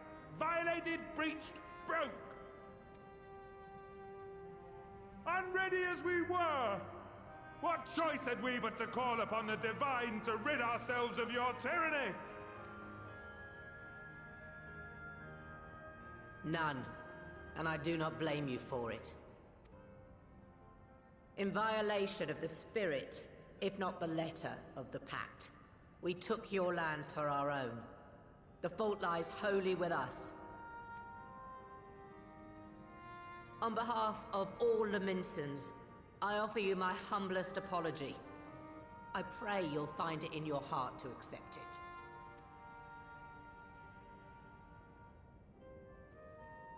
Yet I know an apology alone will not serve to make things right. So, we will revise the pact to leave no room for doubt, and any who violate it shall face justice, swift and certain. No, we won't be fooled. Not again. Please, hear me to the end. Fleeting though it was, there was a time when man and kobold abided together in harmony, in cooperation. In those days, your people shared the secrets of smelting. Knowledge which allowed Limsa Lominsa to thrive. Much of what we have, we owe to the kobolds.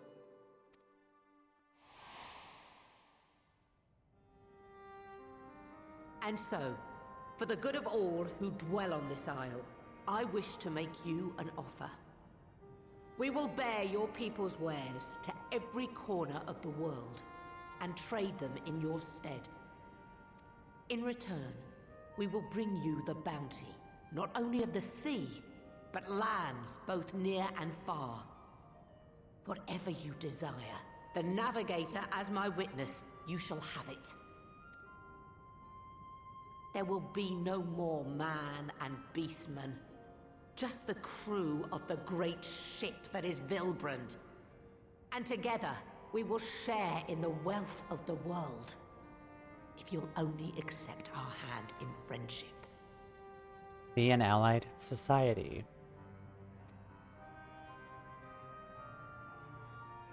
We want to believe you. We truly do. But we believed you before and you betrayed us. Fooled, deceived, betrayed us. There are bad men, it's true. But there are also good ones. And the ones before you are the best of them. They were always kind to me. Caring, nice, kind, and I trust them with my life.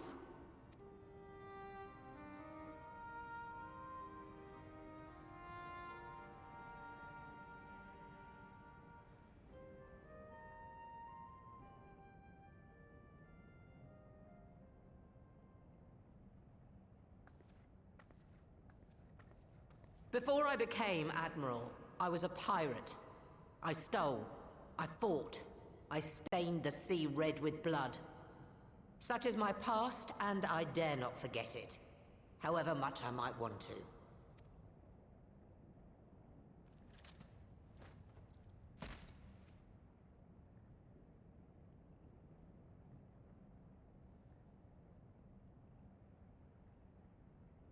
That is death penalty. The pistol I used to pass judgment on my own sire when he fell thrall to Leviathan and betrayed his comrades. It's loaded. If you were to point it at my head and pull the trigger, I would most assuredly die.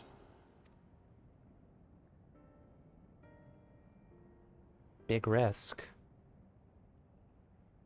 Though it isn't much, my life is the single most valuable thing I possess. If it will suffice to atone for past wrongs, take it. A single bullet to annul the old pact, and my blood to write it anew. What comes after, I entrust to this man, my second in command. I know that he will do his utmost for the happiness of all who call Vilbrand home.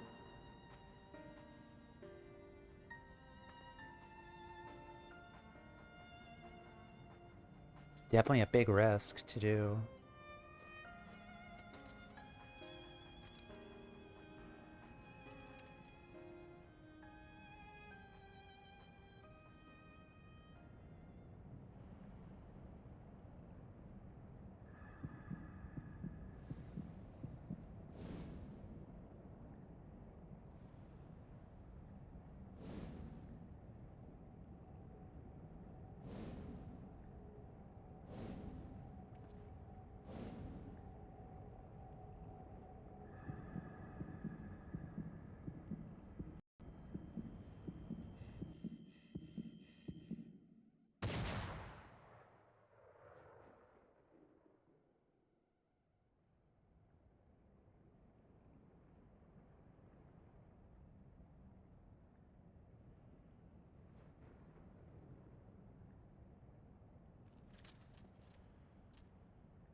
I do not trust you.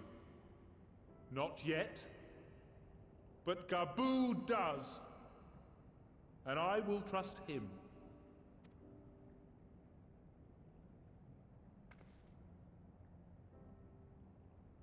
God, the marshal's like, he was so relieved, like when...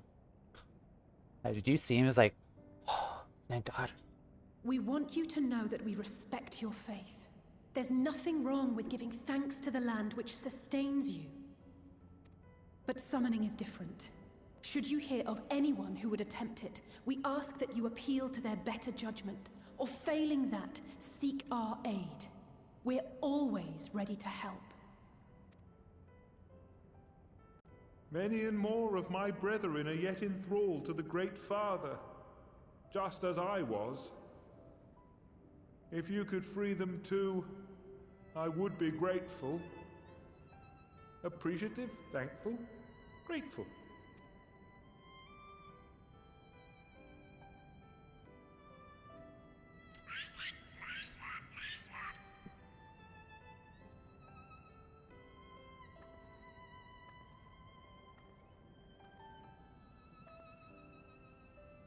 Tis we who should be grateful, Patriarch.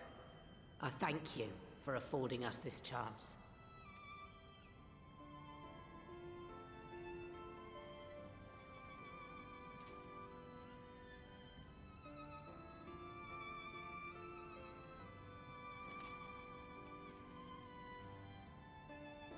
Finally.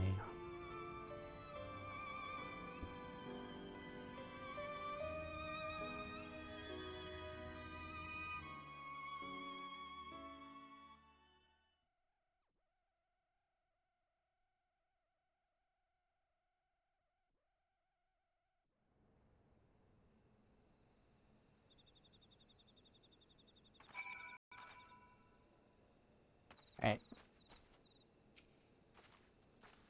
The Admirable seems hell-bent on worrying me to death, but I suppose the end justifies the means. Well fought, my friend, well fought. In two separate worlds, the seeds were sown, and through the determination of two indomitable women, they have quickened into this historic moment. I felt honored to have been present to see it.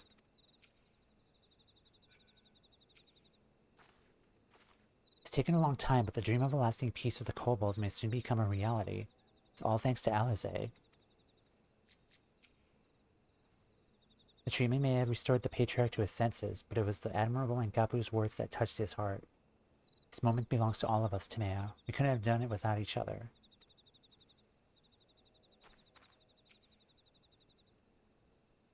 I'm glad we could sway the Patriarch, convince, persuade, sway. Thank you for making it possible. Thank you. It would seem we have found a way forward with the kobolds. Next, we will help the Second Order to free their tempered brethren from thraldom. This is far from the only order, of course. It will take no small amount of time and effort to reach the rest. But reach them we will, however long it takes. I would say that I was in your debt, but that has long been true. So instead, I'll say thank you for helping us plot a new course not only for Limsa, but for Eorzea.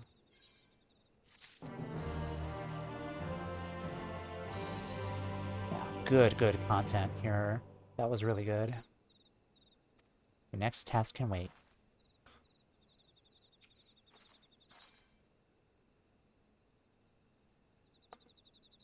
Futures Rewritten. I think this is the title for the patch. Let me get some water.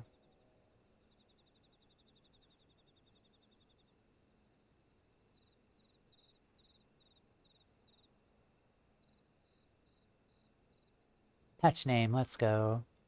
Also, that looks like a Eorzea. Futures Rewritten. Alpha Note's face is a picture, equal parts jubilation and relief.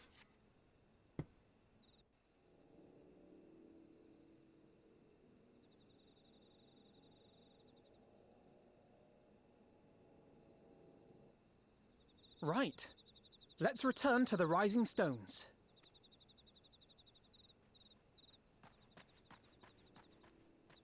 Admiral, something strange is afoot at the floating city. Breathe, man. What is it? I think it's best you see for yourself. Please, come with me.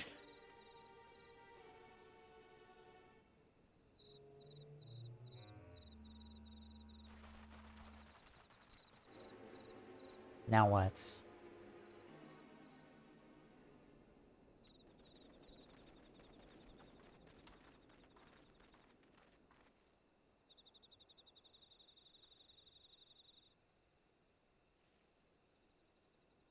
What in the world is that?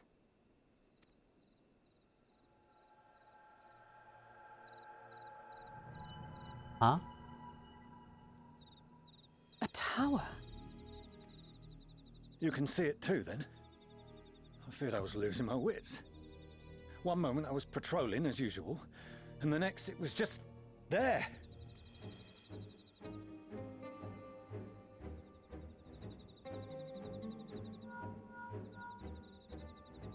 Yes? This is she. I am. I'm looking at it. What? Understood. Send the Elder Seedseer my regards.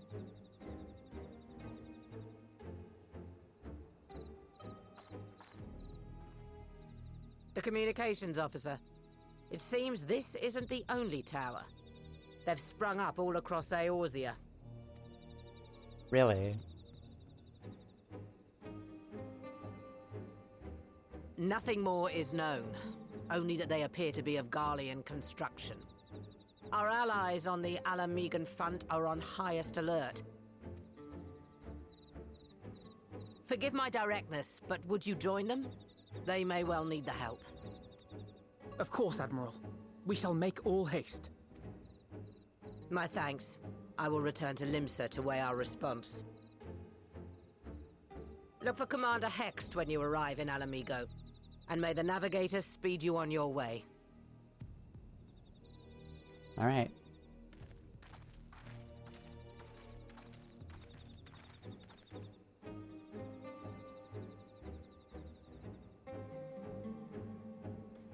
So those things are all over the place.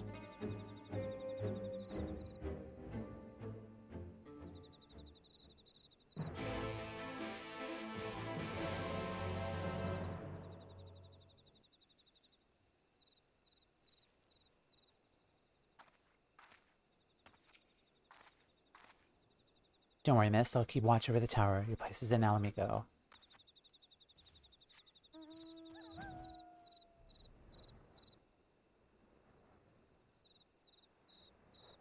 I'm trying to remember, if we go to another place, like Ishgard, or Kurthus, there was a Garlean tower off in the distance.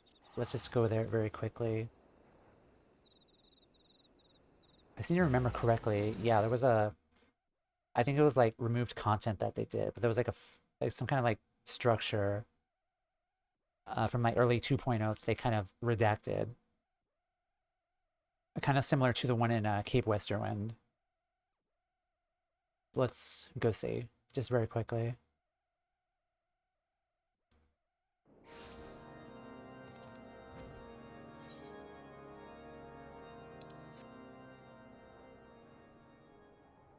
So we head this way.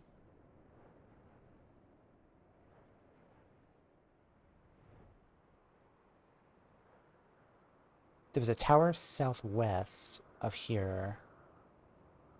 There's some kind of like structure, Garlean structure. I'm just gonna head over there very quickly. You guys see that, right? Up there? Yeah, that's kind of like the thing I was referring to, but... Because I was kind of wondering if those towers were placed there or not, but... Is there one over here?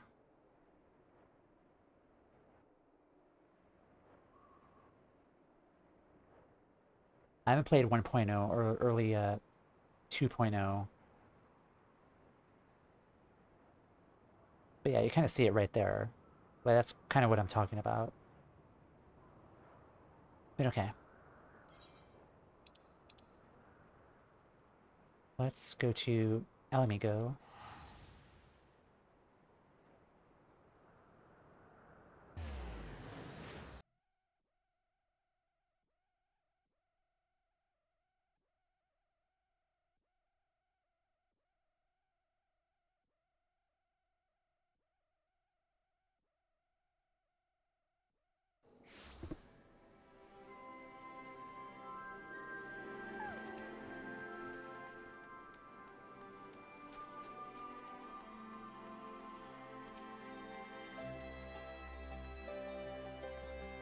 Though it isn't visible from here, the locals reports that a tower-like structure appeared to the south. Gabu, don't worry, he's with our Maelstrom friends, meaning we're free to deal with the latest problem to fall uninvited into our laps. Appears to be business as usual inside the city, but Lise will be able to tell us if there's any developments without.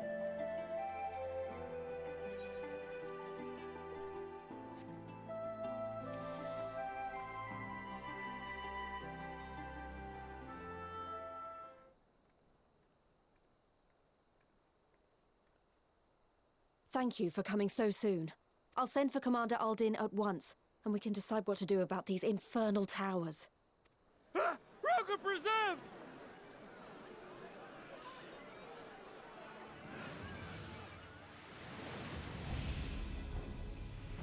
Hello? It can't be.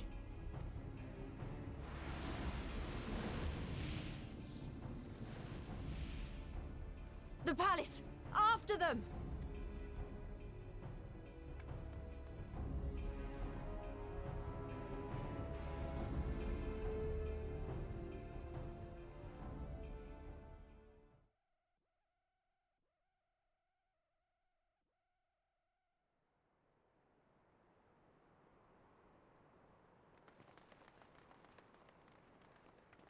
You're here, good.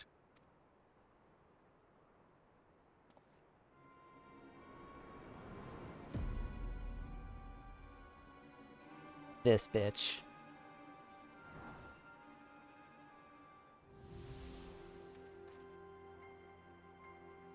Well, well, well! To be received by such an illustrious cast! Why? Even the hero of the piece is here! I feel quite starstruck.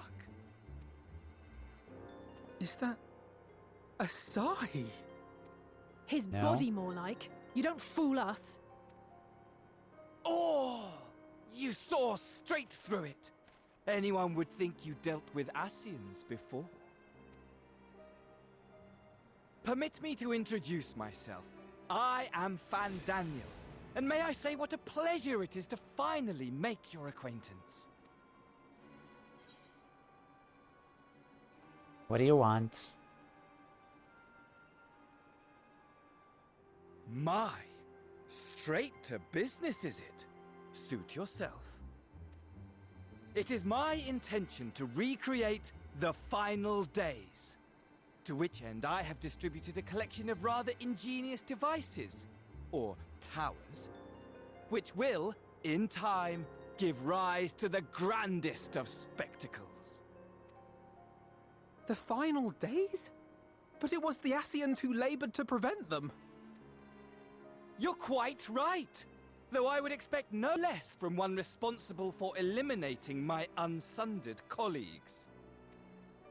Honestly, the three of them were obsessed with restoring the one true world. As a sovereign individual, however, I never had much interest in such things. I mean, why bother when you're just another sundered minion? Admittedly, Elidibus was not convinced by that argument, but thanks to you, I'm finally free of his incessant nagging. Free to use my powers as I see fit, to fulfill my heart's desire.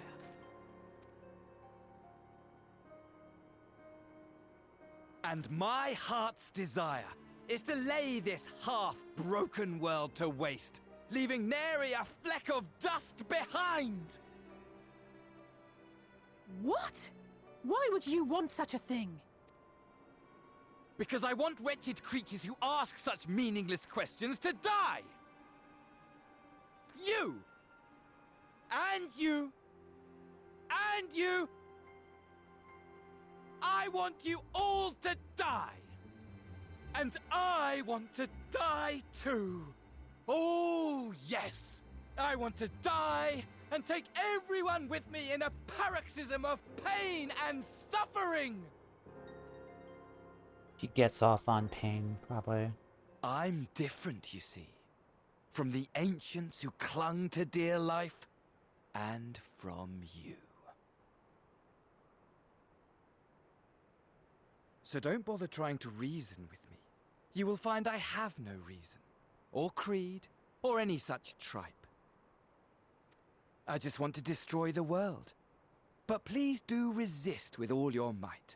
It will add to my enjoyment. He's basically the Joker, more or less. Just Now wants to then, watch the world burn. Ladies and gentlemen, keep your eyes peeled, for the curtains have risen on the spectacle to end all spectacles. We, the Telophoroi, shall be your performers and this very star our stage.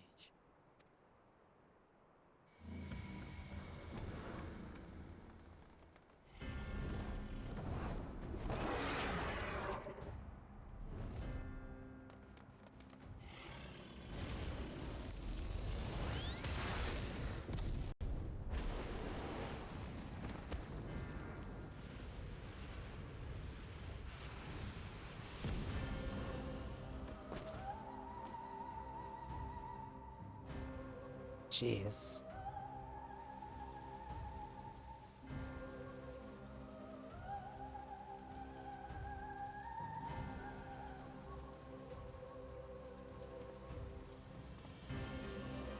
Ah, but I nearly forgot.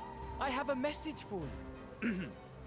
My esteemed patron, Lord Xenos, eagerly awaits you at the heart of the chaos. While I wish only to destroy the world, he exists solely to relive a certain, transcendent moment with you. And it is for that reason he would reduce all to ash. Pray see to it his dreams do not go unfulfilled. For if you should disappoint him, my trusty companion here, whom I've dubbed Lunar Bahamut, will burn your cities and everyone in them. So we got Lunar Bahamut and then Solar Bahamut for the summoners. Well played. Well played indeed.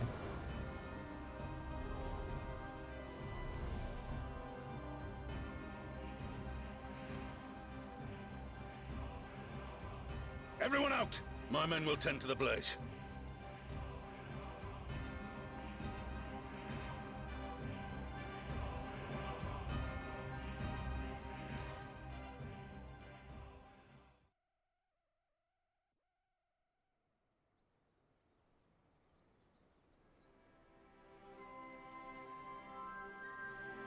Weirdo.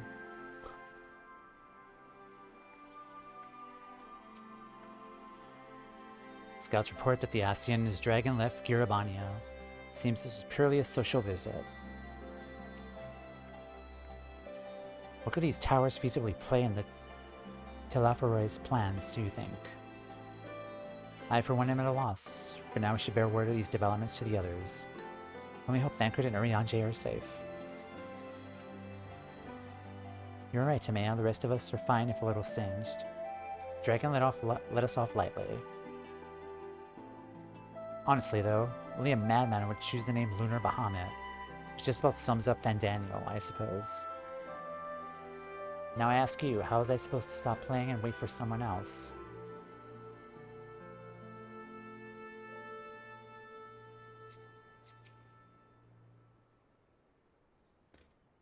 Though our objectives were different, I can understand why Elidibus and his fellows acted as they did, but Fandaniel... It would take some time to make some sense of it all. If indeed there's any sense to be found.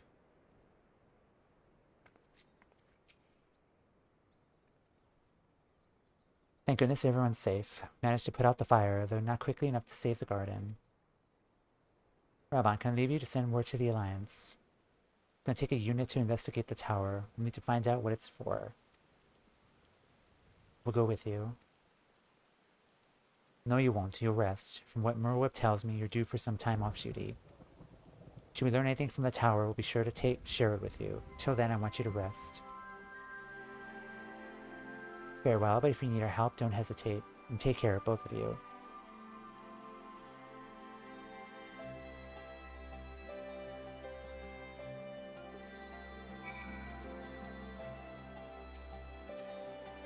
Ascian's on the prowl. It'll not be long before we can call on you and yours again. Rest now while you still can. You found a cure for tempering. Makes me want to do something heroic right now. Speaking of which, I'd rather get ready and set out for the tower. Okay, Rising Stones.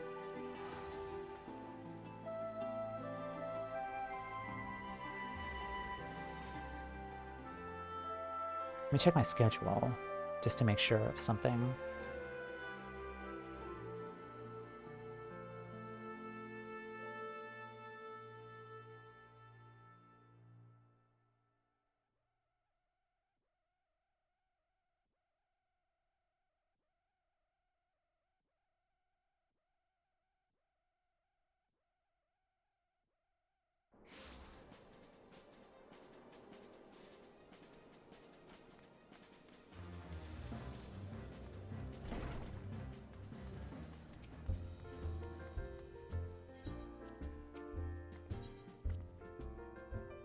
Alright, we're gonna snooze at there, give us more time.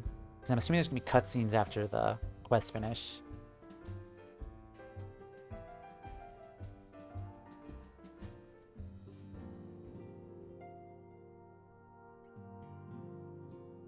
Alright.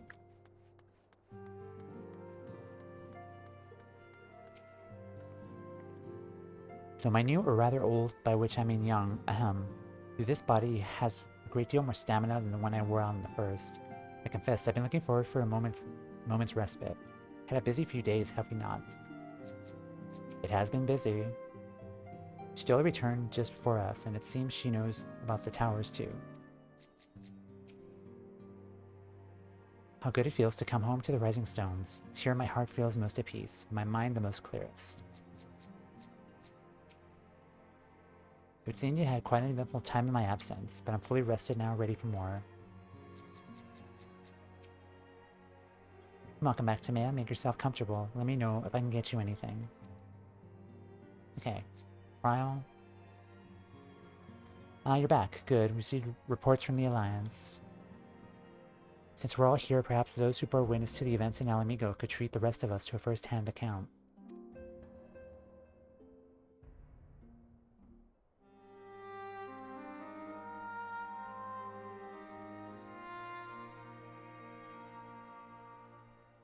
No sooner do we overcome one problem than another appears. It would all seem so tediously predictable if for the endless variety of our foes. This Fandaniel sounds even more unhinged than his person. Unhinged perhaps, but no fool. For all his pantomime theatrics, he gave away little about his plot. We only know that he intends to recreate the final days and that the towers will somehow facilitate this.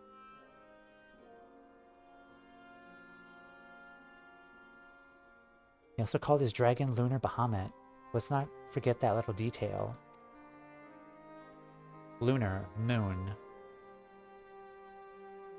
And the creature certainly did resemble the Elder Primal. That may be, but the fact that it answered to Fandaniel suggests they are not one and the same entity. I think it's more probable that it's some manner of simulacrum born of Asian magics. Whatever it is, for now we can but work closely with the Alliance and remain vigilant. I believe that concludes our news. What of yours? I have been to see the Sultana, knowing how quick the immortal flames are to dispose of their tempered. I judged it best to provide them with a cure first. Ha, look at Anonimo, excited about Angelo. Like, that is the face of happiness. As soon as I had sufficiently recovered, I traveled to Olda and delivered the porxies to her grace, along with detailed instructions on their use.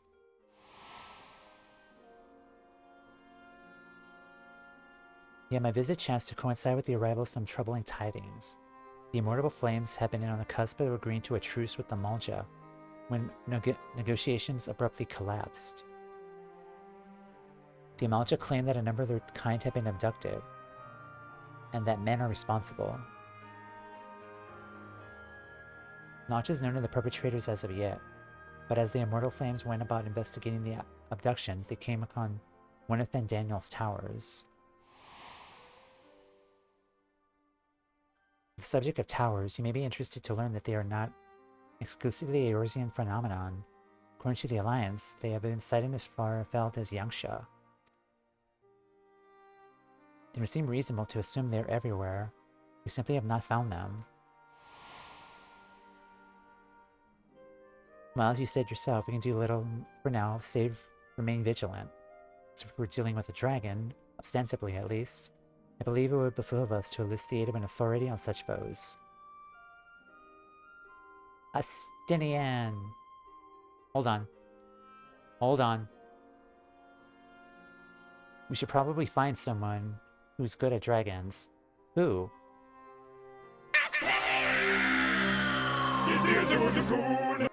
Yes.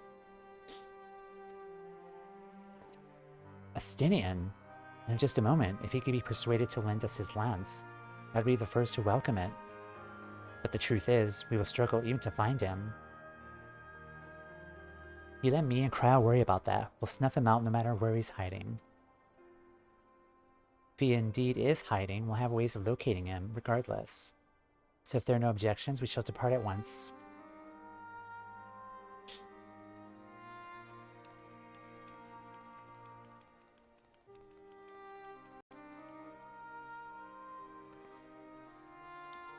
Well, rather than sitting around, I think we might go to each of the city-states and educate them in the use of the porxies.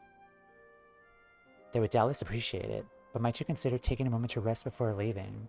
You'd be fresher for the tasks ahead.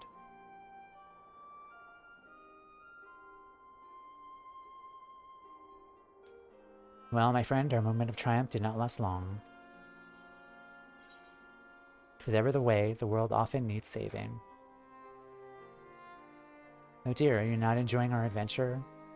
I mean, it was often the way, the world ever needs saving. And save it we shall.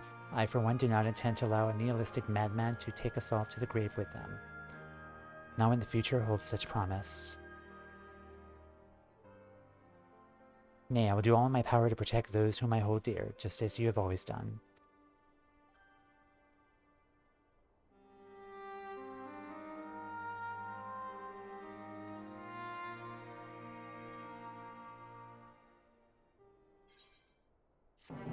And done. Alright, cutscenes.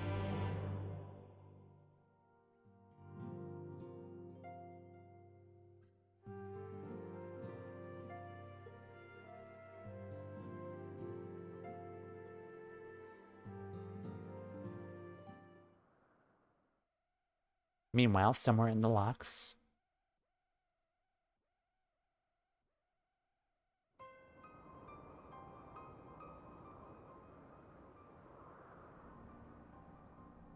So it looks like it's beaming something to the moon, perhaps.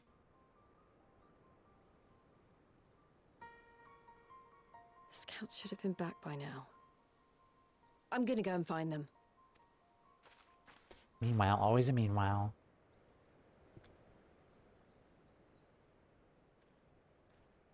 Oh, thank goodness for that.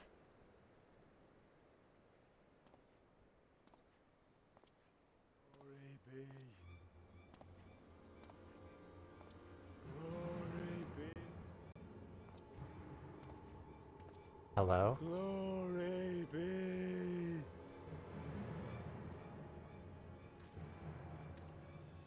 Glory be to Garlemald!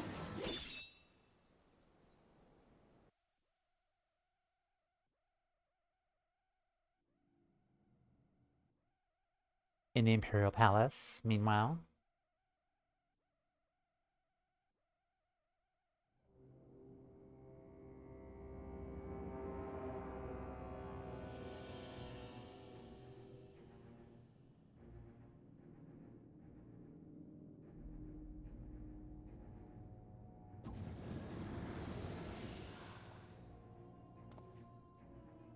The piles have been driven as planned, and the first of the beasts has roared to life. Moreover, I am pleased to report that preparations are well underway for the rest. Ere long, chaos shall reign over all the land, as befits the final days. Call it what you will, so long as my friend returns to me, fangs bared and claws sharpened. I care not. Of course, my lord. By strange coincidence, your dear friend chanced to be present when I made my declaration. I took the liberty of informing her that you await her coming, though I confess, I may have singed her a little in the process. And why do you tell me this? Are you in such a hurry to die? Ah, my apologies. I must guard my tongue lest it be the end of me.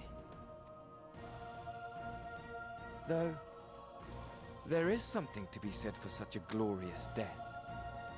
Better to fall to one who has it all than falter before an inferior. I shall keep it in mind as a contingency. For now, however, I shall proceed with the plan. My lord.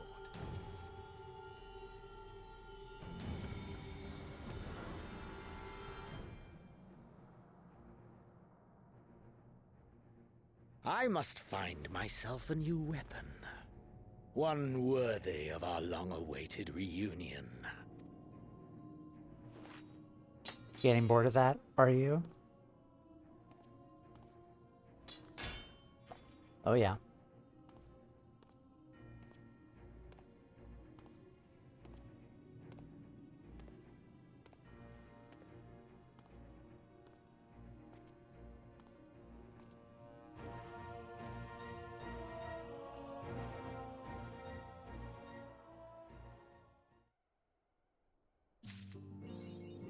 Pen and sword. 5.4 is done. Alright, awesome. Yay. Face of this new draconic threat, we would indeed benefit from Estinian's presence. Yet I can't help but wonder how Crow and Tataru intend to locate him. They certainly seem confident, however. Nice, good progress. Thank you. Yeah, that one was really heavy on story. Like, there was like less fighting compared to like the dungeon and the instance, but yeah, it was good, solid story after all. Made a lot of nice progress. Nothing quite like basking in the glow of brothers' fighting spirit. I'm pretty sure Aner would sure love to bask in Hoary Boulder's fighting spirit too. Yep, I said it. I stopped myself at first, but then I just said it. So it seems everyone says the same thing, but okay. Alright, folks. That was fun.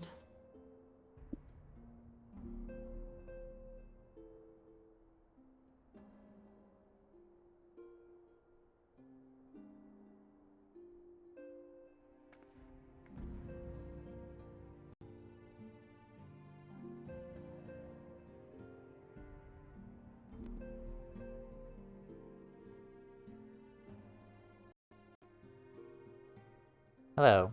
Hi. Yeah, sorry about that. Oh, why is it doing that? Anyway. Can you hear me now? Did you guys miss the Aner thing that I said?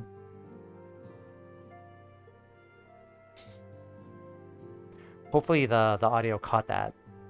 If not, I'll be sad. But anyway. Damn it. We'll talk to them next time, for sure. But anyway, as I was saying, I think the towers are kind of channeling the energy to the moon, and I feel like they're gonna convert the moon to like some kind of Death Star kind of thing, perhaps. That's just my theory. Like if this game kind of has like parallels to like Star Wars and all that, I feel like they're building a super weapon on the moon, perhaps. Especially like with a weapon named Lunar Bahamut. But yeah, that was a lot of progress today with 5.4. Thank you guys for being here. My next stream, we'll be doing 5.5 and potentially finishing Shadowbringers on Thursday. I will be working Friday. If I'm called into work Thursday, we'll finish Shadowbringers on Saturday, pushing it towards the next available day for me. But that was a lot of fun. Thank you guys, as always. Of course. Let me see. Socials. Blue Sky, YouTube, and Ko-Fi for further support, if you would like. Come on. Well, anyway, there we are. Yeah. Yeah, it's a lot of fun. I'm excited to see more. We'll continue on Thursday, same time, 12 p.m. Pacific time, or on Saturday if I'm called into work. But that'll be all for now. So, hold on, let me see. I'm really excited to start Endwalker. It's going to be a lot of fun.